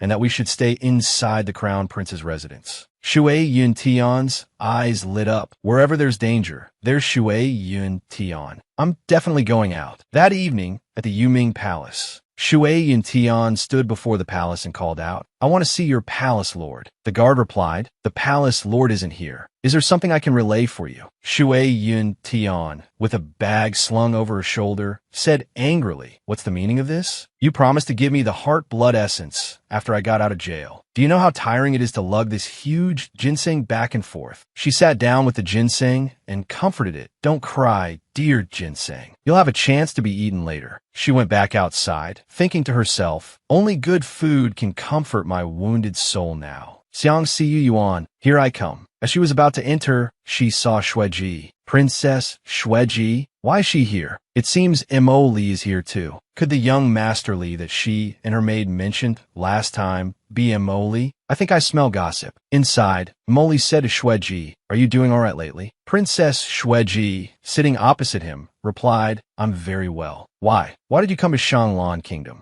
Mo Li began to explain. 3 months ago, Master dealt with some traitors, but when it came time for burial, we discovered that their bodies had vanished without a trace. Later, someone reported finding their traces in Shanglan Kingdom, so Master specifically sent me to investigate. A similar incident occurred in the Shuiyu Kingdom Palace. My brother and I agreed that it was the work of demons. Qing Er rushed in frantically, calling out, Princess, it's not good. There's a group of soldiers gathered near the palace gates. It seems they're about to start a rebellion. Xueji said anxiously, no. If the ruler of Shanglan Kingdom changes now, our marriage alliance plan will be shelved. She turned to her maid. Qing Er, come with me. We must stop them. Mo Li, from behind, struck Xueji with a move, causing her to faint. Catching her, he said, I'm sorry. I can't let you go and risk yourself. Qing Er, you stay here and watch over her. I'll go out and gather information. Shui Yun Tian, standing outside and having heard everything, folded her arms and thought, as expected, something big has happened. If I find a way to save the emperor and ask him for the Xian Wu Lian, wouldn't I be able to bypass Bei Ming Yuan? Ha ha ha. I'm so brilliant. Even I'm scared of myself when I'm clever. She took out the medicine bottle. Come out. Transformation medicine. She then banged on the door loudly, feigning a voice. My lady, quickly open the door. There's someone covered in blood outside looking for you. Tiana panicked. Huh? What's going on? Is that person young Master Li? Shui Yun Tian urged. Come down and see for yourself. Tianer went out to check the situation. Shui Yun Tian went in and stood before Princess Xueji. She changed into Xueji's clothes and went outside. Someone saw her and called out, Princess. Shui Yun Tian walked out disguised as Princess Xueji, thinking, sorry, Princess Xueji, I'm borrowing your clothes. Hee, so embarrassed. At the Imperial Palace, a troop of soldiers on horseback arrived. Chinda spoke up, Your Majesty, where are you going? The Emperor angrily shouted, Audacious traitor, you dare to force the palace. Chunda's expression was sinister as he replied, "Your Majesty, you are mistaken. I am merely a good father seeking justice for my daughter." Bei Mingfeng stepped forward, standing before the emperor to protect him. "Father, go ahead. I will surely take down this traitor." Chunda angrily yelled, "None of you are allowed to leave. Seize them all." Shui Yun Tian, observing from the roof, thought, finally caught up. Suddenly, an arrow flew towards the emperor. The emperor was startled. Bei Mingfeng beside him cried out, "Father!" Just as the arrow neared the emperor, a hand grabbed it. It was Shui Yun Tian. Sweat dripped down the emperor's forehead in fear. Shui Yun Tian stood before him, angrily saying, "Did I give you permission to kill the emperor?" The emperor and Bei Mingfeng, standing behind him, looked on in confusion. The emperor then spoke, "Who are you?" Bei Mingfeng smiled and said, "Oh, I know. Your princess, Xueji." Hearing this, Shui Yun Tian thought angrily, "Do you all rely solely on clothing to recognize people?" Chunda roared furiously,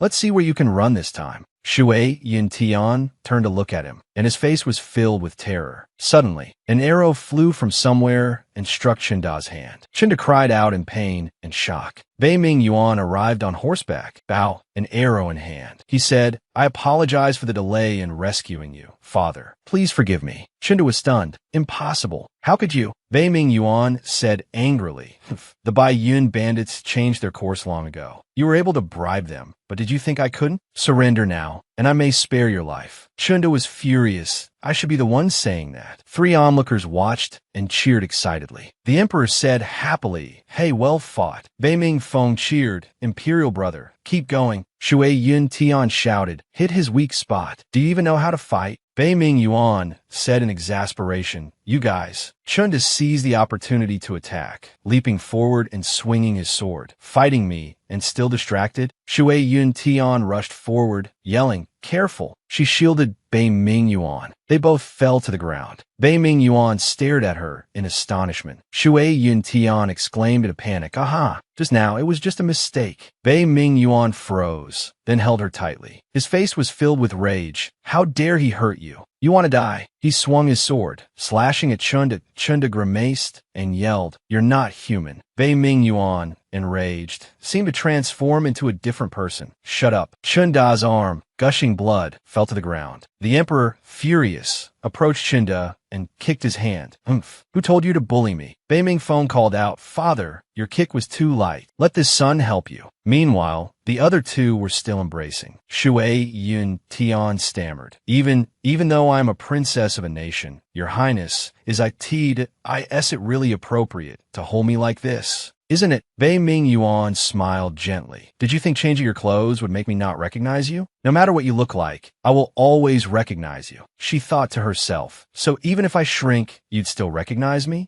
Bei Ming Yuan hugged her tightly and smiled. Shui Yun Tian froze. "Let go." Bei Ming Yuan looked at her.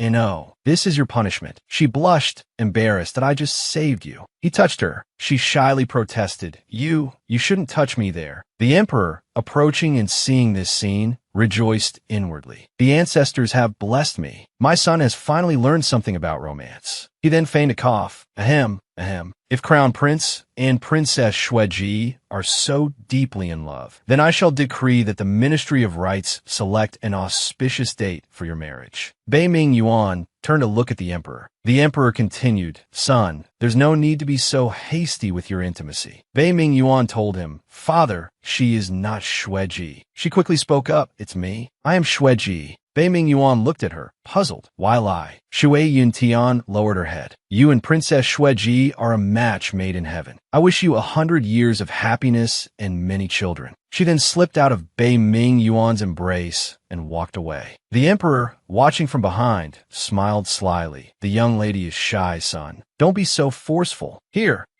let your father teach you a few tricks." Bei Ming Yuan's face darkened, "That I don't need them." Bei Mingfeng, observing everything, thought to himself, "I had planned to take advantage of Chunda's rebellion, but I'm still no match for my older brother. However, seeing how much he cares for that woman, perhaps this is a good opportunity. At the Crown Prince's residence, Bei Ming Yuan spoke to the guard. Have you searched the entire residence? Shui Yun Tian, sitting on the roof, overheard everything and thought, as expected, he's still looking for me. Bei Ming Yuan said impatiently, forget it. I'll search myself. She broke out in a sweat. It seems the medicine is wearing off. She felt dizzy. She was in the middle of an icy field, surrounded by freezing water. She stood there, thinking, why is it getting colder and colder? Where am I? I can't take it anymore. Suddenly, she fell from a great height. Bei Ming Yuan, seeing this, was stunned. Then he jumped into the water, grabbed her hand, and carried her out, thinking, why is it Shui Yun Tian? And she's not even wearing any clothes. He suddenly froze, thinking, that's not right. The woman who fell in just now was clearly that other woman. What is going on? Inside the palace, Xiang Yang stammered incessantly. It was this servant's fault for not watching the crown princess closely. Please, your highness, punish me. Xiang Yang trembled as Bei Ming Yuan spoke. You've been by her side for so long. Did you not notice anything unusual? Xiang Yang hesitated. This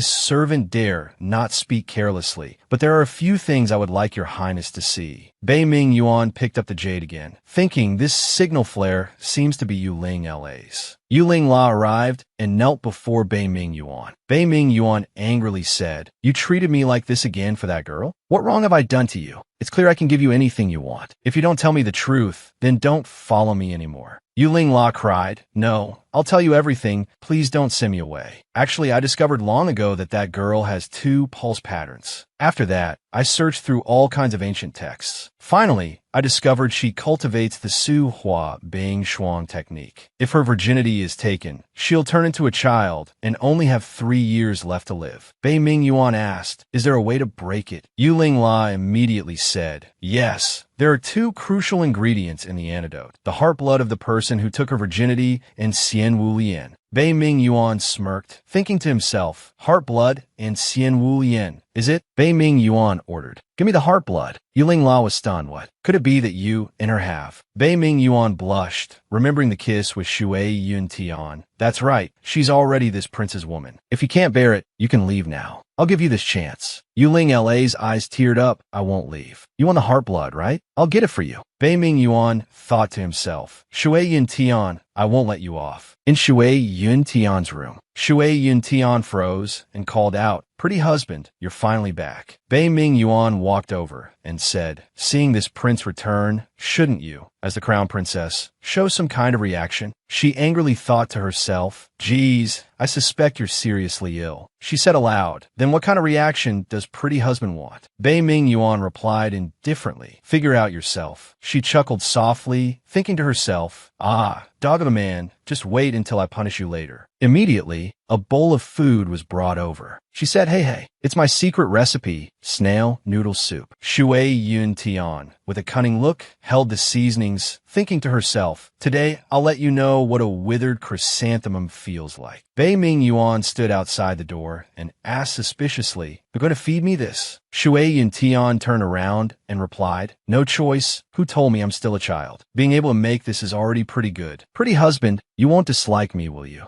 Bei Ming Yuan looked down at her. Of course not. However, attempting to murder your husband is a capital offense. Lingering death or being torn apart by 5 horses, choose one. Hearing this, she jumped onto Bei Ming Yuan in fright, her face full of fear. Pretty husband, I was wrong. On the table sat a bowl of food she had made for him. Bei Ming Yuan saw it and asked, what is this? Shui Yun Tian leaned forward. This is my special fruit yogurt. Bei Ming Yuan ordered, feed me. She was surprised and thought to herself, don't you have hands? What's wrong with you? She reached for the bowl, but couldn't reach it that I can't reach it. So pretty husband, eat it yourself. Bei Ming Yuan pulled her into his arms, or I could feed you. She panicked and blushed. What? She quickly pushed Bei Ming Yuan away. No, I don't want you to feed me. Bei Ming Yuan, touched in a sore spot by her, let out a groan. She asked worriedly, pretty husband, what's wrong? She remembered that he didn't seem injured last night when he fought Chenda. Could be internal injuries. Bei Ming Yuan lowered his head, enduring the pain. It's nothing. Outside the door, Yihan arrived and called out, Your Highness, His Majesty urges you to attend the celebratory banquet. Bei Ming Yuan pulled her closer, a smile playing on his lips. Let's go together. She looked at him quizzically, thinking this is so strange. It feels like Bei Ming Yuan has become a different person today. She pinched his cheek, saying, Imposter, let me see your true face. Bei Ming Yuan's face flushed red where she pinched him, his expression darkening.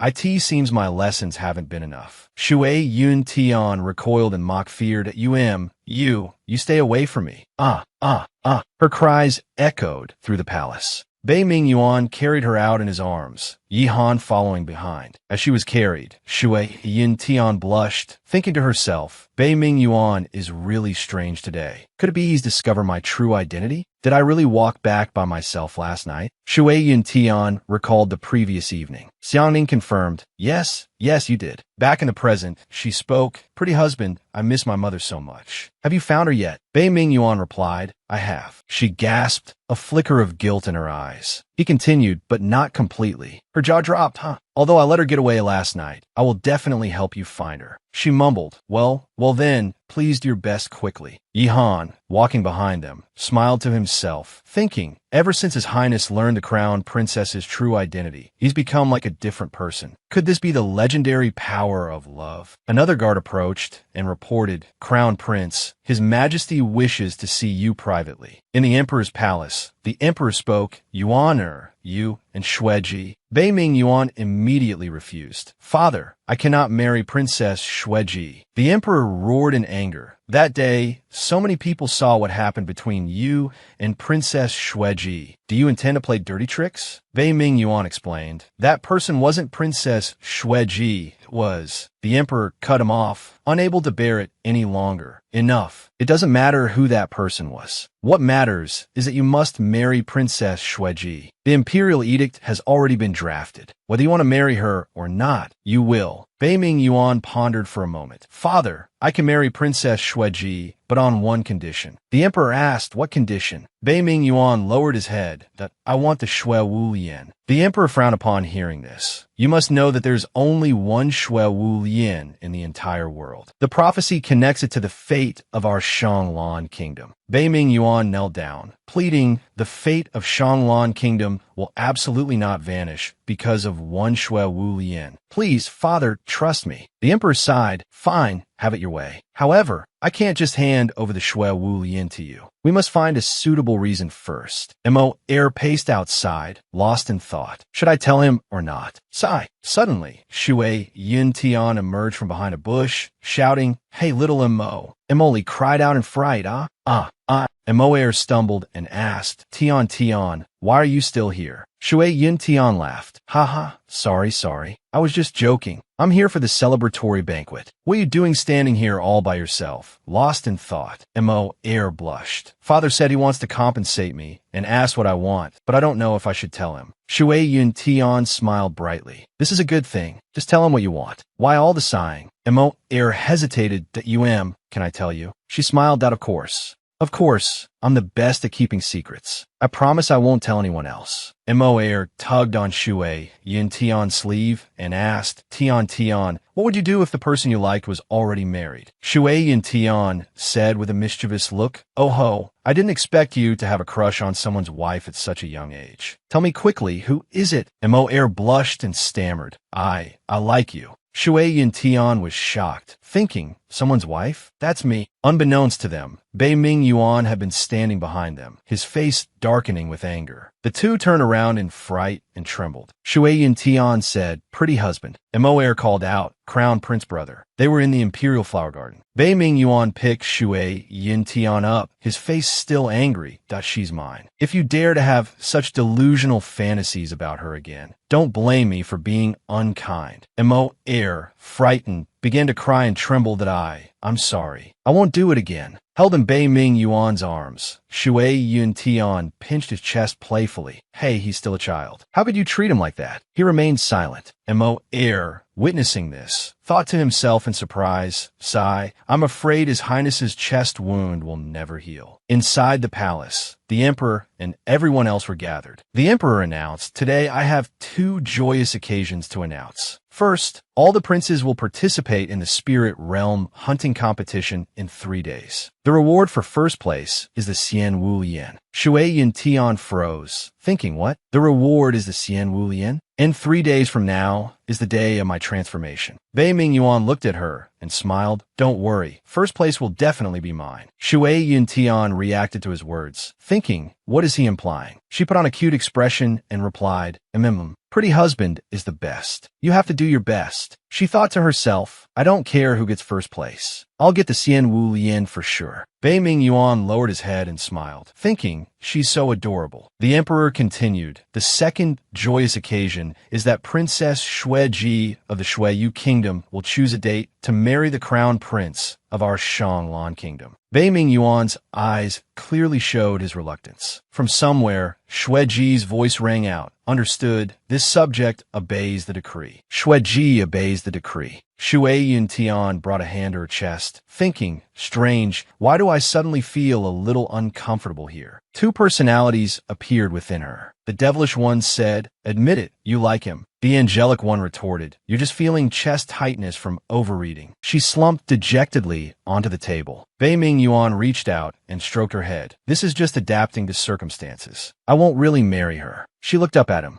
Bei Ming Yuan smiled and continued, in my heart, there's only your mother. Shui Yin Tian thought angrily, ugh, that's such a classic line from a two-timing jerk. The angel within her spoke up. Although I feel a little bad for Princess Shui Ji, that line was actually a little super sweet. The devil agreed. True, it's rare for us to agree. Just admit it. She turned her face away, thinking, I don't care who's in your heart. Focusing on eating is the right thing to do. Bei Ming Feng, sitting opposite them, thought to himself, the saintess is his, Shui Ji is his, even the throne is his. It's truly frustrating. A woman sitting beside him, noticing his expression, called out, husband. She then thought to herself, why does it feel like he's become a different person lately? As the banquet ended, dusk began to fall. Bei Ming Yuan carried Shui Yun Tian on his back, walking outside. Suddenly, a stranger appeared on a rooftop, observing him. Bei Ming Yuan, this is your fate. You cannot escape. Bei Ming Yuan, sensing something, glanced back, but saw no one on the roof. Inside the palace, Shui Yun Tian's startled scream rang out.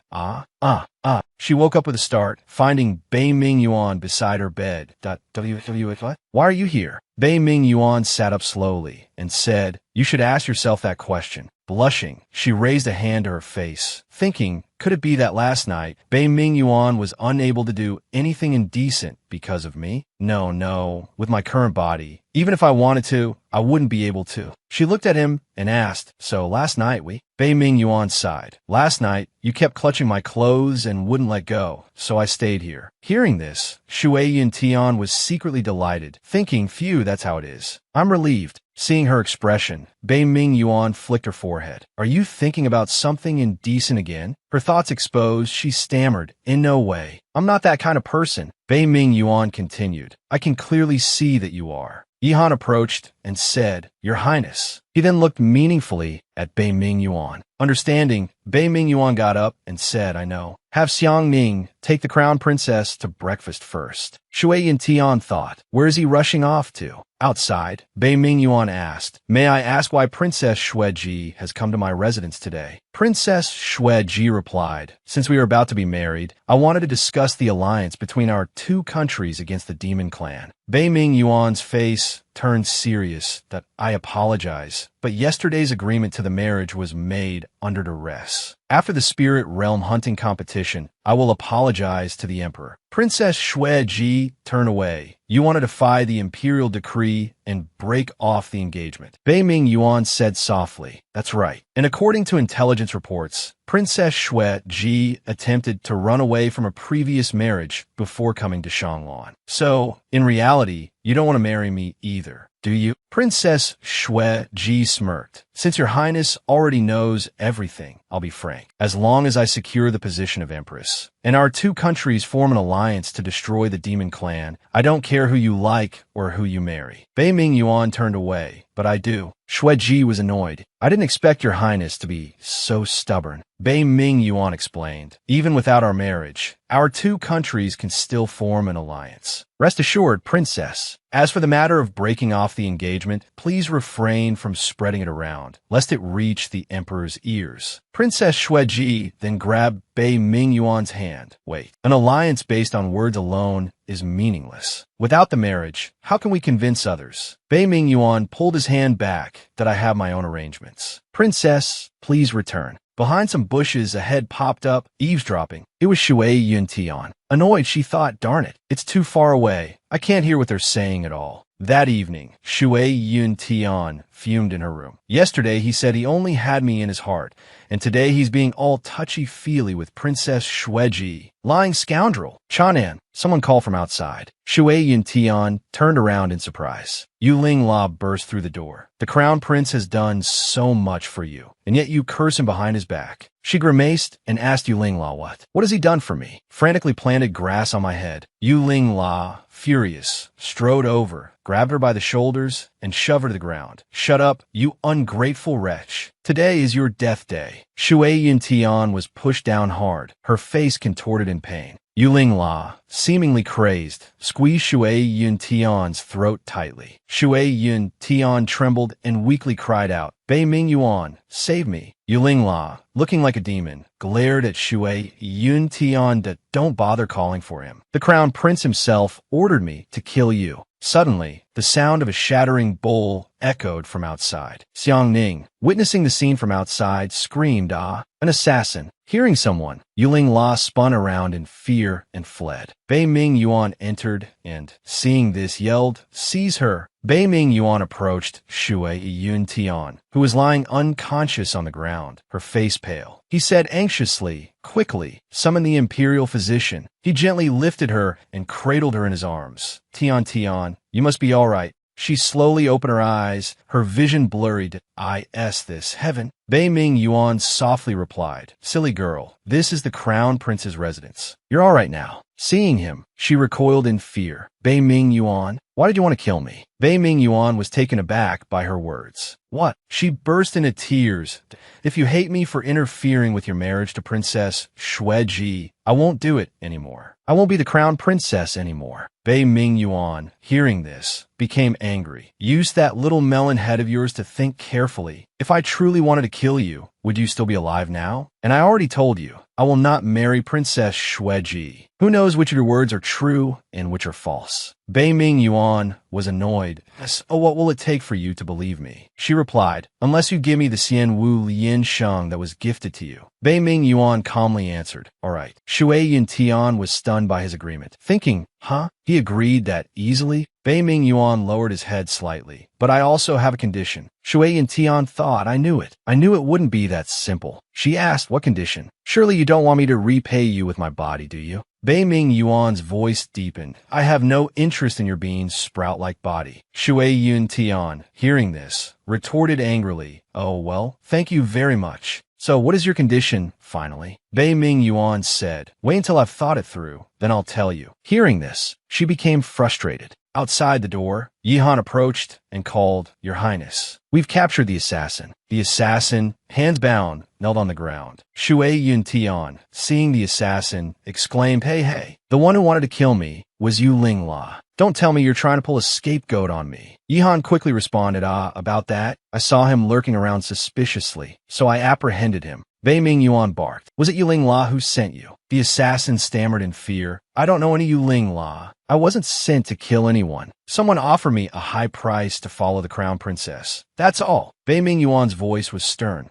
The frightened assassin said, We work for money. We never ask about the client's identity. Xue Yuntian thought to herself, Oh, I didn't expect this crown princess position to be such a dangerous profession. It's either assassination attempts or being followed every single day. Shui Yin Tian tugged on Bei Ming Yuan's sleeve. Pretty husband, being your crown princess is really dangerous. Can I divorce you? Bei Ming Yuan glared at her angrily. Say that again. I dare you. She stammered fearfully. I was wrong. I won't dare again. Bei Ming Yuan continued. From now on, you are not allowed to step 1 foot outside the crown prince's residence. She crossed her arms sulkily. No way. The crown prince's residence is supposedly so heavily guarded, yet Yu Ling La still managed to break in. Clearly, it's not safe here at all. I'll go stay in and outside. If they can't find me in the residence, I'll be safer. Bei Ming Yuan conceded. Well, you have a point. I'll stay with you then. She immediately exclaimed, No. If you and I stay together, won't that expose us? It'll be the same as staying in the crown prince's residence. Bei Ming Yuan looked at her suspiciously and asked, Are you plotting something again? She laughed awkwardly. Haha, of course not. I wouldn't tell you that I'm thinking of a way to get out of your sight to retrieve the heart-drop blood and conveniently seize the opportunity to grab the Xian Wu Lian and run away. Shui Yin Tian acted cute and coquettish. Pretty husband, just agree, please. Bei Ming Yuan saw her blushing and embarrassed expression. Kiss me, and I'll agree. Upon hearing this, she thought, Kiss him? Has Bei Ming Yuan been taking the wrong medicine lately? Or can he no longer suppress his lecherous nature? If you don't want to, then just stay put in the residence. Shui Yin Tian leaned in and kissed Bei Ming Yuan on the cheek. He blushed as he looked at her. Shui Yin Tian blushed shyly. So is that all right now? Bei Ming Yuan, his face completely red, happily, hummed in agreement. Outside the palace, the streets were bustling with people. Shui Yin Tian was delighted to be outside. Xiang Ning, walking behind, called out, Young Miss, are we being too conspicuous strolling out here like this? Won't we be captured by assassins? Shui Yin Tian laughed and said, Do you think Bei Ming Yuan would really let me out of his sight? Xiang Ning worriedly said, It seems like only he is following to protect the crown princess. Shui Yin Tian winked and said, Xiang Ning, do you know the saying, when you spot a bat in your house, don't be afraid because there are at least 1,000 bats hiding in the dark having a party? So, by the same logic, when you see one shadow guard, there are actually countless shadow guards lurking around. Suddenly, Bei Ming Feng appeared, clapping his hands. That's an interesting theory. I just wonder what kind of party my dear sister-in-law is talking about. Shui Yin Tian jumped, exclaiming, Bei Ming Feng, how did you know I was here? Bei Ming Feng replied, Coincidence, of course. Surely, sister-in-law doesn't think I was intentionally waiting for you here. Shui Yin Tian thought to herself,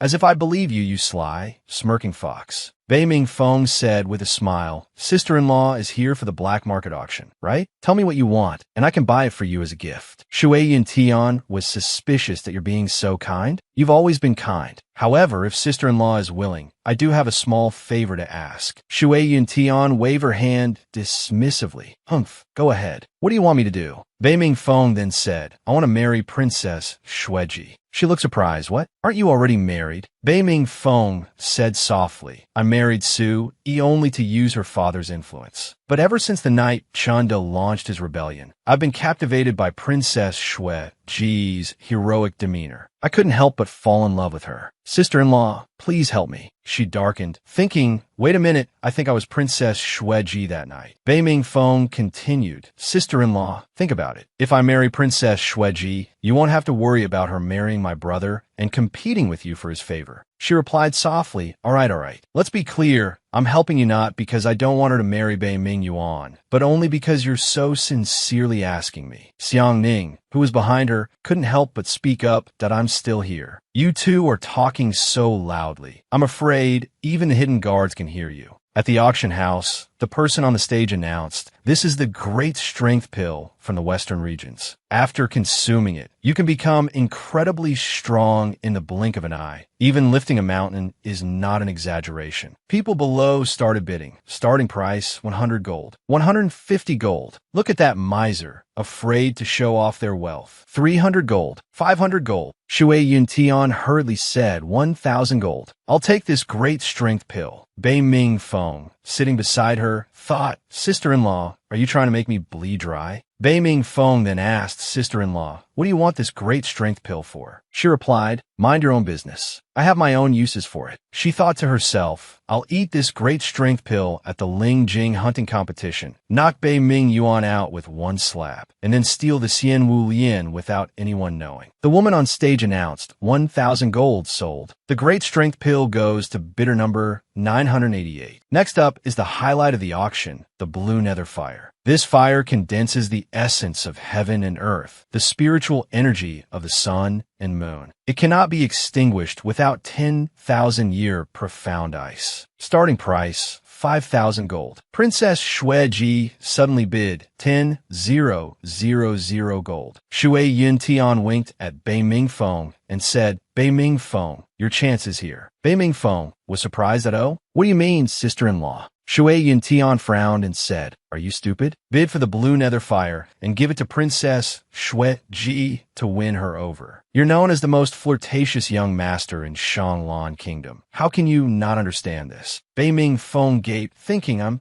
being looked down upon by a child. Emoli beside Princess Shueji bid 100 gold. Princess Shueji turned to him and asked, what do you mean by this? Emoli said sadly, consider this the last gift I give you. Shueji's heart ached upon hearing this. Shueji tugged at Emoli's sleeve. Why didn't you come that day? I waited for you in the snow all night. Emoli looked at Shueji tenderly. I'm sorry. That day, Master took me away on a mission. I didn't see your letter. When I returned, I heard you had gone to Shanglan Kingdom. If you're willing, we can run away now. Shueji said angrily, enough. Don't say any more. Tears welled up in Shueji's eyes.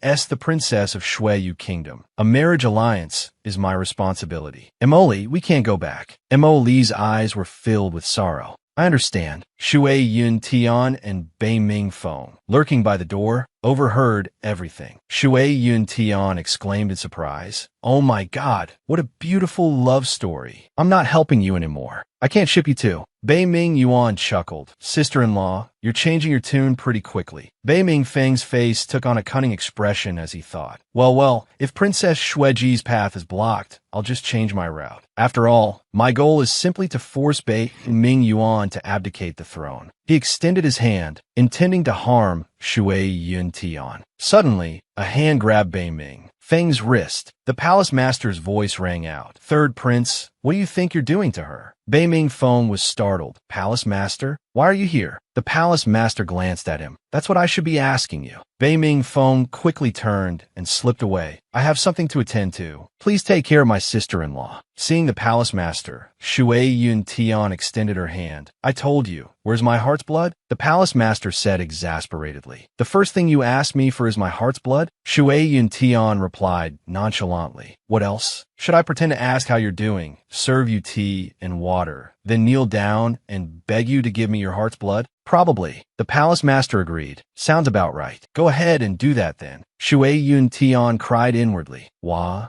can't I control my mouth? Seeing her crying, the palace master offered the heart's blood. All right, I won't tease you anymore. Now, down to business. Take it. If you lose it, I won't give you another one. Shui Yun Tian took it, pondered, then blushed. Teach, thank you. Are you doing all right? Are you concerned about me? The palace master asked, surprised. Shui Yun Tian stammered nervously. Why you? You're misunderstanding. Just a polite concern. The palace master handed her a set of clothes. Put this on. This is heavenly silkworm silk. It can deflect swords and blades. If I'm not by your side, you need to protect yourself, understand? Hearing this, she lowered her head, her cheeks flushing as she thought, oh no, my heart is racing. The palace master then picked her up and embraced her. Let's go. Shui Yun Tian asked anxiously. Go where? The palace master replied gently. To collect my reward from your mother. Shui Yun Tian froze, then laughed. I was actually moved by him just now. I feel like a clown. I really want to crack open his head and see how much useless junk is inside. She then put on a cute, kitten-like expression. My mother is currently in seclusion. Can we wait a few days, and I'll have her come find you? The palace master thought, liar. He held Shui Yun Tian tightly and flew away. She screamed, ah. The palace master flew to a rooftop, overlooking the scenery below. Shui Yun Tian exclaimed in amazement, the night view is so beautiful. by the lush green stream. Many floating lanterns were released. She ran around excitedly. Floating lanterns! The palace master looked at her affectionately and asked, "Do you like them?" Surprised by his question, she replied, "I do like them, but why does the palace master of a Yumin palace seem so strange? Did he and Bei Ming Yuan accidentally drink the same wrong medicine?"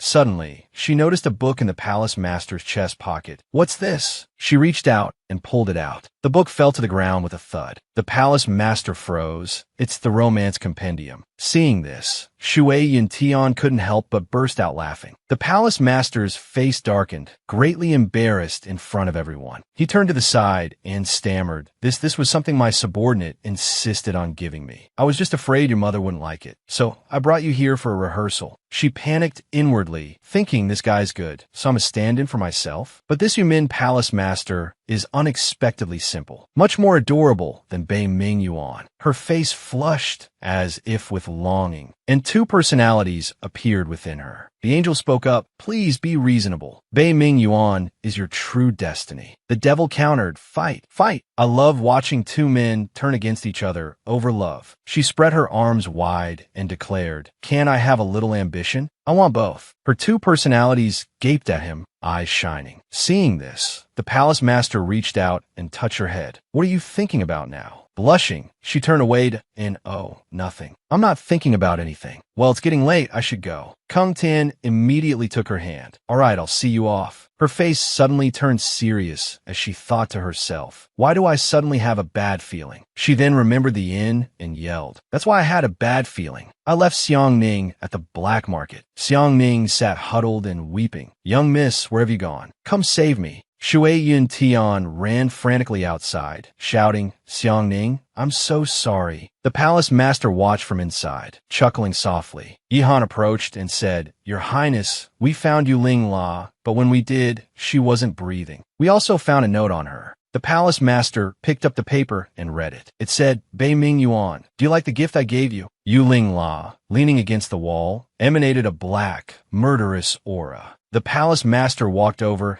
and looked at Yuling La, thinking, this is clearly the scent of the demon clan. Why is it on her? Could it be? Yuling La opened her eyes, her face filled with murderous intent. Hate. I hate it so much. She grabbed a hidden knife and lunged at the palace master. Yihan, seeing this, cried out in alarm, "Your Highness, be careful." The palace master swiftly countered, sending Yuling La flying. Yuling La fell to the ground. The palace master ordered, "Yihan, burn the body immediately to prevent any further complications." Yihan replied, "Yes, Your Highness." The palace master had been cut on the hand by Yuling La, and black smoke was slowly seeping into the wound. Shui Yin Ruan's voice called from outside, "Yin Yao, I know you're in there. Don't hide." Shui Yun Tian went out, blinking innocently. "How did you know I was here?" Shui Yun Ruan, sweating profusely and looking panicked, said, "That's not important." She grabbed Shui Yun Tian's hand and pulled her outside. "That what's important is that the sect leader has urgent business with you. Come with me quickly." Shui Yun Tian frowned, thinking to herself, why would the sect leader suddenly want to see me? Qing Yu has always been prejudiced against me. Why would the sect leader send her to find me? Could it be that she's here to harm me? Shui Yun Tian smiled and pulled her hand back. I just remembered I have something to do. I'll go see the sect leader myself later. Senior sister, you can go back first. Shui Yun Ruan gave a chilling smile, as if transforming into a different person, and said, "Today, even if you don't want to go, you must." Shui Yun Tian's eyes filled with fear upon hearing this. Elsewhere, the palace master, having been slashed by Yuling La, a wound filled with demonic energy, collapsed. Yihan rushed to his side to support him. Shui Yun Tian arrived and called out to Yihan. Princess Shueji arrived at the door and said, "The person I'm looking for is the crown prince. Why did you bring me here?" Yihan struggled to find the right words, thinking to himself, I can't tell her I couldn't find His Highness, so I came to the crown princess's place, can I? It's a good thing I arrived in time. Otherwise, His Highness's identity would have been exposed. Princess Shueji continued, "Well, Perhaps it's better to find you than him. Crown Princess, may I speak with you for a moment? Shui Yun Tian hesitated, but Yihan raised his hand and said, Don't worry, Crown Princess. This subordinate will look after him for you. That night, the two sat outside with a plate of pastries. Princess Shui Ji began, Crown Princess, I would like to ask for your help with something. Shui Yun Tian, holding a pastry, replied, What could a child like me possibly do to help you? Shui Ji continued, You needn't underestimate yourself. I can see that you hold a special place in the Crown Prince's heart. Hearing this, Shui Yun Tian choked, cough. Princess Shui Ji looked up with a sorrowful expression. I apologize, but I must marry the Crown Prince. Can you help me? Shui Yun Tian thought to herself, Great, one after another, they all see me as a matchmaker. That philanderer with the squinty eyes, Bei Ming Feng, is the same. She then said aloud, Why must you marry Bei Ming Yuan? Princess Shui Ji furrowed her brow in thought for a moment, then said this story began 1,000 years ago. Legend has it that 1,000 years ago, the demon clan wreaked havoc across the continent, pillaging and murdering, committing every imaginable atrocity. Fortunately, a celestial being intervened, eradicating the demon clan and sealing them within Shui country. From then on, the people lived in peace. However, that celestial being vanished without a trace. But over 10 years ago, the seal imprisoning the demon lord seems to have been broken by someone. The demon clan has frequently been harming the people of Shui country. The native population of Shui country is small. We simply cannot resist the demon clan. Therefore, I must marry the crown prince of Shanglan Kingdom, so that our two nations can form an alliance and eradicate the demon clan. Shui Yun Tian replied, Even without marriage, an alliance can be formed. Why must you sacrifice your own happiness for this? Princess Shui Ji explained, You don't understand. Only after I marry the crown prince can I rightfully monitor Shanglan Kingdom's every move and maintain the balance between our two nations. Shui Yun Tian glanced at her, thinking, Oh, so she's here to be a spy. She then said aloud, Aren't you afraid I'll report you for telling me all this? Shui Ji's expression turned serious. As long as you can help me marry the crown prince, none of this matters. Shui Yun Tian blinked. What if I refuse? Shui Ji knelt down and pleaded, Please, I can give up the position of empress. I only asked to be by the crown prince's side. Shui Yun Tian was stunned. What about Emo Yinli then? Could you bear to abandon him? Shui Ji's eyes were filled with sadness. He and I are fated to be apart. Shui Yun Tian looked at Shui Ji and thought, although Bei Ming Yuan says he won't marry the Shui princess now, he might compromise later for the sake of Shanglan Kingdom. The Yumin Palace Master is definitely better. She said aloud, I understand. I'll think of another way to help you. At the palace, Yihan anxiously asked, Your Highness, how are you? The palace master replied casually, Just now, it seemed like demonic energy entered my body, but I'm fine now. Yihan was startled. Demonic energy? Could the recent incidents be caused by the demon clan? He hummed in agreement. This action by the demon clan is very likely directed at me. Go to Yin Shui cave and investigate a woman named Qingyu for me. Hearing this, Yihan was shocked. Your Highness, you're in love with someone else? Then Yihan cried, Your Highness, I was wrong. The palace master went outside and looked up at the sky. Yihan, there's one more thing I need you to do. The next morning, Shui Yun Tian went to find the palace master. She asked, Where is he? Yihan replied with an embarrassed laugh. He had something to do and left earlier. Shui Yun Tian continued, I wanted to ask earlier, why weren't you surprised to see the Yumin Palace Master here? Could it be that you're actually close to him? Yihan stammered nervously. Jay just met a few times, not really close. Hearing this, Shui Yun Tian asked, Met a few times? Then you must have seen his real face, right? Is he really as ugly as they say? Yihan trembled, thinking, Why, Your Highness, how? Then stammered, He looks ugly. Then Yihan suddenly burst out laughing. Ha ha ha, him ugly? Then there's no one ugly in this world. Shui Yun Tian, behind him, gaped and said, So he's actually a peerless beauty? Yihan agreed, Of course. Shui Yun Tian smiled slyly. Hee, then I'm relieved. On the day of the Ling Jing hunting assembly, she had taken medicine to become an adult. Shui Yun Tian covered her face with a thin veil. Holding a paper in her hand, she walked and thought, The Ling Jing hunting assembly hall should be right here. I have to be careful not to be discovered. Fortunately, today is the day of my 15-day monthly transformation. I must take this opportunity to try my best to find the Shui Wu Yan. Suddenly, there was a scream from afar. Ah! She turned to look in surprise, thinking, that voice is... Mo was frightened by a rabbit. Seeing her, Shui Yun Tian called out, Xiao Mo. And what is that thing that's even taller than that person, along with the rabbit? The rabbit looked angry, then suddenly became infatuated and approached Mo, licking her. Mo was scared. Help, help. Then, looking at the rabbit, she said, sorry, you're too ugly. I can't take you home. Hearing this, the rabbit lowered its head dejectedly. Shui Yun Tian, watching from the side, thought, ha ha ha, such a little girl, and already obsessed with looks? What will she be like when she grows up? It seems like your fellow Lucas doesn't have the right to say that about others. Huh? Hearing this, Mo approached her and asked, sister, who are you? How do you know my name is Xiao Mo? Shui Yun Tian let out a gasp. Tian told me. Mo said excitedly, sister, you know Tian? Are you a friend? She laughed awkwardly. Actually, I'm Tian's mother. Mo was surprised. What? You're so young, and you're Tian's mother? Shui Yun Tian said happily. Xiao Mo, you're so sweet. Come here for a hug. Mo called out, sister. She asked, what is it? So, can I see what older sister looks like without the veil? She removed the veil and said, of course. Mo smiled and said, older sister really looks like Tian.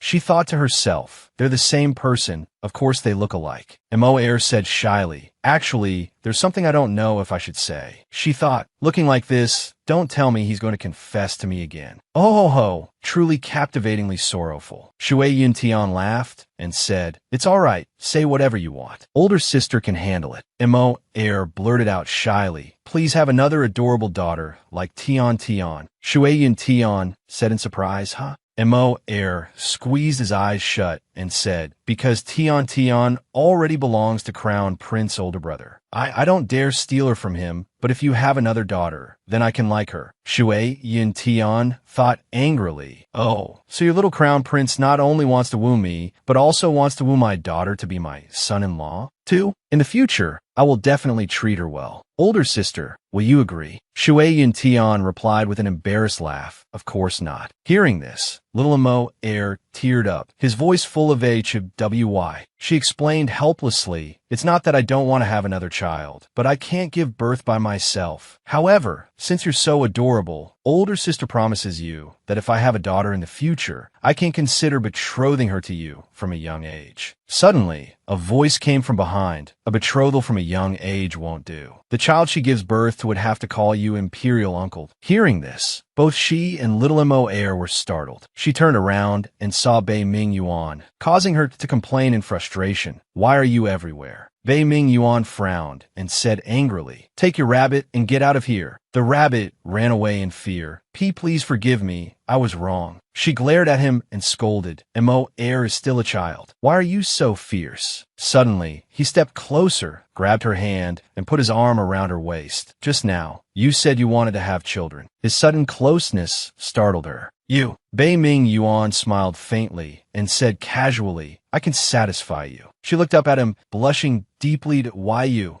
scoundrel? She yelled in frustration, I don't want to have children, and I already like someone else. If I'm going to have children, it'll be with him. Who? That person is your sworn brother, the Yumin Palace Master. Hearing this, Bei Ming Yuan seemed a little surprised, then smiled faintly. She continued to tell him to give up, but he ignored her and pulled her into a tight embrace. She pushed him away firmly and said, you are the crown prince. In the future, you will likely have to make undesirable choices for the sake of Shanglan Kingdom. But he is free. Hearing this, he paused slightly. Free? Even if you don't have to marry Princess Shuiji now, what about later? If there's another Princess He-ji, Tu-ji, or Bao-zong-ji who want to marry you, can you refuse them all? As soon as she finished speaking, he replied directly, I can. She exclaimed in disbelief, stop lying. You go find your princess. I'll go find my palace master. Let's part ways here. Just as he was about to speak, actually, I am a Yumin, he was interrupted by a loud noise, causing her to turn her attention to its source, completely oblivious to what he was about to say. Suddenly, a firebird appeared. Both she and he were surprised. It was a La Sat bird. Immediately, Bei Ming Yuan summoned Jiao Long. Jiao Long. Shui Yintian thought wearily. Geez, aren't we filming a crime drama? Why has it turned into a fantasy film? Seeing Jiao Long fighting the bird, she wondered, how can this bird be so powerful? At this point, Bei Ming Yuan explained to her, this is the La Sat demonic bird. It said that it hates lovers the most. If a couple is present, its resentment intensifies and its power increases accordingly. Hearing this, she could only chuckle helplessly. Haha. What a single bird taking revenge on society. Suddenly, seemingly out of nowhere, Bei Ming Yuan kissed her. After releasing her, he smiled contentedly. Furious, she scolded him. At a time like this, you still want to do this kind of thing? He calmly gestured behind her, pissed. The bird was standing right behind them, glaring hatefully. It couldn't stand it any longer and immediately flew to attack them. Bei Ming Yuan immediately yelled, Jiao Long. Hearing this, Jiao Long immediately attacked, biting the La Sat bird's neck. Afterward, Jiao Long collapsed, unable to stand. Bei Ming Yuan gently stroked its head, comforting it. You were amazing. Seeing this, she asked with concern, don't tell me Jiao Long is dead. He gently explained, it's only injured. It will recover after some cultivation. I suddenly kissed you just now to provoke the La Sat bird and create an opportunity for Jiao Long. Hearing this, she was embarrassed. Haha, I told you you weren't someone who couldn't distinguish priorities. He then took her hand and pulled her along.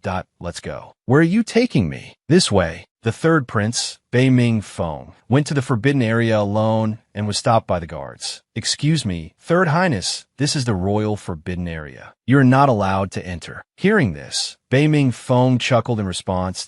Oh dear, is this a forbidden area? My apologies, I'll leave right away. Suddenly, a mysterious figure in black appeared and swiftly dealt with the two guards. Bei Ming Feng was a little surprised. Hey, couldn't you have waited until I left? They wouldn't remember anything when they woke up anyway. Why worry, third prince? Bei Ming Feng exclaimed helplessly. Caution prevents capsizing in a dish. Then they went inside, seeing the Xian Wu Lian before him. Bei Ming Feng spoke up. What do you want with the Xian Wu Lian? That's none of your concern, third prince. What about our agreement? Rest assured, the throne will definitely be yours, your highness. As for the crown prince and crown princess, does it matter whether they live or die? Hearing this, Bei Ming Feng angrily shouted, you promised me you wouldn't hurt them. The figure in black scoffed disdainfully, naive. Suddenly, something entered Bei Ming Feng's body, causing him to lose consciousness and mutter deliriously, kill him. Having achieved his goal, the figure in black removed his hood with a triumphant look. Lord Demon King, the plan was successful. You will be revived soon. Shui Yuntian roared furiously. What? Which damned bastard dared to steal the Xian Wu Lian? I'll tear them to shreds right now. Suddenly, someone appeared before them and said, trying to tear me to shreds might be a bit too much effort, don't you think? A strange woman dressed in black raised her hand, revealing the Xian Wu Lian, and smiled wickedly. Seeing this, Shui Yuntian thought to herself, this person looks familiar. Have I met her somewhere before? The woman in black said, now the Xian Wu Lian is in my hands. If you want it back, you'll have to obey me. The woman pointed at Shui Yuntian and said to Bei Ming Yuan, kill this woman, and I'll return the Xian Wu Lian to you. Shui Yuntian's face was filled with fear. Bei Ming Yuan looked at the woman with a fierce gaze. In your dreams, Bei Ming Yuan retorted. The woman in black continued, I know you won't. Well then, how about the other way around? Have her kill you. That works too, little miss. As long as you make the right choice, the Xian Wu Lian will be yours. Bei Ming Yuan took Shui Yuntian's hand and smiled. Don't worry, trust me. Our choice is to kill you. The wicked woman said, I'm quite looking forward to your next move. Don't disappoint me. After saying that, she vanished. Shui Yuntian gaped at the scene. She disappeared? Just like that? This devil came and went without a trace. Where are we supposed to find her? This time it's all over. Bei Ming Yuan said to her, this is the royal family's forbidden ground. Without a guide, ordinary people will get lost in the bewildering maze nearby. Even demons are no exception. Shui Yuntian exclaimed, I understand. So you're saying there's a traitor within the royal family? Bei Ming Yuan agreed. Exactly. She then said thoughtfully, I think I know who it is. She went to Mo Air, knelt down, and held his shoulders, saying, Little Mo Air, heartbreak is a very normal normal thing. You have to learn to deal with it yourself. You can't let love breed hatred. Do you understand? NAMA-MANGAI gave a hollow laugh, not understanding what she was talking about. Seeing this, Bei-Ming Yuan covered his face with his hand and said, "Why would you think the traitor is him?" Shui Yin Tian stood up and said, "According to my years of watching dramas, usually the culprit is someone who looks cute and innocent. Someone like little Mo-Air, who looks so obedient and understanding at first glance, definitely has a big problem." She then pointed at Bei-Ming Feng and said, "Someone like him, you can tell right away that he's not a good person. But conversely, he's the bad guy." Confused, Bei-Ming Yuan said, "Why did you say I didn't look like a good person the moment we met?" Shui Yin Tian panicked, thinking to herself, "Oh no, it seems this squinty-eyed Bei-Ming Feng hasn't seen my real face yet, has he?" Bei-Ming Feng thought to himself, "It seems she's the woman my older brother offered a huge reward to find before." He then said with a smile, "I didn't expect that even with Princess Shueji and a little imperial sister-in-law, older brother still isn't satisfied. Even if your body is in good shape, you should still exercise some restraint." Bei-Ming Yuan said angrily, "Get out." Bei-Ming Feng replied, "Older brother, I came here because of an urgent matter. Just now, ninth brother suddenly went crazy and bit ear, injuring her. Many imperial physicians have said that she can't be cured." Shui Yin Tian turned and asked, "Could this be the work of the demon clan?" Bei-Ming Yuan turned and said, "Let's go and take a look." Three figures stood atop a tall, rocky mountain, looking down. Bei-Ming Feng stood further back,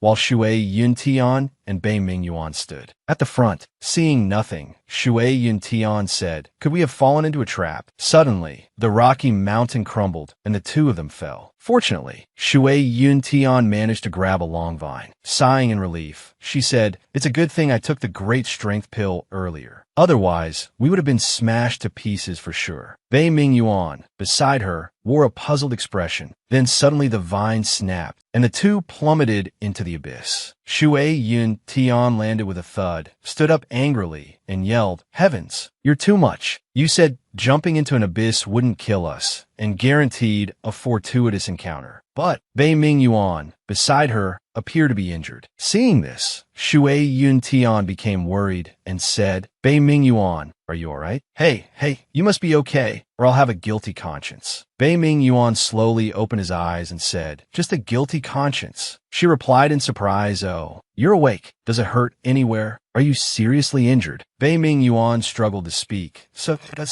just a guilty conscience." She quickly turned her face away and said, well, what else do you want?" Bei-Ming Yuan coughed up blood while lying in her arms. Cough, cough, cough. She panicked, Don't. I'm telling the truth. I'm telling the truth. I'm very worried about you and don't want you to die, okay?" Then, she suddenly noticed the corner of a book peeking out from beside him and thought to herself, "Wait a minute, this corner of the book looks familiar." Shui Yin Tian pulled it out, read it, and said aloud, "Pretend to be injured to lower the opponent's guard and close the distance between the two of you." She thought, "Did you Ming Palace Master and Bei-Ming Yuan buy this book from the same place? Why does each of them have a copy?" She swallowed her anger. Bei-Ming Yuan stood up, pointed in a direction, and said, "Bei-Ming Feng's aura is over there. We need to hurry and follow him." Elsewhere, Bei-Ming Feng arrived and said, "Mission accomplished." A woman in black called out, "Come out. Stop hiding." Shui Yin Tian and Bei-Ming Yuan emerged from the bushes. Shui Yin Tian said, "Oh dear, we've been discovered. The Xian Wu Lian is useless against the demon clan. Hey sister, why did you even bother stealing it?" The woman in black pointed at Bei-Ming Yuan and said, "Of course, it's to get Bei-Ming Yuan." Hearing this, Shui Yin Tian thought angrily, again. Why does Bei-Ming Yuan attract trouble wherever he goes? The woman continued, and the woman beside him. Shui Yin Tian said in astonishment, "What? For me?" The woman turned and said, "You're very strong. Making you willingly come with me wouldn't be easy. But that woman is different. Her weakness is now in my hands, and your weakness is her." Shui Yin Tian asked in surprise, "So, you made us try to kill each other and had Bei-Ming Feng attack us. What was the point?" The woman in black replied, "Humph. If you can't even overcome this small trial, how can you have the face to lead the demon clan? Don't you agree, Demon Lord?"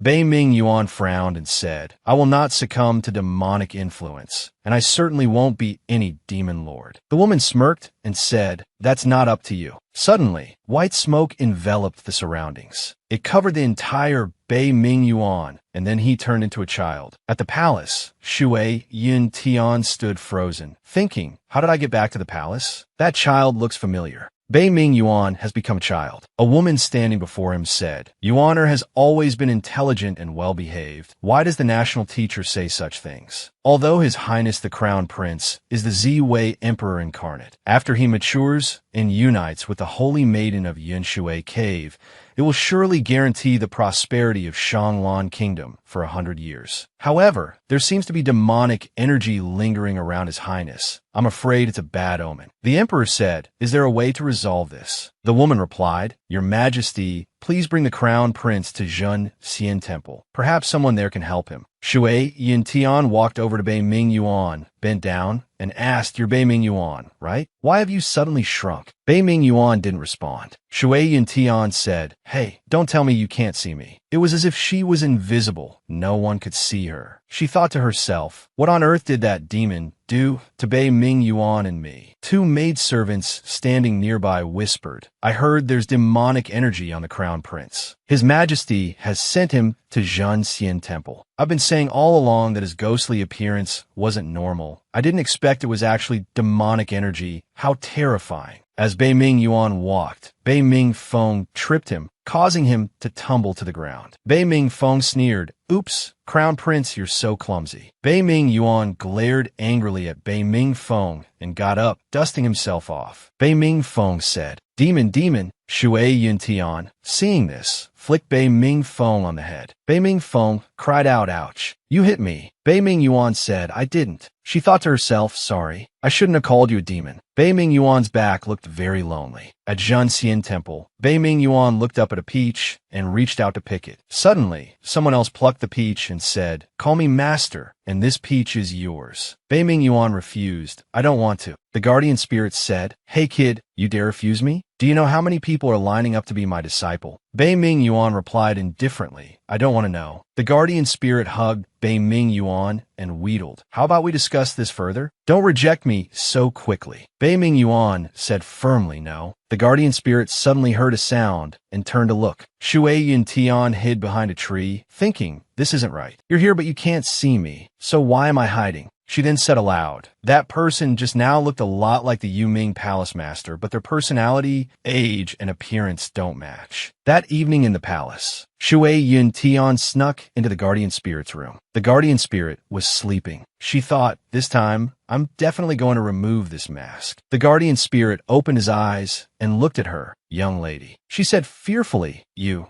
can see me? The guardian spirit said, Of course, you're here thanks to me. She panicked, What's going on? The guardian spirit sat up and said, Actually, I'm not a person, but little Yuaner's guardian spirit. As he spoke, he struck a pose. Shui Yintian stood watching angrily. The guardian spirit, his eyes weary, said, My remaining time is not much. Can you help me with something? This place is Bei Ming Yuan's memory, and I am a strand of his master's remaining guardian spirit. I sense demonic energy invading his body, so I had no choice but to pull you in here. But my power is almost exhausted. Are you willing to continue protecting him in my place? Shui Yuntian, trembling, said, The guardian spirit then said, There's a reward for guarding. Interested, Shui Yuntian's eyes lit up as if she had struck gold. How much? She asked. The guardian spirit laughed and said, Ha ha ha. Don't worry. What I'm offering is far more valuable than money. The guardian spirit held out a jade. Plant this in water, and you will obtain what you desire. She looked at the jade and said, Could this be the Xian Wu Yin? As soon as she finished speaking, the guardian spirit pressed his finger to her forehead, and Shui Yuntian vanished. The guardian spirit said, I entrust him to you. Green lights danced around him. 1 year later, behind Qian Temple, suddenly, the guardian spirit yelled, Stop! Bei Ming Yuan used his power to chop a peach tree in half. The guardian spirit exclaimed in panic, You rascal! This peach tree took me decades to grow, and you've just destroyed it. Bei Ming Yuan looked frightened. I didn't mean to. I just couldn't control my strength. The guardian spirit approached and patted Bei Ming Yuan's head. Well, little Yuan is so strong now. There's nothing more I can teach you. Little Yuan, look over there. That's Yihan. Yihan stood by the tree, smiling. The guardian spirit said, after I'm gone, he will train with you. But you must restrain your power a bit. Don't break him. Bei Ming Yuan exclaimed, you're leaving? The guardian spirit looked up and said, yes, all good things must come to an end. He bent down and smiled. Here, I have a gift for you. The guardian spirit led Bei Ming Yuan to stand on a rocky mountain. Before them was a palace. The guardian spirit said, little Yuan, that is Yu Ming Palace, which I established. From now on, I entrust it to your care. Bei Ming Yuan held out his hand and said, I refuse. The guardian spirit panicked that I spent all my savings from the past few hundred years building this Yu Ming Palace. Think it over again. He sighed and continued, if you still refuse to accept it, then just consider Yu Ming Palace your home. Aren't you afraid? I'll use Yu Ming Palace's name to do bad things. The guardian spirit laughed heartily. The guardian spirit removed his mask and said, if you want to do bad things, you must first learn to hide your thoughts. Here, take this. He placed a mask on Bei Ming Yuan's face that I've cast a spell on it. Wear it, and no one will recognize you. I believe in you. Revealing a large scar on his face, he said, you will be a good person. The guardian spirit then jumped off the cliff. Seeing this, Bei Ming Yuan cried out, don't go. He jumped after the guardian spirit, yelling, Master! Below, in the darkness, a voice called out, Yuan, Bei Ming Yuan. Wake up! Bei Ming Yuan slowly opened his eyes. So noisy, he muttered. This voice, it's so familiar. Who is she? In the morning light, Bei Ming Yuan lay unconscious in Shui Yun Tian's lap. Shui Yun Tian asked frantically, what have you done to him? The woman in black said, you've woken up again so quickly. You're making me more and more curious about you. Shui Yun Tian stood up, her face displeased, and snorted. Where did all these demon tribe people come from? The woman asked. Bring both of them back to me. Shui Yun Tian retorted angrily. I won't let you get what you want. Suddenly, Bei Ming Yuan swept her up into the air. They flew for a while before crashing into a tree and tumbling to the ground. Shui Yun Tian cried out, ouch. They were caught again by the demon tribe. Holding Bei Ming Yuan, Shui Yun Tian thought to herself, don't these demons ever get tired? We've been running for so long, and we still can't shake them. The demon tribe seized Bei Ming Yuan again. Shui Yun Tian knelt down and called to him, hey, Bei Ming Yuan. She thought, no, I have to find a way to wake him up. She called out again, listen carefully, I like you. Hearing her confession, Bei Ming Yuan let out a groan. Shui Yun Tian gritted her teeth, her eyes pleading, and thought, even my confession isn't enough to wake him up? The woman in black approached and said menacingly, stop struggling. Just come quietly. Shui Yun Tian shouted angrily, Bei Ming Yuan, if you don't wake up, I'll cheat on you. Hearing this, Bei Ming Yuan's eyes snapped open, blazing with fire. He channeled his inner strength, sending the woman in black flying. What did you say? He asked. Shui Yun Tian cried out, pointing at the woman in black. Look, she's the one with ulterior motives. She want me to cheat on you. The woman in black gaped in confusion. Enraged, Bei Ming Yuan unleashed an attack. You want to die? He roared, striking the woman in black. She was hit and sent flying with a cry of pain. With blood trickling from her mouth, the woman in black looked up and said, don't forget, the Xian Wu Lian is in my hands. Even if you can wake up from the soul-severing dream, becoming the demon lord is your destiny. You can't escape it. Bei Ming Yuan paused for a moment, then looked up with a scornful laugh.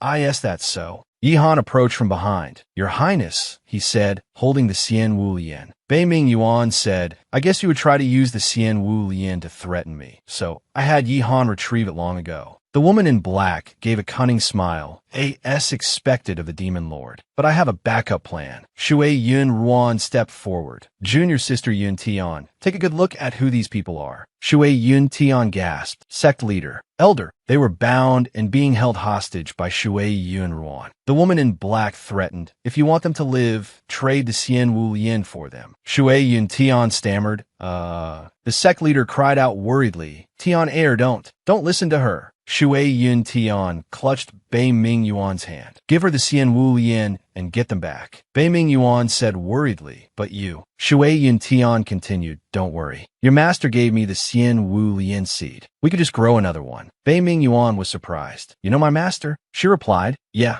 I'll explain later. Saving them is more important right now. He responded, all right. The other two were untied. The sect leader said, Tiana, I'm sorry. Shui Yun Tian reassured her. It's all right. Sect leader, you don't need to blame yourself. The woman in black, having obtained the Xian Wu Lian, declared, I welcome the arrival of the demon lord to the snow region. The sect leader asked, Tiana, you and the crown prince? Shui Yun Tian blushed and quickly said, everyone misunderstood. There's nothing between us. Bei Ming Yuan, who had been standing silently to the side, walked over and stood close to her, saying, just now, you said you liked me. Have you forgotten already? Shui Yin Tian froze. Da-da. I only did that to try and wake you up. The sect leader and elder are still here. Don't try anything funny, or I'll tell them to attack you. Bei Ming Yuan said seriously, they're no match for me. Besides, your sect leader promised me something. If I defeated her, she wouldn't interfere between us. Shui Yin Tian was surprised. What? Are you the Yuming Palace Master? Bei Ming Yuan replied softly, indeed. Shui Yin Tian was stunned, picturing the Palace Master and Bei Ming Yuan in her mind. No wonder they look so similar. Their voices are identical. They're both so familiar with the palace, and even their flirting techniques are the same. It turns out it wasn't a coincidence, because they are the same person. Angrily, she punched Bei Ming Yuan. I can't believe I embarrassed myself in front of this rogue, not once but twice. Unforgivable. Her inner personalities emerged. The devil sighed. Can't you see the romantic gestures of these two men? I'm a little disappointed. The angel spoke up. Isn't this good? You don't have to worry about choosing who you like anymore. Shui Yun Tian fumed. Is now the time to talk about this? Why did you lie to me? Was it fun tricking me like that? Bei Ming Yuan pulled her into his arms, a smile playing on his lips. Didn't you also trick me, my crown princess? Shui Yin Tian stammered. Seeing this, the sect leader and elder turned away. Tiana, we'll leave you two alone now. Good luck. Shui Yin Tian reached out, pleading, sect leader, elder, help me. Bei Ming Yuan looked at her tenderly. Don't be angry anymore. I didn't mean to deceive you. Let me explain. Shui Yun Tian yelled. You better give me a good explanation, or I'll ignore you forever. Bei Ming Yuan said, if you've met my master, did he tell you that the Yuming Palace was a gift he left for me? She retorted, whether I know or not has nothing to do with you deceiving me. Bei Ming Yuan rested his head on her shoulder. I thought he might return, so I hope the person you loved was only me. Bei Ming Yuan, the Yuming Palace Master. Shui Yun Tian said softly, and yet you still use the identity of the Yuming Palace Master to approach me. Bei Ming Yuan, looking dejected, said, every time I approached you as myself, you ran away. But you embraced the Yuming Palace Master, so I thought you liked him more. As he was speaking, Shui Yun Tian pinched his cheek. That aren't the Crown Prince and the Yuming Palace Master the same person? Is it fun being jealous of yourself? Bei Ming Yuan touched his cheek and said softly, so whether I'm the Crown Prince or the Yuming Palace Master, you like me? Is that right? Shui Yin Tian looked at him and replied, Hearing this, Bei Ming Yuan embraced her waist and kissed her. Bei Ming Yuming started to undress Shui Yin Tian. Her face hardened. Hey, don't just take my clothes off like that. Bei Ming Yuming blushed, but there's still time. How about we just stay here? He had already exposed her white shoulder. Shui Yin Tian blushed and said, no way. We're outside. Before she could finish, Bei Ming Yuming cut her off. I'm sorry. I can't hold back anymore. He then kissed her neck. Late into the night, the two were still passionately entangled outside. Shui Yin Tian's hand was gripped tightly by Bei Ming Yuming. You bastard. This time I'll definitely kill you. Bei Ming Yuming lifted her leg and brought it close to his face. Be good. You wouldn't really, he teased, causing her leg to tremble. Suddenly, her face flushed crimson, her eyes welled up, and with a whimper, she transformed into a child. Bei Ming Yuming was taken aback. Shui Yin Tian hurriedly covered herself with her clothes, trembling. She cried loudly that you're bullying me again. Seeing this, Bei Ming Yuming quickly said, Don't cry anymore. I was wrong, okay? Hearing this, she wiped her tears. Then tell me, what did you do wrong? Bei Ming Yuming gave a wry smile. I didn't manage to please you before you shrunk. Shui Yin Tian was furious. What's always on your mind? I'm angry, and you don't even know how to comfort me. Bei Ming Yuming felt guilty. How should I comfort you? Shui Yin Tian stood up angrily. Figure it out yourself. Bei Ming Yuming put his clothes on and also stood up, thinking to himself, it seems like the book said that in this situation, one should give the other party a pleasant surprise to show remorse. The next morning at the Imperial Palace, Bei Ming Yuming covered Shui Yun Tian's eyes. She asked in surprise, "What are you doing?" Bei Ming Yuming said gently, "Giving you flowers." "Careful of the steps," he added. Shui Yun Tian was so happy she almost cried, thinking to herself, haha, could it be that the blockhead Bei Ming Yuming has suddenly become smart and knows to give me gifts? Arriving at the destination, she opened her eyes and was instantly furious. "What the hell is this thing you're giving me?" Bei Ming Yuming, standing behind her, said, "A man-eating flower from the outer realms. I heard it's effective against the demonic clan." Yihan announced from outside the door, "Your Highness, the third prince requests an audience." Shui Yun Tian was enraged. "Not seeing him. Tell him to get back to wherever he came from." Bei Ming Yuming ordered, "Yihan, tell him to wait for me in the reception room." Shui Yun Tian exclaimed, "Hey, you're actually going to see him? What if he tries to harm you again?" Bei Ming Yuming replied, "You're worried about me." She huffed, Stop getting so full of yourself. I still haven't forgiven you." Bei Ming Yuming said slyly, "Don't worry," and then lifted her up and held her in his arms. "Nothing will happen to me." Shui Yun Tian, nestled in his embrace, said, "Nothing. Retract what you just said to me." Bei Ming Yuming looked at her, puzzled. Inside Bei Ming Yuming's room, Bei Ming Feng spoke, "Imperial brother, I'm sorry. Actually, before I was bewitched by the demonic clan, so..." Bei Ming Yuming said softly, "I don't blame you. I've already requested permission from Father to send troops to the Shui Yu Kingdom to eradicate the demonic clan. At that time, I'll entrust the Shanglan Kingdom to your protection." Bei Ming Feng appeared remorseful. "No, I clearly committed such a heinous act. Why don't you hate me?" Bei Ming Yuming walked closer and smiled. "Because there are things in this world more important than the throne." Hearing this, Bei Ming Feng lunged forward to hug Bei Ming Yuming. "Boo-hoo-hoo. As expected, Imperial brother is the best brother in the world." Suddenly, a voice called out from the doorway, "Crown Prince, Your Highness." Both of them turned to look. A national preceptor approached and said, "You cannot go to the Snowy Region Kingdom." Bei Ming Yuming's eyes sharpened. "What if I insist on going?" A guard spoke. "Then the Divine One can only stop you with death." Outside, sunlight streamed into the Imperial Palace. Inside, Bei Ming Yuming seethed with anger. "Why does the National Preceptor want to stop me?" The National Preceptor knelt and said, "Your Highness, this time, the demonic clan stealing the immortal Wu Yin is clearly a trap. If you go, I fear you risk demonic possession." Bei Ming Yuming ground his teeth upon hearing this. Tisk. Enraged, he grabbed the National Preceptor by the collar and lifted him. "I've said it before. I will not be possessed. Why won't any of you believe me?" "Why?" Suddenly, a vase flew towards Bei Ming Yuming, striking him. Bei Ming Feng threw a vase to intercept it. "Imperial brother, stop." Bei Ming Yuming collapsed to the floor, unconscious. The National Preceptor said, "Thank you, Third Imperial Prince." Bei Ming Feng approached and sat down beside him. The National Preceptor placed his hand on Bei Ming Yuming's forehead. "I have sealed a portion of His Highness's power. If he still insists on going to eradicate the demonic clan that day, Third Imperial Prince, you must stop him." Bei Ming Yuming's body suddenly shrunk, transforming into a child. Bei Ming Feng gasped in astonishment, thinking, how can sealing power cause someone to shrink? After sealing Bei Ming Yuming, the National Preceptor collapsed. Bei Ming Feng cried out in concern, "National Preceptor, before you lose consciousness, you must tell me how to restore my imperial brother." The next morning, Shui Yun Tian stood before the imperial palace and called out, "Bei Ming Yun, I'm coming in." Bei Ming Feng replied from inside, laughing, "Greetings, little imperial consort. You're here early to see my imperial brother today, aren't you?" Shui Yun Tian, holding Bei Wan, frowned. "Why are you the only one here?" Bei Ming Feng laughed heartily. "That's a good question. I've been waiting here for my imperial brother for a long time, but I haven't seen him. I was just about to ask you where he is." Shui Yun Tian responded irritably, "I don't believe you." She put Bei Wan down and ran off. Bei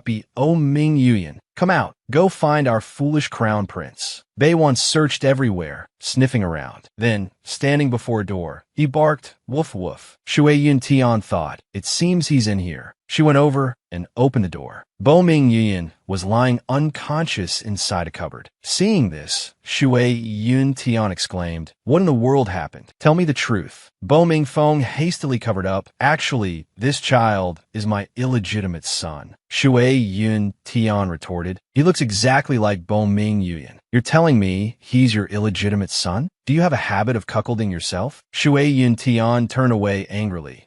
He is Bo Ming Yuyan, isn't he? What have you done to him? Bo Ming Feng chuckled nervously. Indeed, nothing can be hidden from the little imperial consort. But I swear this time it really wasn't me. Bo Ming Yin suddenly opened his eyes and woke up inside the cupboard, warm. Bo Ming Feng called out, Bo Ming Yuyan, Imperial brother, you're awake. Bo Ming Yuyan scratched his head, Who am I? And who are you? The two standing beside him exchanged glances, thinking, amnesia? Seriously? Bo Ming Feng said with a smile, I'm your father. You're my son. Bo Ming Yin looked at Bo Ming Feng and said, I don't believe it. Look how much we look alike. If I'm not your son, then who could I be? Bo Ming Yin pondered, we clearly don't look alike at all. Shui Yin Tian awkwardly pointed at herself and asked, so you don't recognize me either? Seeing her, Bei Ming Yuming blushed.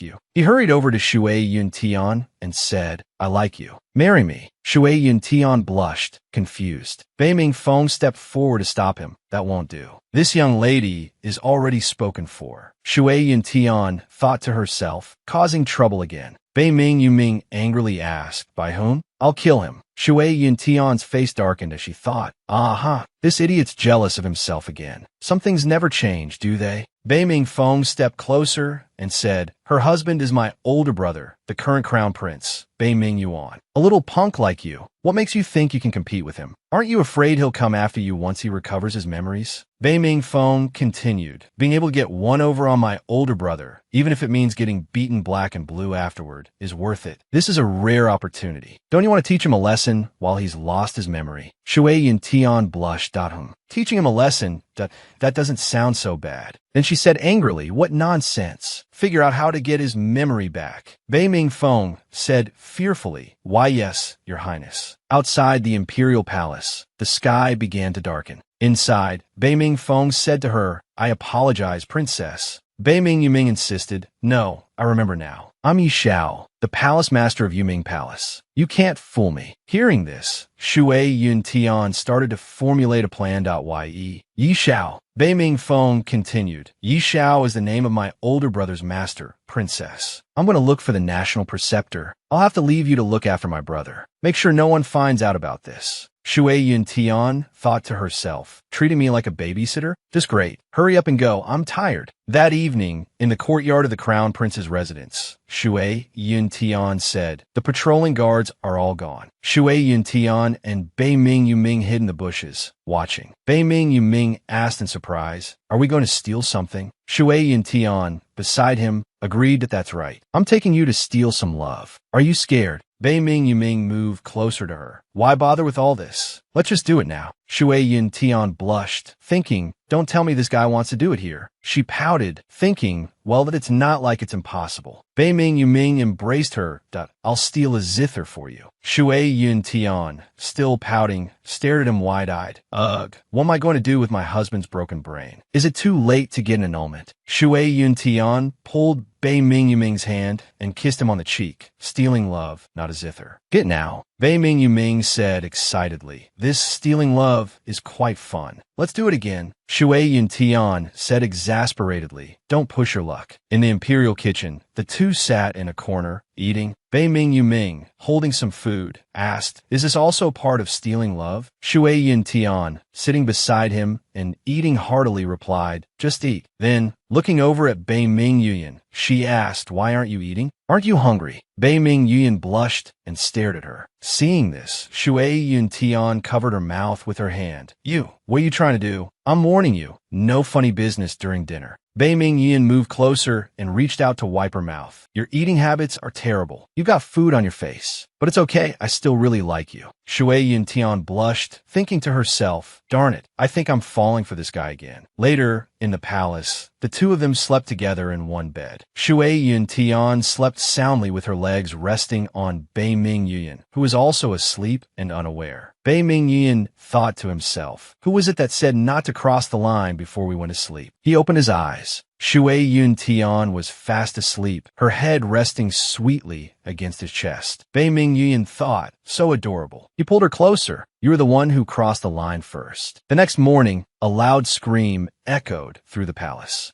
Xiang Yang rushed into the room in a panic. Young Crown Princess, what are you two doing? Shui Yun Tian casually draped her arm around Bei Ming Yuyan, her head resting on his shoulder. We're stealing love, can't you tell? Xiang Yang shrieked. You scoundrel, get away from a young crown princess. Shui Yun Tian quickly said, Xiang Yang, calm down. Just look at who he is first. Xiang Yang looked at Bei Ming Yuyan, thinking to herself, this appearance, the white hair and blue eyes, they look so familiar. She stammered, His Highness's illegitimate son? Shui Yun Tian was exasperated. He is Bei Ming Yuyan. At Feng Yugo. The surroundings were bustling with people coming and going. Shui Yun Tian said angrily, weren't we supposed to be looking for the national preceptor? Why are we at a brothel? Bei Ming Feng explained, little sister-in-law, don't be hasty. Let me explain. We were indeed supposed to take you to find a national preceptor, but after he disappeared yesterday, he hasn't returned to his residence. After making inquiries, I finally discovered that before the national preceptor went to see Imperial Brother, he frequently visited Feng Yuge. Shui Yun Tian frowned.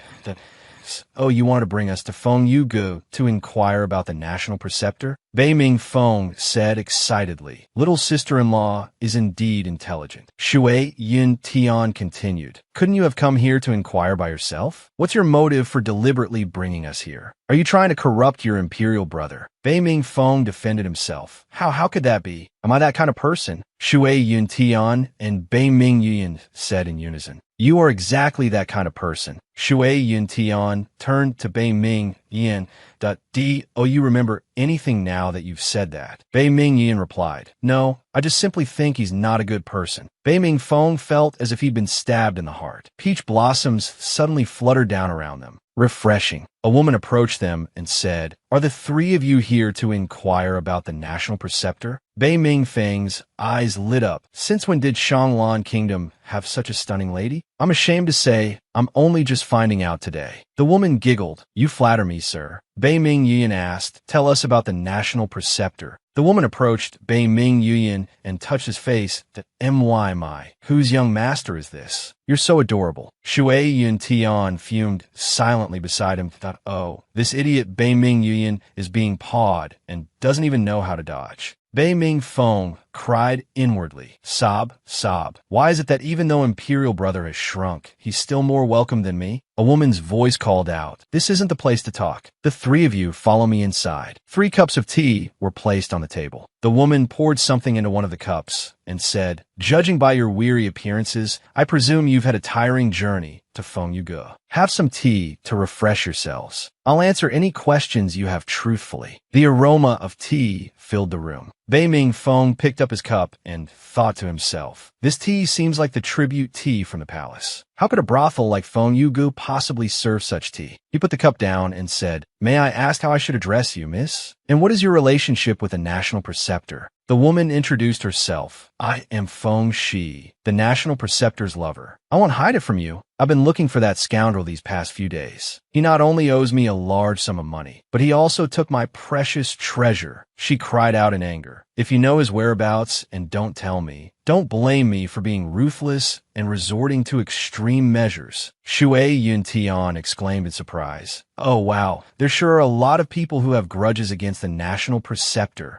Bei Ming Yuyan took her hand and pulled her away. If she doesn't know anything about the national preceptor, we shouldn't waste any more time here. The 3 of them headed for the door. The woman stopped them. There's no need to rush. This tea is quite precious. Why don't you finish it before you go? Bei Ming Feng turned back and said, don't worry, Miss Feng Shi. If we find any information, we'll come back and inform you. The 3 of them left and slammed the door shut. A servant girl approached and said, my lady. The woman, Feng Shi, ordered, follow them closely. Outside, the streets were bustling with people. Bei Ming Yuyan said seriously, someone is following us. We were followed as soon as we left Feng Yuge. It seems this Miss Feng, she is not as simple as she appears. He then proposed a plan. 3 people together make too big a target. Brother, you're in charge of luring the followers elsewhere. Tian, and I will investigate that woman. Bei Ming phoned worried. But in brother's current state, I'm afraid you can't even fight off a dog, let alone face any real danger. Shui Yuntian said confidently.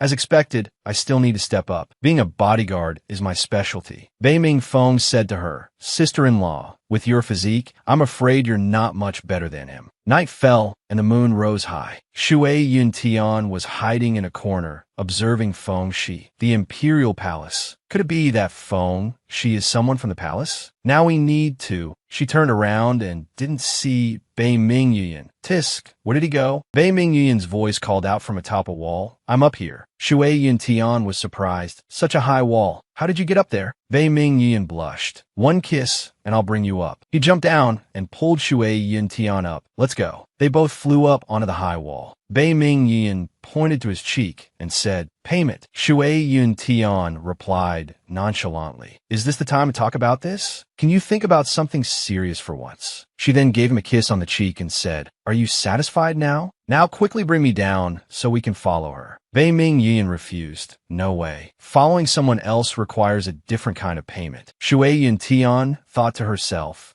this spoiled brat. Fine, fine. After everything is resolved, I'll compensate you for whatever you want. Is that all right? Bei Ming Yuan gave a satisfied hum. You can't go back on your word. Hidden in the bushes, the two thought, why do I have the feeling this Feng Shi woman is toying with us? Could she have discovered us? Feng Shi turned her face, giving a sinister smile. Bei Ming Yuan said, her scent disappears here. Shui Yuntian worried, what? Could we have fallen into her trap? Suddenly, a hand touched the back of her hair. Shui Yuntian screamed. The two turned around. Shui Yuntian trembled in fear, stammering, Zhangyang, why is it you? Zhangyang called out, Master, why are you here? Shui Yuntian retorted, I should be asking you that. What are you doing wandering around the palace in the middle of the night? Zhangyang's face was filled with dread. Master, you don't know. Many palace maids have gone missing recently. Even Mei Xiang. And yesterday, a desiccated corpse was dug up in the imperial garden. It's terrifying. Everyone says it's the work of ghosts and demons. Shui Yuntian was surprised that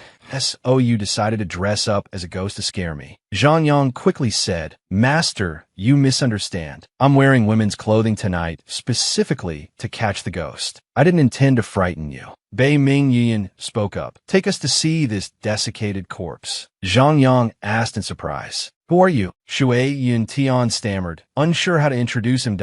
He's. Zhangyang said, is he His Highness the Crown Prince's illegitimate child? Bei Ming Yuan angrily started. I'm not. But Shui Yuntian cut him off. That's right, he is His Highness the Crown Prince's illegitimate child. Let's not delay any further. We should go investigate the desiccated corpse quickly. The three stood before the door to the mortuary. Zhangyang trembled. Master, do we really have to go in there? Shui Yuntian scoffed. You have the gall to want to catch ghosts, yet you're scared of this? Stay here and guard the door for us. Bei Ming Yuan opened the door. He walked in and stood before the desiccated corpse, which was emanating a black, malevolent aura. Bei Ming Yuan stared, stunned. Seeing this, Shui Yuntian asked, what's wrong? Is there something wrong with the body? Bei Ming Yuan, sweating profusely, replied, yes, there's demonic energy on the body. Shui Yuntian said, demonic energy? Could all the incidents in the palace be caused by the demon race? But I thought they had retreated to the Shuiyu kingdom. Suddenly, Bei Ming Yuan was overcome by a malevolent force. Dark thoughts filled his mind. Kill. He immediately ran outside. Shui Yuntian, startled, cried out, Bei Ming Yuan. Zhangyang supported her. Master, are you all right? Shui Yuntian clutched her chest. I'm fine. Let's split up and look for him. Outside, night had fallen.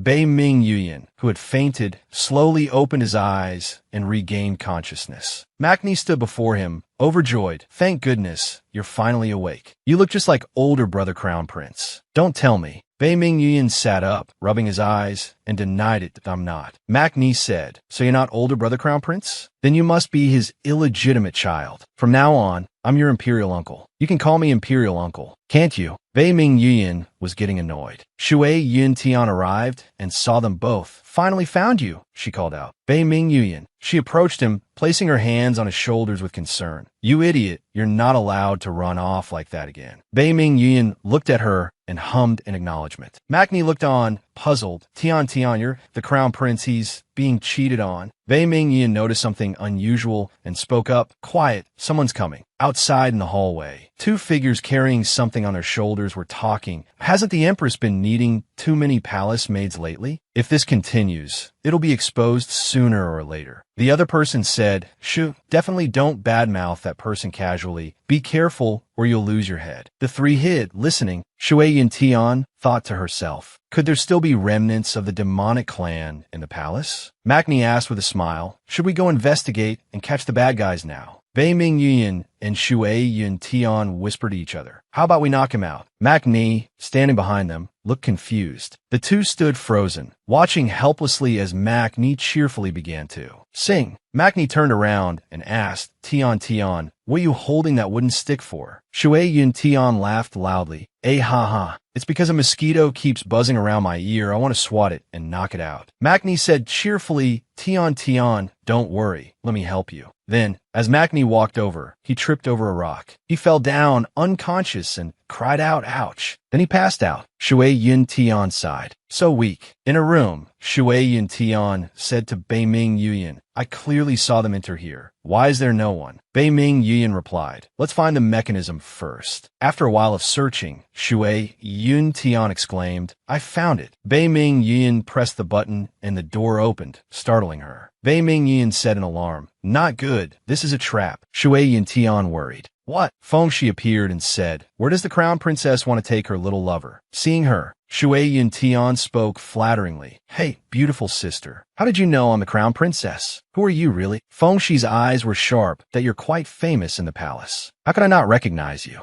As for who I am, you don't need to know before you die. Little crown princess, I'll have to trouble you to disappear. As for your little lover, I'll take him to the underground palace, raise him, and make him into a mask for me. Shui Yintian stepped forward to shield Bei Mingyan. You won't get away with this. Bei Mingyan spoke up. I can go with you, but you have to let her go. Fengshi scoffed. Just the two of you brats think you're worthy of negotiating with me. Bei Mingyan's eyes turned red and fierce, radiating demonic energy. Don't touch her. The demonic energy sent the two servant girls flying. Seeing this, Fengshi thought to herself, how can a child possess such strong demonic energy? It seems I'll have to investigate his background thoroughly. I can only retreat for now. Later, Bei Mingyan cried out in pain, gag. Shui Yintian, seeing this, supported him and called out worriedly, Bei Mingyan, you must be all right. The next morning, in a room, Bei Mingfeng was holding back Bei Mingyan, little imperial sister-in-law. Think of something quickly. Imperial brother is too strong. I can't hold it back anymore. Bei Mingyan, as if transformed into another person, kept uttering, kill.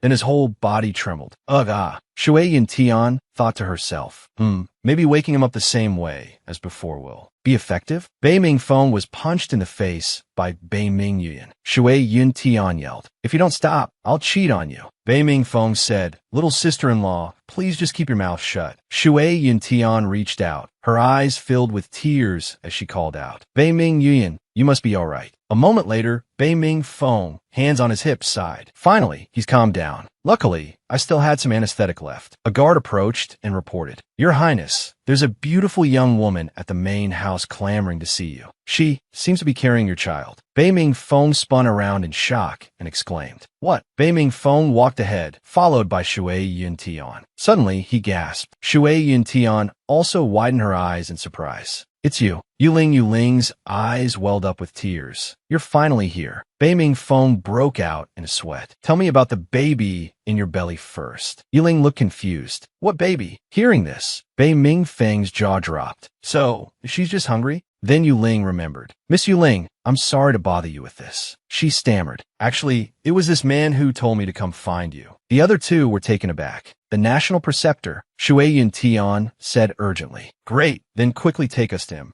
Yuling shook her head. Wait a minute. She frowned. It took me 2 days without food to find this place. Can't you at least offer me a meal first? It was starting to get dark. Bei Mingfeng carried Bei Mingyan on his shoulder. Shui Yintian, walking alongside, was also exhausted. Bei Mingfeng said, Miss Yu Ling, do you really know where the national preceptor is? Yu Ling turned to look at him. Well, who's to blame that the streets and houses in Shanglan Kingdom all look the same? Give me a little more time. I'll definitely find him. Bei Ming Yuyan's body trembled as he cried out, "Kill!" Then he suddenly lunged forward. "Kill!" Bei Ming Feng was caught off guard. Imperial brother. At this moment, Shui Yun Tian cried out in shock. Bei Ming Yuyan. Just then, the national preceptor appeared out of nowhere and caught Bei Ming Yuyan in his arms, surprising the other two. National preceptor. Bei Ming Yuyan chuckled weakly. You made us search so hard these past few days. It's been truly exhausting. The national preceptor frowned. My apologies. I underestimated Miss Yu Ling's navigation skills. Yu Ling pouted at him. Is this how you treat your lifesaver? Are you planning to use me and then discard me? At this point, Shui Yun Tian's two personalities emerged. The devil frowned. Hey, without the Xian Wu Lian, you only have 3 months left to live. Don't be so ungrateful. The angel continued, although Bei Ming Yuyan is pitiful. Didn't you forget that your initial goal was to get away from him? Shui Yun Tian smiled faintly. I'm fine. Take it and use it to heal Bei Ming Yuyan. The national preceptor was surprised. Crown Princess Yu. Shui Yun Tian reached out and touched Bei Ming Yuyan's forehead. If I were lying here, he would definitely do the same, wouldn't he? Don't worry about me. Once he recovers, we'll go to Shui Yu Kingdom together, destroy the Demon Lord's body, and retrieve the Xian Wu Lian. Hearing this, the national preceptor bowed his head respectfully. Crown Princess, I admire your courage. Shui Yun Tian suddenly remembered something. That's right. How did you know I needed the Xian Wu Lian? The national preceptor smiled. Because I was the one who suggested your marriage to the late emperor. I naturally know that this isn't your true form. Shui Yun Tian was surprised. You suggested it to the late emperor? Just how old are you? The national preceptor calmly replied, in human years, I am actually 1,000 years old. Shui Yun Tian was stunned. 1,000 years old? Are you a god or a demon? Why would you willingly be a mere national preceptor? The national preceptor looked at her with affection. Actually, Yi Xiao and I were originally gods in the heavens. He was skilled in combat, while I am skilled in strategy. We were sent down to the mortal realm together to eliminate the Demon Lord. Although Yi Xiao narrowly defeated the Demon Lord 1,000 years ago, sealing his body in Shui Yu Kingdom, his soul escaped. So, Yi Xiao split his primordial spirit into two. One half remained in his body, while the other half was responsible for tracking down the Demon Lord's soul. Then, in order to find the Demon Lord's reincarnation and the other half of Yi Xiao's primordial spirit, I became the national preceptor. He wandered the mortal realm. Unexpectedly, the Demon Lord's soul merged with half of Yi Xiao's primordial spirit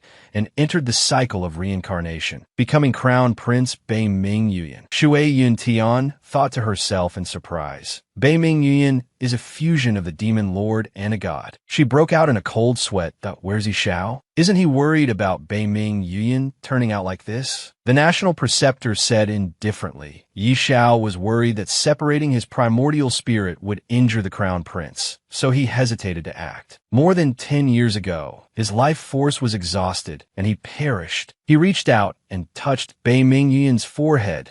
I have used my power to reinforce the seal on His Highness. It will take at least 3 days to cultivate the Xian Wu Lian. During these 3 days, I implore the Crown Princess not to let His Highness be stimulated again. Hearing this, Shui Yun Tian was a little puzzled. Wait a minute, I don't mind you sealing his power, but why did you seal his memories too? The national preceptor sighed that I didn't seal His Highness's memories. Shui Yun Tian's eyes widened in alarm. What? Then why did he lose his memory? The national preceptor stammered. Perhaps it's because third prince hit the crown prince on the head. Shui Yun Tian thought angrily. No wonder that bastard chickened out before even entering the door. Just then, Bei Ming Yuyan slowly opened his eyes. Tian. Shui Yun Tian walked closer. That you're finally awake. As soon as he saw her, Bei Ming Yuyan anxiously asked, Did that Fong Ji do anything to you? Shui Yun Tian was embarrassed. Silly, worry about yourself. Do you even remember who you are? Bei Ming Yuyan blushed, thinking to himself, it seems that losing my memory isn't necessarily a bad thing. Thinking of this, he said, I am Yi Xiao, palace lord of the Yu Ming Palace. Shui Yun Tian wasn't too surprised, as expected. Bei Ming Yin continued, although the national preceptor said not to stimulate you. This is the only way I can think of to restore your memory. A moment later, Shui Yun Tian slapped Bei Ming Yin on the buttocks. How about that? Remember anything? You hit me like this before. Bei Ming Yin grimaced, N.O. Shui Yun Tian started to feel discouraged. S.O. What should we do next to awaken your memory? Suddenly, Bei Ming Yin sat up and kissed her cheek. He found this method quite effective. Shui Yun Tian blushed. Just relying on kisses to restore someone's memory. You're not trying to trick me, are you? Bei Ming Yin smiled. Isn't try it the best way to find out? Shui Yun Tian moved closer and reached out to touch his cheek. She then bit Bei Ming Yin's cheek. Bei Ming Yin was stunned by her bite. A noticeable teeth mark appeared on his cheek. Bei Ming Yin said angrily, I told you to kiss me, not bite me. Shui Yun Tian replied, the kisses before were useless, so this time it definitely won't work either. So, do you remember anything now? Bei Ming Yin replied, no. Shui Yun Tian pondered, resting her chin on her hand. But I always bite with this much force. Could it be I bit the wrong spot? Thinking of Bei Ming Yin shirtless, revealing his six-pack, she blushed. I'll bite a little lighter. Her expression was filled with gleeful daydreaming, drool hopelessly dripping from the corner of her mouth. Bei Ming Yin approached and asked, what bad idea are you cooking up now? Shui Yun Tian, embarrassed, quickly covered up, saying, I'm definitely not thinking about anything children shouldn't see. Shui Yun Tian thought to herself, it's a pity that with his current appearance, I really can't bring myself to do it. I have to find another way. Shui Yun Tian gently patted Bei Ming Yin. Sit on the bed for me. Bei Ming Yin, blindfolded by her, asked, what are you doing? Shui Yun Tian gave an awkward laugh. Wait, you'll know in a moment. She picked up a vase and thought to herself, this is all to help you quickly recover your memory. Yuling arrived at the door. That I've brought the medicine. Shui Yun Tian froze. Yuling said, what are you doing? She looked devastated. Yuling approached. The crown prince has turned into a puppy, and you still want to kill him? You're too heartless. Shui Yun Tian quickly defended herself. That I'm not. Don't talk nonsense. This is all a way to help him recover his memory. A new idea I came up with. Although he's very cute now, I still hope he can recover his memory and return to his original form. She turned and stroked Bei Ming Yin. Yuling said, leave this matter to me. We in southern Jiang have a special kind of goo insect. Just eat it, and I guarantee he'll even remember his past life. Bei Ming Yin said angrily, I don't need it. Shui Yun Tian shouted, stop talking nonsense. Eat it quickly. Outside, the entire palace was shrouded in darkness. Suddenly, a conflict broke out in front of Shui Yun Tian's room. A group of sword-wielding guards appeared. Shui Yun Tian went out and called, National Preceptor. How did they get here so quickly? The National Preceptor turned and replied, Your Highness, I've cast a spell here. After the flower blooms, whoever eats, it will automatically recover their magic power. There's not much time left. You must leave quickly. He then presented the Shui Wu Lian. At the Demon Clan's residence, many people in black were guarding and patrolling outside. Bei Ming Yin and Shui Yun Tian peeked from a corner, observing. Bei Ming Yin said, there are too many of them. I'll create a diversion. You all take the opportunity to escape. Shui Yun Tian stopped him. What if they capture you? Bei Ming Yin blushed and said, don't worry, even if my magic power is sealed, my martial arts skills are still there. They can't catch me. You just wait for me in the Crown Prince's residence. Tell Yihan to strengthen the security around the area. Shui Yun Tian was surprised that you've recovered your memory. Bei Ming Yin looked at her. Actually, last night after the National Preceptor reinforced the seal on me, I recovered. 2 days later, in the East Palace, a sumptuous feast was laid out. Yuling ate ravenously. Bow, don't worry. Shui Yun Tian sat beside him, looking bored. Yuling continued. The Crown Prince and the National Preceptor are not ordinary people. Nothing will happen to them. Yihan approached and stood at the door, reporting, Your Highness, Crown Princess, there's still no news of His Highness. Hearing Yihan's words, Shui Yun Tian slammed her hand on the table and jumped up. It's been 2 days, and he's still not found. Could something unexpected have happened? She hurried towards the door, yawning, I have to go find him. Yihan panicked and stopped her. No, there have been several disappearances in the city recently. It's very unsafe outside. Your Highness, you can't go out. Shui Yuntian asked in surprise. Disappearances? Could it be the demon clan? Yihan replied, this subordinate doesn't know, but these incidents seem to have occurred after His Highness's disappearance. This subordinate worries that it's related to His Highness. Please rest assured, Your Highness, this subordinate will carefully investigate this matter. I believe there will be results soon. Please don't act rashly. Shui Yuntian hummed in response that I know. I won't run out. She thought to herself, trying to make me obedient? Dream on. In the evening, Yuling said, I have no objections to you sneaking out to find him, but why do you have to drag me along? Shui Yuntian said coldly, fine, if you don't want to come, then please settle the bill for all the food you've been freeloading in the Crown Prince's residence these past few days. Yuling gaped, shocked. The two of them stood before the gate. Shui Yuntian asked, do you smell something?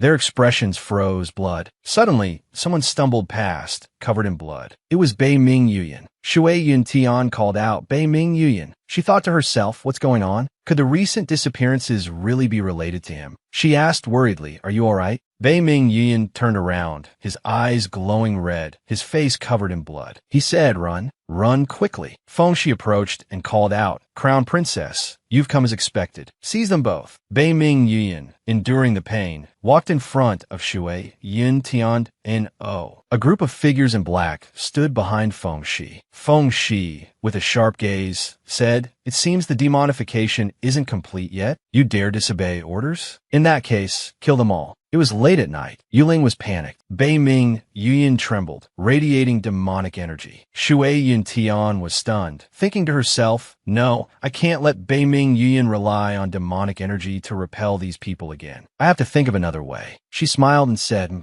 do you know who the two people behind me are? She pointed at Yuling. This is the chosen one of Nanjiang, a once-in-a-century occurrence, shouldering the mission of revitalizing the tribe. If you dare touch her, you'll become the enemy of all of Nanjiang. Then, thousands upon thousands of soldiers, snakes, bugs, rats, and ants will crawl onto your bed while you sleep. Then, they'll continuously gnaw at your beautiful face. Feng, she shouted angrily, enough. Stop talking. I can already picture it. Shui Yuntian then pointed at Bei Ming Yuyan. This one has an even more impressive background. He is the legendary Yi Xiao, the merciless palace lord of Yuming Palace. Feng Shi, stunned, approached Bei Ming Yuyan. Are you really Yi Xiao? Although you do look 7 or 8 parts like him, why have you suddenly shrunk into a child? And where's your mask? Shui Yuntian's face paled as she thought, I'm done for. How does she know about the mask? Could she have known Yi Xiao for a long time? Bei Ming Yuyan immediately pushed Feng Shi's hand away.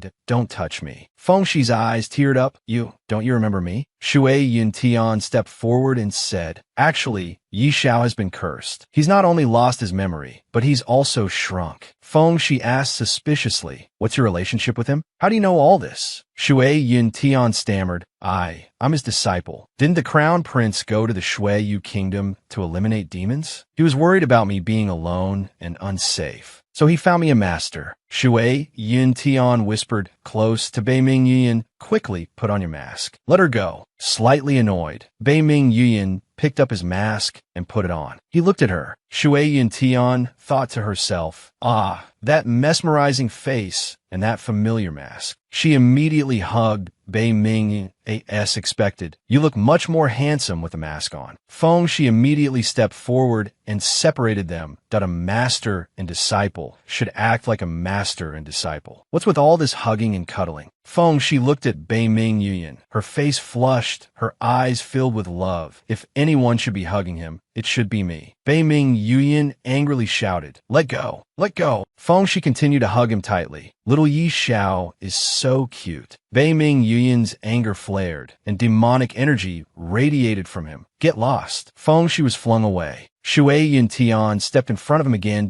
Oh dear, I'm so sorry. Right now, Besides remembering that he has a disciple like me, he doesn't remember anything else. Feng, she said angrily. Even if he did remember clearly, you're just a disciple. Shui Yun Tian retorted angrily. Oh yeah? Want to experience the love between a master and disciple? Both of them glared at Bei Ming Yuan. Who are you choosing? Bei Ming Yuan replied softly. I choose Tian Tian's mother. Feng Shi was shocked. W-waited. Shui Yun Tian smirked at Feng Shi. Hee. Feng Shi was furious that what's so great about this brat's mother? Is it her face or her figure? Bei Ming Yuan said, I love her, so everything about her is better than you. Hearing this, Shui Yun Tian's heart pounded and her face flushed. She thought to herself, how can this idiot say such things with that adorable face so calmly? Who can resist that? Feng Shi, standing beside them, said, he loves your mother, not you. Why are you blushing? Shui Yun Tian thought to herself, I am my mother, you idiot. It's just a little fun between husband and wife. Feng Shi's face turned sinister. You can only be mine. As for the woman you mentioned, I'll make her disappear completely. Tie them up and take them to the dungeon. Inside the beautifully decorated palace, Shui Yun Tian and Yu Ling were forced to sweep the floor, while Bei Ming Yuan sat on the bed. Feng Shi sat with him and said, I specially prepared this for you. Here, have a bite. Shui Yun Tian thought furiously, what a difference in treatment. Bei Ming Yuan swatted the food away with his hand. I don't want it. The plate flew straight into Feng Shi's cheek, cutting a gash. Feng Shi panicked and covered her cheek, and oh, don't look. She quickly ran out the door. Shui Yun Tian panicked. What's going on? She cracked. Bei Ming Yuan hummed in agreement. Just now, I suddenly sensed a trace of demonic energy. Perhaps she has some connection to the demonic clan. Shui Yun Tian approached Bei Ming Yuan and said, don't worry about that now. Let's escape first and talk later. Bei Ming Yuan stopped her. Wait, take this. The fairy mist lotus bloomed earlier. Shui Yun Tian immediately refused. No, you need it more than I do right now. Eat it. Bei Ming Yuan refused. No, you eat it. The two continued to argue back and forth. Feng Shi, who was standing nearby, snatched the fairy mist lotus. If neither of you wants it, then give it to me. He quickly walked out the door. Shui Yun Tian exclaimed in alarm. Ah, go after him. She thought to herself, darn it, I forgot that he also wanted the fairy mist lotus. It was pitch black outside. Feng Shi walked out, stammering in fear.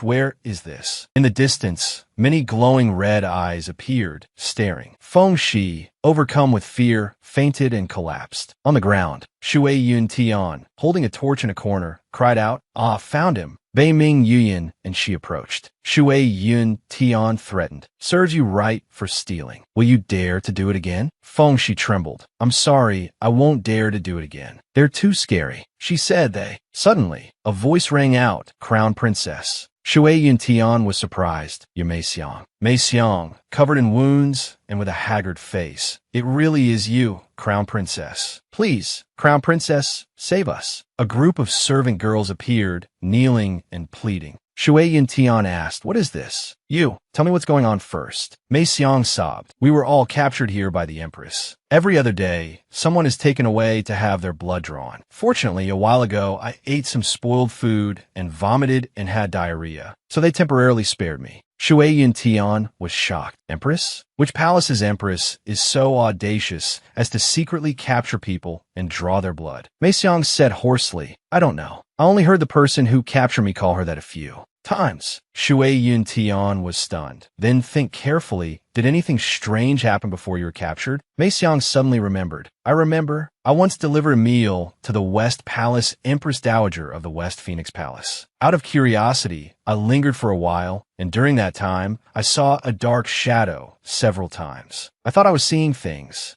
Shui Yun Tian immediately thought of the Empress Dowager and thought to herself, that's not right. Isn't there only one Empress Dowager? Since when did a West Palace Empress Dowager appear? Back then, when the late emperor was critically ill, he disregarded the objections of the officials and insisted on making a young and beautiful commoner woman his empress. After the emperor ascended the throne, he honored his birth mother as the East Palace Empress Dowager, while that woman, though nominally the West Palace Empress Dowager, was banished to the desolate West Phoenix Palace. The last time she appeared was to give a bowl of prenatal medicine to the then pregnant empress. After that, no one ever saw her leave the West Phoenix Palace again. So it seems this Feng Shi is the West Palace Empress Dowager. Then, according to her status, I should address her as Grand Empress Dowager. Yu Ling, standing beside her, propped her chin on her hand and said, I don't understand. If she's already the Empress Dowager, with no worries about food or drink, why would she capture people and lock them up here? Shui Yun Tian spoke up. She must be secretly colluding with the demon clan. Using her position as West Palace Empress Dowager, she secretly built this underground palace within the Imperial Palace. Then, because the National Preceptor stole her treasure, she's been capturing people everywhere and taking their blood to maintain her appearance. Bei Ming Yian added, That's right, I think so too. You and Yu Ling take everyone and escape first. Then report this to my father, so he can send troops to suppress this place. Shui Yun Tian worried. What about you? Aren't you coming with us? Bei Ming Yian smiled. I still have some things to ask Feng Shi. You go ahead. I'll catch up soon. Shui Yun Tian exclaimed. No, I have to go with you. Bei Ming Yian gently reassured her. Be good. Listen to me. Yu Ling anxiously interjected. Stop arguing. I'm very familiar with the way out. You two can go with peace of mind. Shui Yun Tian asked in surprise. Where does your confidence come from? Mei Xiang spoke up. Actually, I can lead the way. Now that we're outside the underground palace and back in the Imperial Palace, we're not afraid anymore. Before, everyone was afraid to run because we thought we were in some desolate wilderness. We thought escaping would lead to a quicker death. Yu Ling hummed nonchalantly. Shui Yun Tian asked her, Hey, why aren't you going with Mei Xiang and the others? Why do you insist on being a third wheel? Yu Ling replied, I stayed behind because I was worried about your safety. How can you say that about me? Suddenly, someone spotted them and shouted, There are people over there. Catch them. Bei Ming Yian turned. Feng, she must have discovered we escaped. Let's find a place to hide first. 2 hours later, Bei Ming Yian held the fairy mist lotus. Are you sure you want to give up the fairy mist lotus you've longed for day and night and give it to me? Shui Yun Tian smiled. Didn't I already tell you? After you recover, we'll go to the Snow Region Kingdom and steal the other one. Bei Ming Yian approached her and gently placed a kiss on her lips. Tian, thank you. Then Bei Ming Yian transformed back into his adult form, his body strong and muscular. Shui Yun Tian and Yu Ling gasped in surprise. Yu Ling, with an admiring expression, exclaimed, The Crown Prince's physique is amazing. Shui Yun Tian shrieked, forget everything you just saw. The next morning in the Imperial Palace, Bei Ming Yian, beaming, reached out his hand and called, Tian. Shui Yun Tian ran into Bei Ming Yian's arms, smiling. Yu Ling stood to the side, exasperated. Hey. Ever since you left the underground palace, you two have been flaunting your lovey-dovey affection. Enough is enough. Feng Shi escaped. Shouldn't you be going after him? At Feng Shi's private residence, Feng Shi was soaking in a pool of blood. Someone came to report. Reporting to your majesty, we have captured the National Preceptor. Feng Shi got dressed and went to stand before the National Preceptor. Where did you hide my treasure? Yu Ling stepped forward threateningly. Don't you dare harm him. Shui Yun Tian cried out. Hey, don't be rash. Bei Ming Yian stood beside her. Grand Empress Dowager, please release the National Preceptor. Feng Shi was stunned. Xiaolang Zhang? What did you just call me? Shui Yun Tian popped her head out and said, Grand Imperial Grandmother, stop playing innocent. We all know your true identity. Feng Shi feigned innocence. Xiaolang, it's not what you think. Actually, nothing ever happened between me and that old emperor. I only agreed to marry him because I had no other choice. Bei Ming Yian's voice deepened. That I'm not interested in your story. I'll say it again. Release the National Preceptor. Feng Shi then held a knife to the National Preceptor's throat and said, As soon as he returns the treasure to me, I'll naturally release him. Suddenly, the National Preceptor vanished. Boom! Feng Shi sat on the ground, stunned at it. What just happened? Then a voice called from outside. Let go, Empress Dowager. That is the National Preceptor. Yu Ling rushed in and embraced the National Preceptor, sobbing that you're all right. That's so good. The National Preceptor spoke. Miss Yu Ling, you're squeezing me so tightly I can't breathe. He held out a sacred object. This is the Demon Clan's sacred artifact. Its main function is to open a path from the demon realm to the human world. I don't know what dealings you've had with the Demon Clan, but their goal is to use you. They want to install the artifact within the Imperial Palace. When the Demon Lord returns and activates the artifact, he will first breach the Imperial City, then slaughter the defenseless populace. Feng Shi yelled, so what? Why should I care about their lives? Go, seize the treasure for me. A group of figures in black appeared, surrounding them. Feng Shi seized the opportunity and took Shui Yun Tian hostage, holding a knife to her throat. Don't move. Bei Ming Yun cried out in alarm. Tian Tian. Feng Shi grazed Shui Yun Tian's throat with the knife, threatening, if you take another step, I'll kill her immediately. Bei Ming Yun gritted his teeth in anger. What benefits did the demon clan give you to make you so willing to sell your soul to them? Feng Shi retorted angrily. It's all your fault. You are the root of all evil. Bei Ming Yun pondered for a moment, then said, I don't even know you. Why are you targeting me? Hearing this, Feng Shi's eyes welled up with tears. Xiaolang, you are truly heartless, just as you always have been. If I can't have you, then why should I show any consideration for any of you? She pressed the knife closer to Shui Yun Tian's throat. Hand over the treasure, or you can collect her corpse. Bei Ming Yun angrily said to the National Preceptor, give it to her. The National Preceptor hesitated, but Shui Yun Tian interrupted, Master, please calm down. We're surrounded by her people. If you give her the sacred artifact, we'll have nothing left to protect us. She'll order them to kill us all immediately. Feng, she said in surprise, I didn't expect such a little thing like you to see through my intentions. That means I can't let you live. Shui Yun Tian replied, I'm just his ordinary disciple. My death won't affect him, but you're different. Without the demon clan's sacred artifact, can you maintain your current appearance? Are you willing to become old and ugly again? Feng Shi's face crumpled.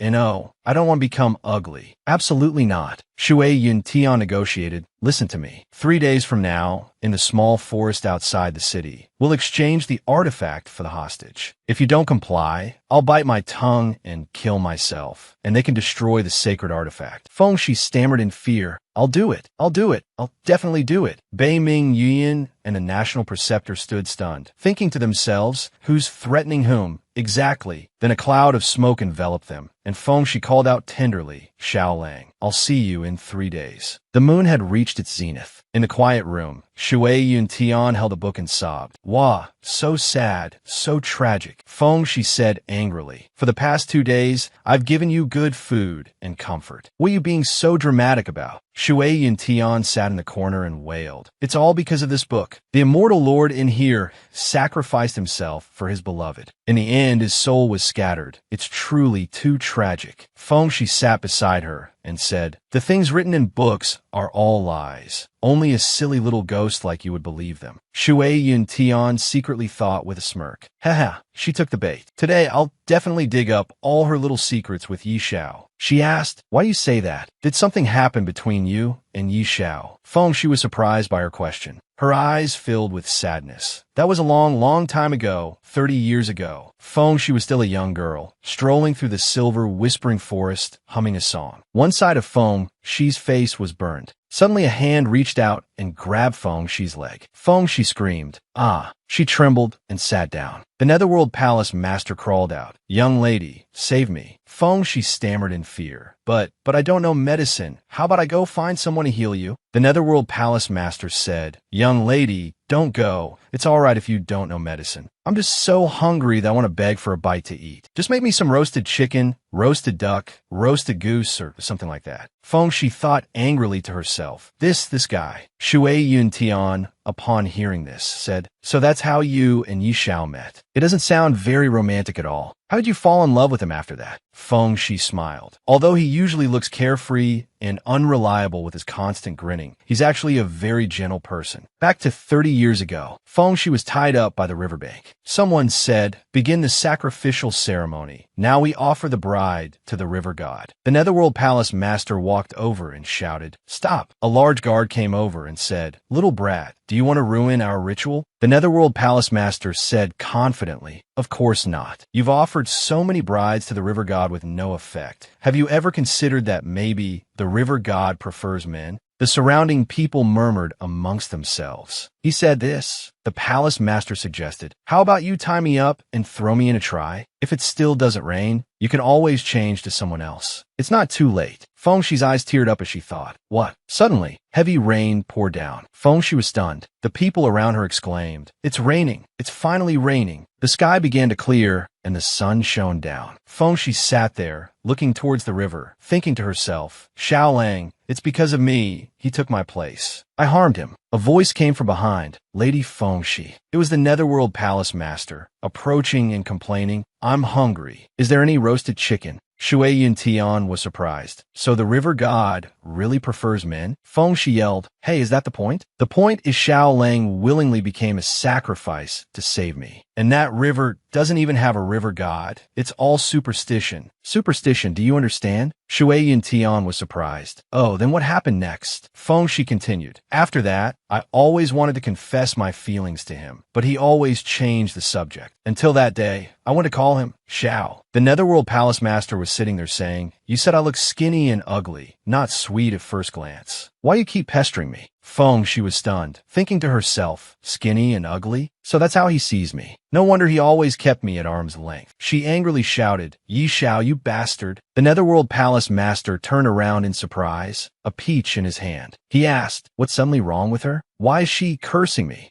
Fengshi then recounted, "That day, after I ran away, I stumbled into the demon realm and made a deal with them. The demons promised me that as long as I entered the palace to work for them, I would have eternal beauty and never age." Shui Yuntian was surprised. "So that's why you put all the blame on Yi Xiao. He's been wrongly accused." She tugged on Fengshi's sleeve. "Think carefully. If Yi Xiao were really that kind of superficial deity, why would he save you? Also, are you sure those words you overheard were actually directed at you? Are you certain there wasn't a third person there at the time?" Fengshi pulled her sleeve back. I don't know." She then went out and slammed the door shut. Shui Yuntian thought with a smug look, "Excellent. I just broke through her psychological defenses. Now is the perfect opportunity to escape." Late at night, Fengshi was pacing outside, lost in thought. A guard approached and reported, "Crown Princess has escaped. Please give the order to pursue her." Fengshi said softly, "No need to chase. Let her go." A voice rang out, "That won't do." Fengshi turned around in alarm. "It's you." The woman in black approached and gripped Fengshi's chin threateningly. "If you don't retrieve the sacred artifact, you'll quickly become old and ugly. Are you willing to let your Xiao Lang see you like that?" Fengshi thought, "Perhaps I misunderstood him before, but now I don't want to go against his wishes anymore." The woman in black urged, "Don't be foolish. Do you really think you met the real Xiao Lang? Besides their appearance, what other similarities do they have?" Fengshi, "If he's not Xiao Lang, then who else could he be?" The woman in black replied, "The person you met before was actually Crown Prince Bei Mingyuan. The real Xiao Lang was killed by us long ago." Fengshi was shocked. "What?" The woman in black said, "Don't worry. If you obediently follow my instructions, I have a way to bring him back to life. Now, there's a task I want you to do, assigned to me by the Crown Princess." Fengshi sobbed,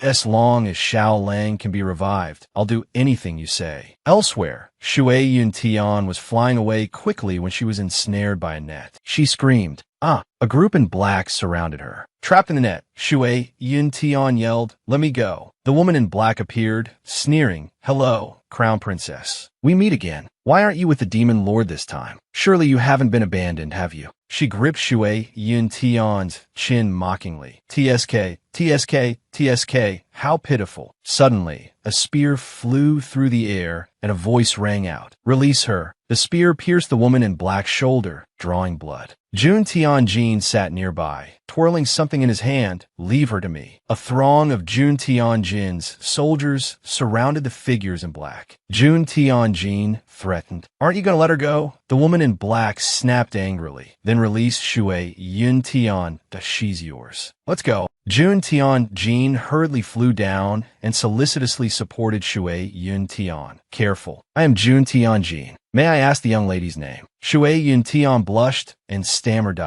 "My name is Shui Ling. Thank you for just now." Jun Tianjin said, "Miss Shui Ling, since I've saved you, how about you repay me with your body?" Shui Yuntian retorted angrily, "Seriously again? Is repaying with your body the only thing in you men's minds?" Jun Tian Jean laughed loudly. Ha ha ha. It seems the young lady is quite experienced. Then let's skip the nonsense and get right to it. Shui Yun Tian turned and walked away. Excuse me, I'm not that kind of woman. Thank you for saving me this time. If there's a chance, I will repay you. Jun Tianjin immediately ordered his guard, follow her for me. The guard beside him replied, yes, your majesty. The next morning, Shui Yun Tian was grabbed by a hand and cried out, hey, why do you have to capture me? Let me go. Jun Tianjin pinched her cheek. Look, after just one night, the elder miss has become a little miss. Shui Yun Tian feigned innocence. Big brother, what are you talking about? I don't understand a word. Jun Tianjin looked at her and said, is that so? It seems Miss Shui Ling enjoys lying.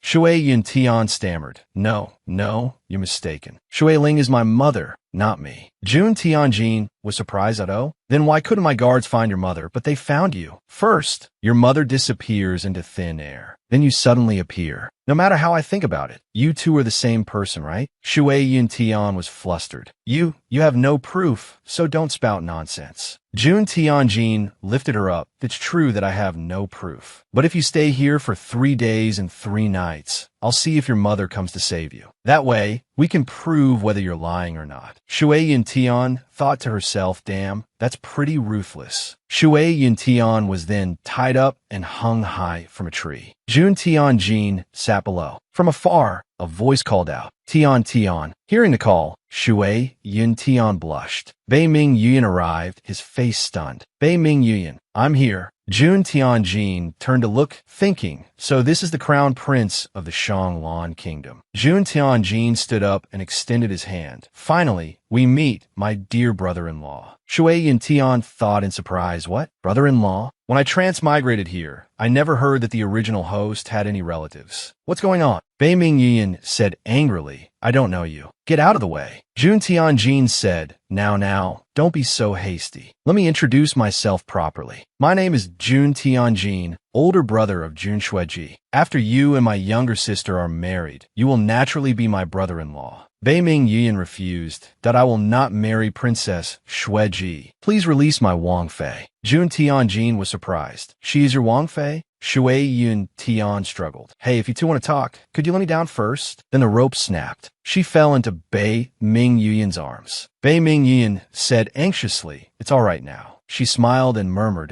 Jun Tianjin stood to the side, annoyed, thinking, how irritating. Bei Ming Yuan held her in his arms. I wonder why the monarch of Shuiyu has graced our Shanglan kingdom with his presence? Jun Tianjin said, in a letter, my younger sister said you agreed to the marriage alliance between our two countries and would send troops to eliminate the demons. But I waited in Shuiyu, yet I never saw your army. Do all the people of Shanglan kingdom tell lies? Shui Yun Tian thought angrily. Haha, he's definitely talking about me. Bei Ming Yuan replied, there were some matters that delayed us, but I will lead troops to Shuiyu to eliminate the demons on another day. Please rest assured. Jun Tianjin laughed. There's no need for that. I heard the demon clan has already led their army to Shanglan kingdom. That's why I brought my men here to see. What's going on? Yesterday, your princess consort and I even fought against them. Isn't that right, princess consort? Bei Ming Yuan was enraged upon hearing this. Shui Yun Tian was stunned. Is that so? Bei Ming Yuan, furious, Yihan, immediately dispatch a troop to escort the monarch of Shuiyu back. Yihan acknowledged the order. Jun Tianjin said, is your highness ordering me to leave? But I don't want to go yet. If you happen to see your mother next time, please tell her I wouldn't mind being your stepfather. Shui Yun Tian thought furiously, what's wrong with these men? Do they all have this hobby of wanting to be someone else's father? Looking at Bei Ming Yuan's darkening expression, Shui Yun Tian worried. Oh no, the demonic energy on him is getting stronger. I have to do something.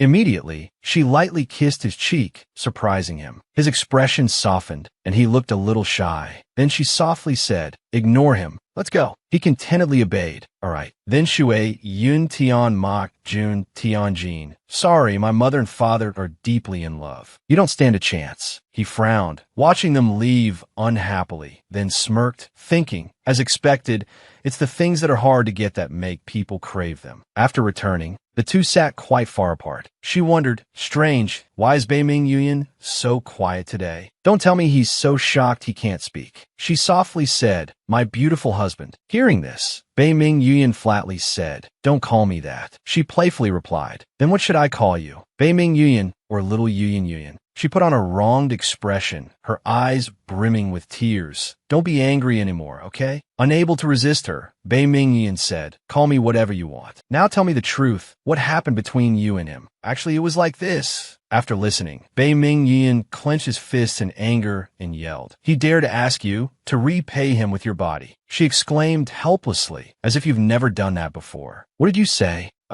What I meant was, you don't need to worry about me. I can protect myself," she said awkwardly, trying to change the subject. "Repay him with ginseng, you say? At most, I'll give him the 1,000-year-old ginseng I treasure." Hearing this, Bei Ming Yuan asked, somewhat displeased, "Repay with ginseng? Did you also plan to use this trick on me?" She replied, a little guilty, of course not. You're different from him." "Different how?" "Well, seeing her hesitate to answer, he pulled her into a hug. "If she finds him better than me, will she leave me?" "Silly, have some faith in yourself." "Right now," she said thoughtfully, "although he puts on a cold and aloof act at first, when faced with danger, you're always the first to protect me, and you always do your best to make me happy. I see all of this. Most importantly, your physique is much better than his." She praised him with amusement. Hearing this, Bei Ming Yuan asked curiously, "Wait, how do you know his physique isn't as good as mine?" "Of course, because I touched him. When he hugged me, his face immediately darkened." She instantly regretted her words, realizing she'd spoken out of turn. This silly girl.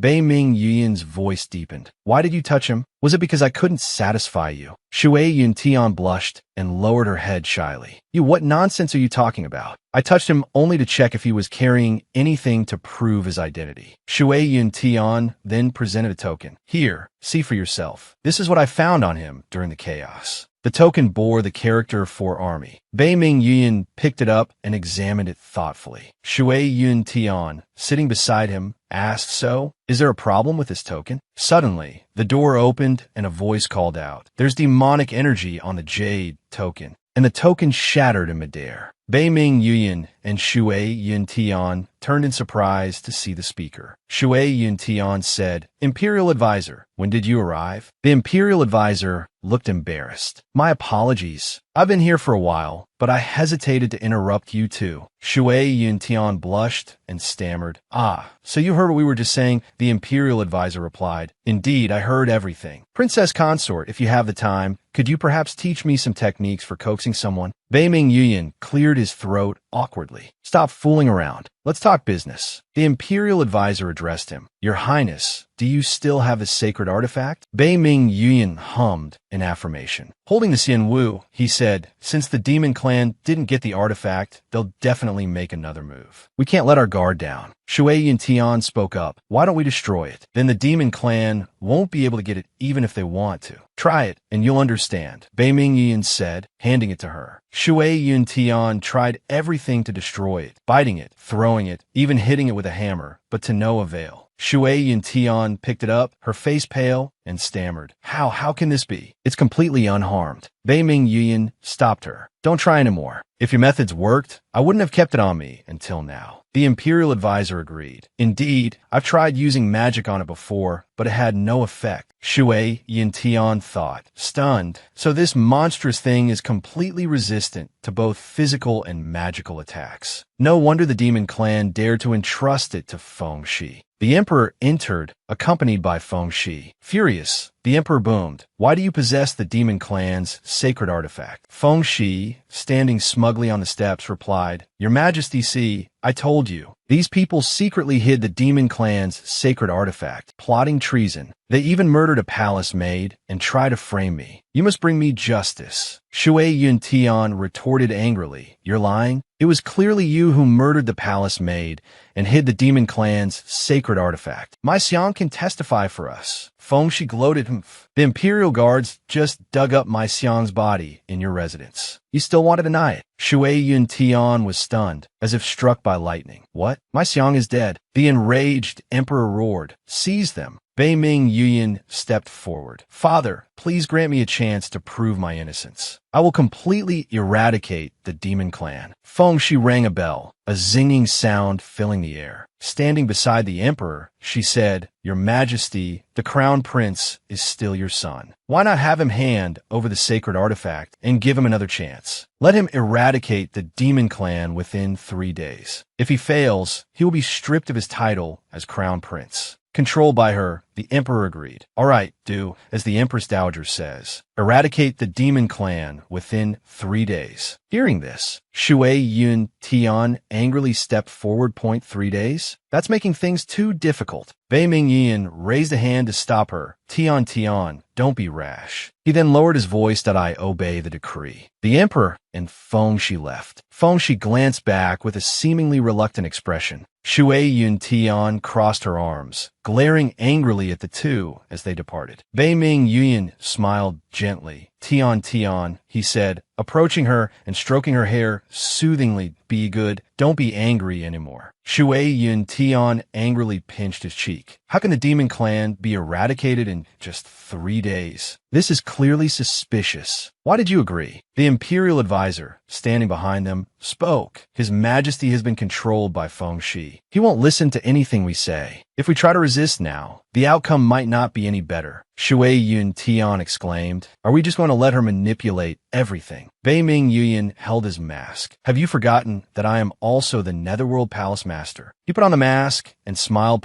3 days is enough. Shui Yun Tian asked worriedly. So what should we do now? Start a rebellion? I'm still the crown prince. Do I really need to usurp my own throne? Shui Yun Tian rolled her eyes. You didn't say that when you were shrunk and lost your memory. A voice called out from outside. Puss! Bei Ming Yuan turned to look, but don't hide. Come out. Jun Tianjin, sitting outside the door, laughed. Well, will we meet again? Greetings, brother-in-law. He walked towards Bei Ming Yuan. Want to know the demon clan's plan? Shui Yun Tian huddled closer to Bei Ming Yuan. Hey, would you please stop casually claiming family relations? We don't know you, and I don't believe you're being this kind. Jun Tianjin continued. Believe it or not, I'm here to help you. After all, the enemy of my enemy is my friend. The demon clan has been harassing my Shui kingdom for years. I've wanted to eradicate them for a long time. Bei Ming Yuan exclaimed. Oh? Then how do you explain the demonic energy on this jade pendant? Jun Tianjin's eyes grew melancholic. Actually, not long ago, a demon came to me and promised that if I could lead you into a prearranged formation, the demon clan would never harass Shui kingdom again. They also cast a spell on my jade pendant to track my movements. Speaking of which, I should thank your princess consort for conveniently taking it. Otherwise, I wouldn't dare to show my face here today. Shui Yun Tian, hearing this, angrily said, Fisk, so you saving me was all an act? No wonder the demon clan retreated so easily. Talk about playing the victim. Jun Tianjin retorted to both of them. Think what you will. Whether or not we cooperate depends on His Highness's sincerity. Bei Ming Yuan clenched his fists and said, What do you want? Jun Tianjin stated his condition. I want. Shui Yun Tian felt a pang of foreboding. Bei Ming Yuan immediately pulled her behind him and said, Except for her. Jun Tianjin burst out laughing. Don't be so hasty. I just want to invite her to dinner. That's not too much to ask, is it? Bei Ming Yuan angrily retorted. No. Shui Yun Tian spoke up beside him. Sure, but I also have a condition. It depends on your sincerity. Jun Tianjin said smugly. Just name it. I can do it, unlike a certain stingy someone. Shui Yun Tian had a cunning look on her face. You said it yourself. Jun Tianjin's whole body trembled, and he froze. This is your condition? Shui Yun Tian replied. That's right. I've had the Imperial Advisor seal your martial arts and magic. If you dare to trick me, I'll make you pull weeds for the rest of your life. Jun Tianjin looked confused. Weeds? What are those? Outside, the sky was clear and blue. Inside the residence, a lavish banquet was laid out. Jun Tianjin asked her, Why aren't you eating? Shui Yun Tian said sadly, Isn't it because you poisoned me? Jun Tianjin laughed. You chose the place to eat, and there are masters ambushed outside. Even if I wanted to harm you,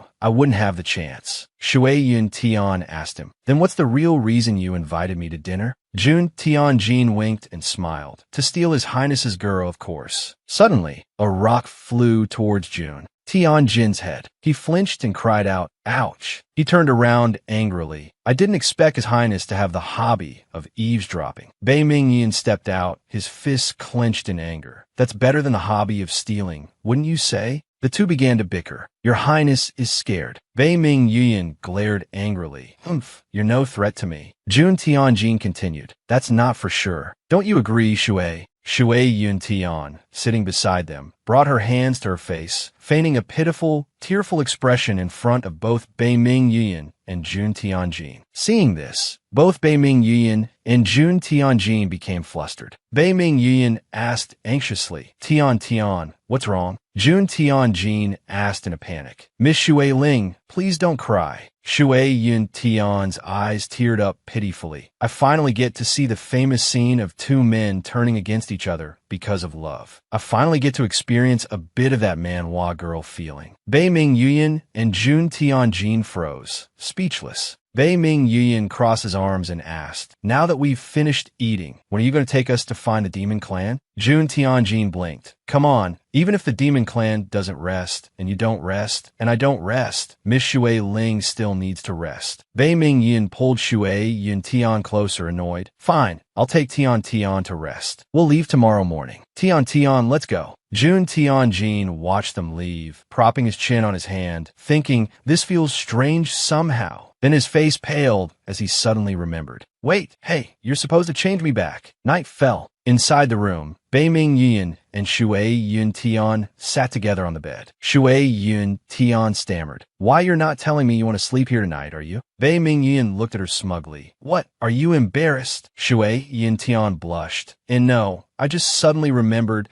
the one who married me wasn't you. A small dog jumped up and sat on Shui Yun Tian's head. Woof. Shui Yun Tian frowned. See? This is my husband. Bei Mingyan reached out and pinched her cheek affectionately that I'm sorry. I was wrong about what happened before. Shui Yun Tian. You think a simple apology will make me forgive you? Bei Mingyan spoke softly. Then what do you want? First, you have to compensate me with a proper wedding. Bei Mingyan obediently listened. All right. Shui Yun Tian pointed at her mouth and grinned. Second, you have to bark like a dog. Once you bark, I'll accept you as my husband. Bei Mingyan's face darkened as he stepped closer. It seems I've been too lenient with you lately. Shui Yun Tian blushed and backed away fearfully. Don't come any closer. If you dare come any closer, I'll bite you to death. She lunged forward and fell into Bei Mingyan's arms. They looked at each other, embarrassed and blushing. Bei Mingyan, lying on the bed with Shui Yun Tian on top of him, smirked. Who's the dog now? So eager to bite. Suddenly, the door opened and someone entered, calling out, Your Highness, there's an urgent matter. Yihan walked in and saw the two in an intimate embrace. Bei Mingyan and Shui Yun Tian froze, startled and annoyed. Yihan, embarrassed, quickly said, I didn't see anything. Please continue. Continue. Shui Yun Tian blushed, embarrassed. Bei Mingyan, irritated, speak. What is it? Yihan spoke up. Your Highness, we just apprehended an assassin lurking near the Crown Prince's residence. Inside the residence, Shui Yun Tian frowned in thought. Fengshi walked in, his eyes filled with sorrow. Bei Mingyan snapped. What are you doing here? Fengshi stammered. I want to make a deal with you. Shui Yun Tian, standing beside Bei Mingyan, spoke up. What kind of deal? I think you're clearly a demon sent here to trap us. Fengshi explained. I was indeed sent by the demon clan, but I don't intend to follow their orders. Today, I overheard that demoness talking to her subordinates, and I realized she's been lying to me all along. Xiaolang can never be resurrected. Fengshi's eyes sharpened. So I pretended to obey her, tricked Xian Wu Lian. As long as you agree to my condition, I can not only give you the Xian Wu Lian, but also tell you the demon clan's plan. Bei Mingyan asked her, what condition? Fengshi said, I want you to pretend to be Xiaolang and spend a day with me. Shui Yun Tian was stunned upon hearing this, thinking to herself, are these two, Jun Tianjin and Fengshi, secretly colluding? Why are they taking turns causing trouble? That night at the Crown Prince's residence, Fengshi gave a wry smile. Just consider me talking to myself. I have no other choice. Shui Yun Tian immediately said, no, You do. I have a way for you to meet the real Yi Xiao. Shui Yin Tian turned to Bei Ming Yuyan. Do you remember the last time you were hit by the demon clan's soul-detaching dream? I met your master in that dream. Let's find the Imperial Preceptor and have him cast the spell on Feng Shi. The Imperial Preceptor arrived at the residence and performed the ritual. Remember, you can only stay in the soul-detaching dream for a maximum of 3 hours. Exceeding this time will endanger your life. Bei Ming Yuyan and Feng Shi fell asleep together. On the bed, Shui Yin Tian stood beside the bed, looking at Bei Ming Yuyan. Can't I enter his dream like last time? The Imperial Preceptor explained. Casting the soul-detaching dream too often can damage the soul. Princess Consort, please rest well and wait patiently. The two were in a different space. Feng Shi anxiously called out, Yi Xiao, where are you? This liar. Didn't they say I could meet Yi Xiao? Bei Ming Yuyan turned and said, the protective spirit my master left in me is very weak. Perhaps this time, it didn't detect any danger and didn't come out. Hearing this, Feng Shi slumped down. How can this be? Bei Ming Yuyan continued. I can sense the Imperial Preceptor calling us back. Let's go. Feng Shi said anxiously. No, you go if you want. I want to stay here. Suddenly, a hand touched Bei Ming Yuyan's shoulder. It was the Yu Ming Palace Master. The Yu Ming Palace Master greeted him with a smile. My good disciple, it's been a while. Bei Ming Yuyan exclaimed in surprise. Master. The Yu Ming Palace Master pushed Bei Ming Yuyan away. All right,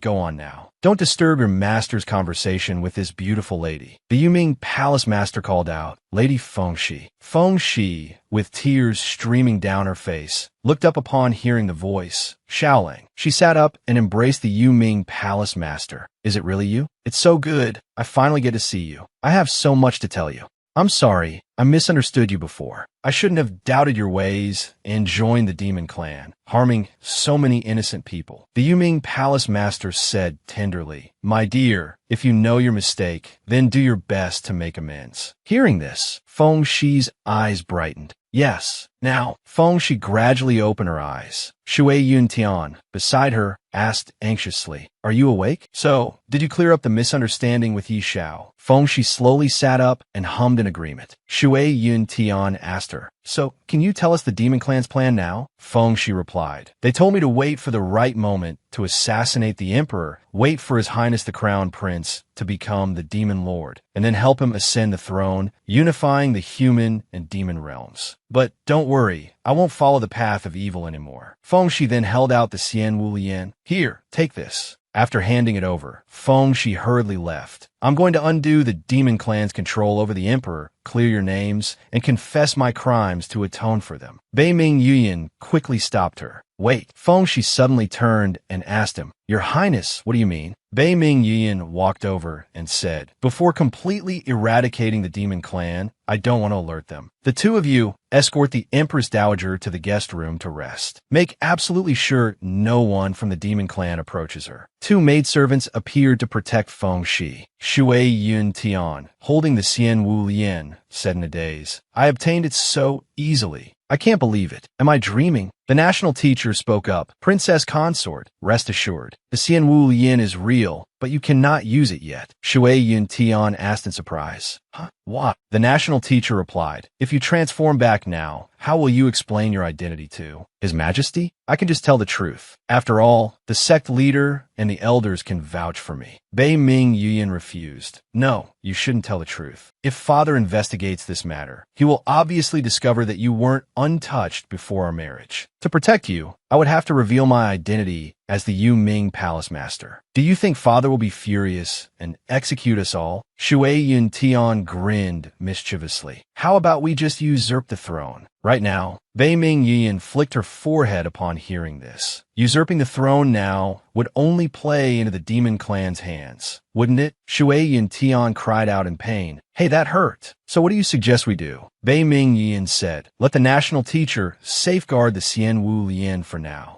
After we eliminate the Demon Clan, we'll use Feng Shi to convince Father that you shrunk because of a curse from the Demon Clan. Once the Demon Clan is eradicated, the curse will be broken and you'll return to normal. Shui Yun Tian and the national teacher, standing beside them, listened with admiration and exclaimed in unison, Brilliant, Shui Yun Tian urged. So what are we waiting for? Let's go and destroy the demon clan. They proceeded to a desolate location. A rocky mountain teeming with bats came into view. Jun Tianjin, walking ahead, said, "Here, we've arrived. This is the place." Bei Mingyan called out, "Yihan, lead the troops and scout ahead." Jun Tianjin sneered, "I can't believe the crown prince of the Shanglan kingdom is afraid to enter such a small cave." Bei Mingyan retorted, "If the monarch of Shuiyu wishes to charge in first, I won't stop him." Bei Mingyan and Jun Tianjin bickered. An hour later, Yihan returned to report, "Your Highness, we have thoroughly searched inside and outside the cave, but we haven't found any trace of the demon clan. Could they have escaped?" Shui Yun Tian added, "It's also possible that someone is deceiving us." Jun Tianjin scoffed, "Ha, the demon clan is my enemy too. Why would I deceive you about something like this? Perhaps your subordinates are incompetent. Maybe they were tricked by the demon clan inside the cave into thinking they weren't there. If you don't believe me, let's go in and take a look." Everyone walked together and stood before the cave entrance. A sound emanated from within. Clink. Bei Mingyan suddenly gasped and lowered his head. Shui Yun Tian, hearing this, asked in surprise, "Did you hear something?" Suddenly, Shui Yun Tian cried out in fear, Bei Mingyan, what's wrong with you?" Bei Mingyan's eyes took on a strange look. The woman in black behind him said, "Don't waste your energy. He can't hear you." Shui Yun Tian angrily turned and demanded, "What have you done to him?" The woman in black said sarcastically, "Oh dear, I wouldn't dare do anything to the demon lord. Out of all of us, you have the weakest power. You'll just have to suffer this indignity." Bei Mingyan, still holding Shui Yun Tian, asked her, "What exactly are you trying to do?" The woman in black cast a spell. "Don't worry, you'll find out soon enough." Bei Mingyan was frozen solid by the woman's magic. Seeing this, Shui Yun Tian became worried and vanished into another space, surrounded by falling ice shards. Shui Yun Tian then fainted in Bei Mingyan's arms. Bei Mingyan muttered, "So tired." The national teacher said, "Your Highness, should we take the princess consort back first?" Bei Mingyan replied, "It's all right. There's only one last cave left to check. We'll leave after we've seen it." The three of them proceeded to the final cave. The dark stone walls around them were cracked. They remarked, "This is..." A demonic figure, seated on a throne made of bones, laughed loudly. "Ha ha ha." The woman in black appeared beside the demonic figure. The demonic figure asked, "Long time no see, Demon Lord. Don't you feel anything seeing your true form again?"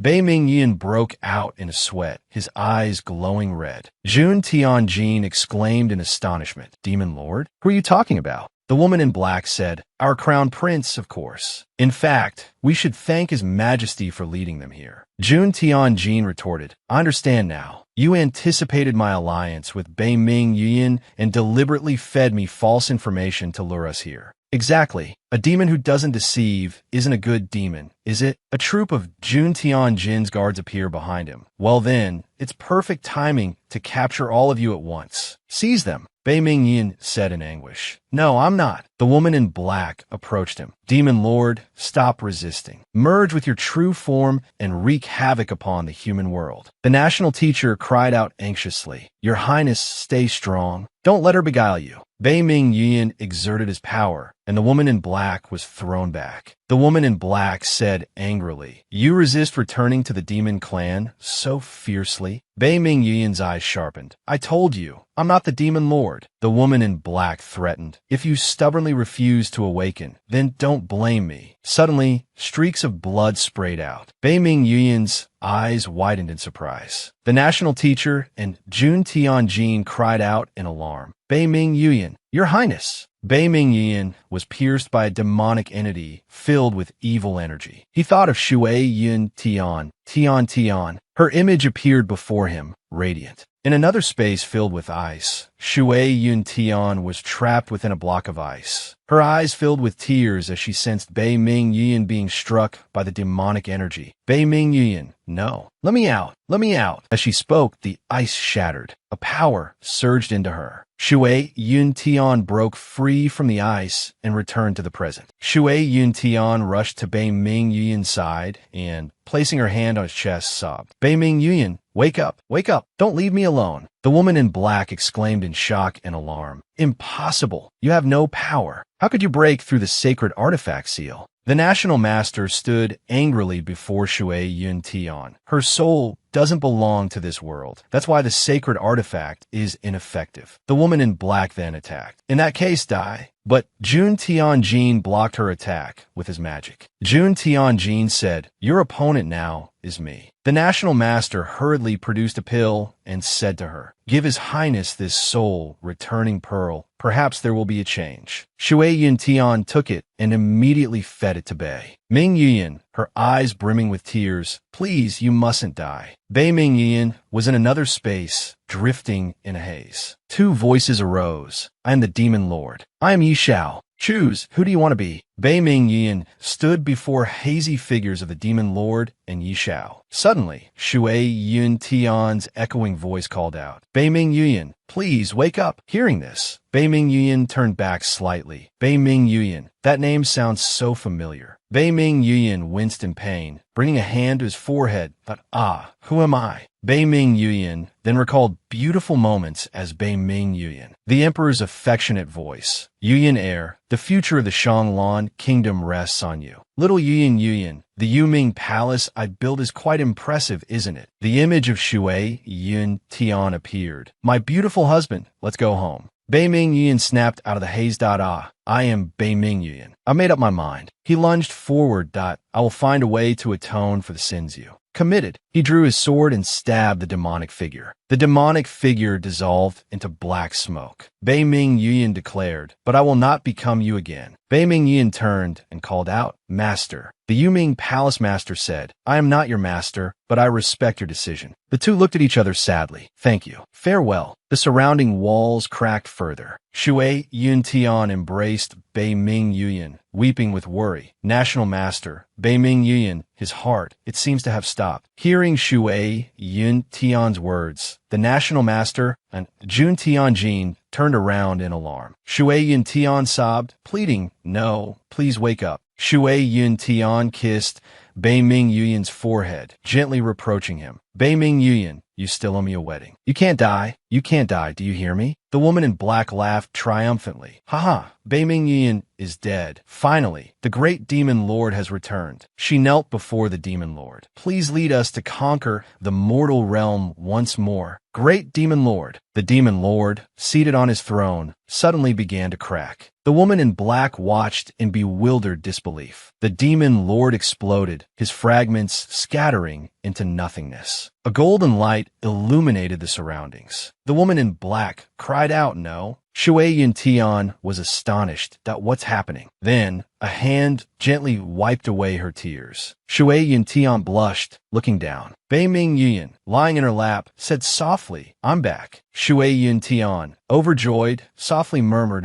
The woman in black remained kneeling, looking up with a vacant gaze, blood trickling from her mouth. "We lost." A large hole appeared in the woman in black's chest. A group of guards, swords drawn, stood behind Bei Ming Yuan, ready. Bei Ming Yuan stood tall, sword in hand, and commanded, "Seize all of the demon clan." On the other side, a group of Jun Tianjin soldiers were also ready. Jun Tianjin, with a smug look, ordered, "We can't lose either attack." Yihan approached and called out, "Your Highness." Yihan said joyfully, "We have eliminated all the remaining remnants of the demon clan." Yihan's face was covered in scratches. Bei Ming Yuan smiled and replied, "Dispose of all the bodies cleanly." Jun Tianjin, standing with his hands on his hips, laughed loudly. "Phew, it's finally over. Now that the demon clan has been eradicated, you should also depart for Shui Yu Kingdom." Hearing this, Jun Tianjin frowned angrily. "Hey, who burns bridges like you?" The national master, standing beside them, chuckled and said, "As long as you don't have any funny ideas about the crown princess, His Highness won't actually do anything to you." Bei Ming Yuan turned gently to Shui Yun Tian and said, Let's go home." Shui Yun Tian replied with a bright smile,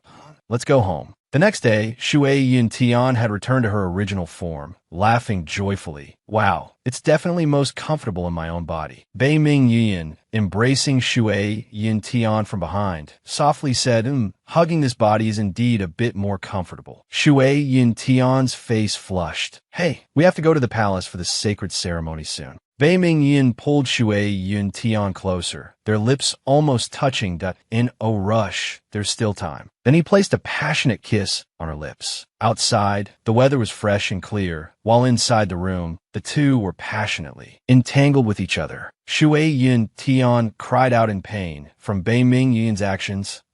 Covered in Bei Mingyan's bite marks, Shui Yun Tian exclaimed in pain, "Hey, why are you still biting me?" Bei Mingyan, on top of Shui Yun Tian, retorted, "What? You can bite me, but I can't bite you." Shui Yun Tian blushed in embarrassment. You. Bei Mingyan, flushed and lost in passion, asked, "Are you still going to call your husband a dog?" Shui Yun Tian turned her head away with a cold snort. I just like saying it. I just like saying it." Bei Mingyan whispered in Shui Yun Tian's ear, "All right then, if you don't correct yourself today, don't even think about leaving this room." The two were entangled on the bed, while outside, the evening sun began to set. Bei Mingyan, carrying Shui Yun Tian on his back, asked with concern, "Does your waist still hurt?" Shui Yun Tian replied angrily, "Of course it does. Isn't it all your fault?" Bei Mingyan nodded. Right, it's all my fault." Two maids passed by, wondering, who is that woman? How dare she make the crown prince carry her on his back? What a disgrace. Hearing this, Shui Yun Tian said, "Didn't you hear what they said? Put me down." Shui Yun Tian got down and walked on her own. Bei Mingyan asked her, "Weren't you always indifferent to these kind of things?" Shui Yun Tian said thoughtfully, "Well, before, I only planned to get the Xian Wu Lian and run away. Of course, I didn't care. Now what? Do you still plan to run?"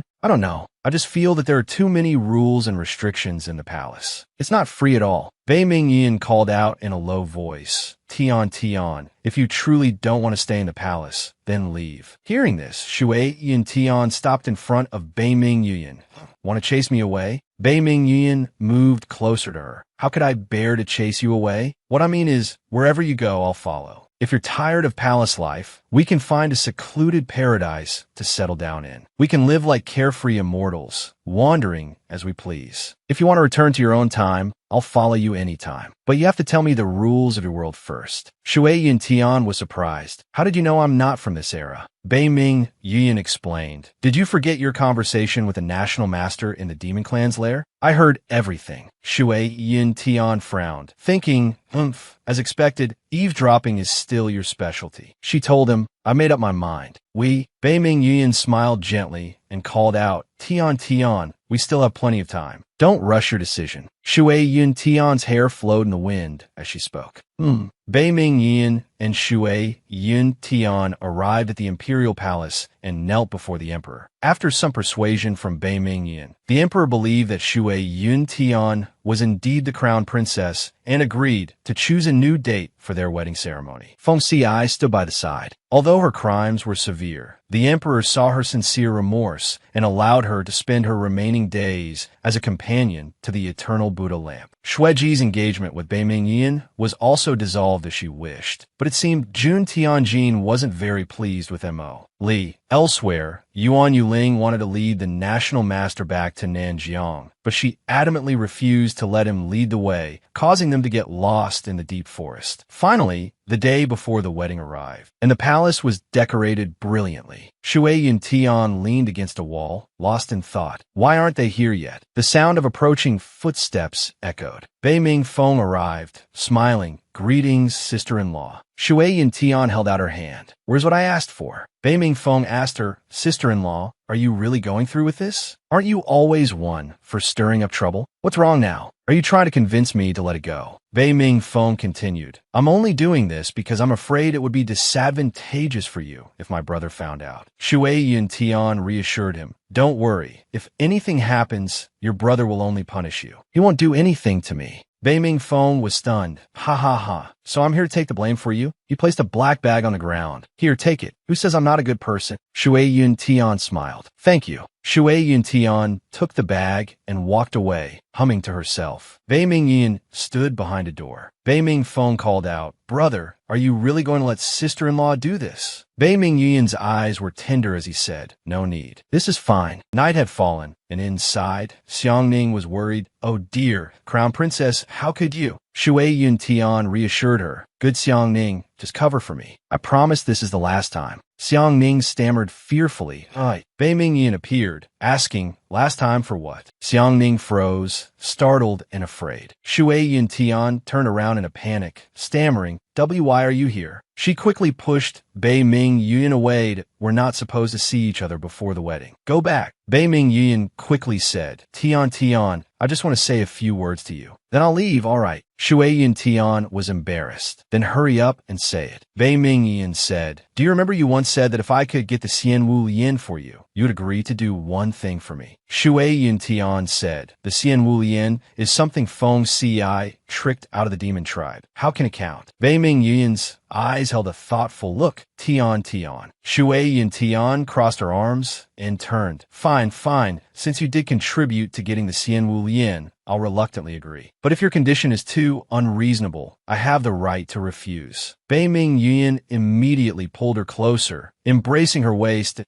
"My condition is, no matter what trouble you cause, you're not allowed to sneak away like last time." Shui Yun Tian reassured him, "Don't worry, I absolutely won't run away." A mischievous look flashed across her face as she thought, "Just you wait." The next day, the palace was draped in vibrant red. Many guests attended. Bei Ming Yuan, dressed in brilliant red wedding attire, smiled radiantly. From afar, Hu Ning's voice rang out, "Oh no, the crown princess. She's turned into a cat." Shui Yun Tian, in her wedding attire, stood outside, holding a small dog and smiling. Under the clear blue sky, the wedding ceremony took place inside the palace. A small black cat looked on excitedly. Bei Ming Feng announced, "The auspicious hour has arrived. Imperial brother, it's time to perform the wedding ceremony with Imperial sister-in-law." Inwardly, Bei Ming Feng thought, "I must hold back. I can't laugh." Bei Ming Yin said cheerfully, Tian, come here. No matter what form you take, I will recognize you." Bei Ming Yin picked up the small cat. Standing outside, Shui Yin Tian fumed, "What? This idiot actually thinks the cat is me." From inside came the officiant's voice, "First bow to heaven and earth, second bow to the ancestors." Shui Yun Tian stormed in angrily. "Enough." She rushed over and grabbed Bei Ming Yin's robe. "Hey, are you stupid? You can't even tell the difference between me and a cat." Bei Ming Yin responded with a gentle gaze. "Who says I didn't recognize you? If I hadn't said that, would you have appeared?" Shui Yun Tian was surprised. "Oh, you knew all along?" Bei Ming Yin replied, "That's right." Shui Yun Tian glared at Bei Ming Feng, who thought, "Sorry, sister-in-law, I don't want to take the blame." Bei Ming Yin embraced Shui Yun Tian. Tian, meeting you is the greatest fortune of my life. Will you marry me?" Shui Yun Tian blushed, "Yes." Then the two of them performed the wedding ceremony, bowing to each other as husband and wife. The surrounding crowd cheered and laughed. The announcer's voice rang out, "The ceremony is complete. Escort them to the bridal chamber." Bei Ming Yin lifted Shui Yun Tian into his arms. The two were overjoyed. 5 years later, in the vibrant bloom of spring, two small feet skipped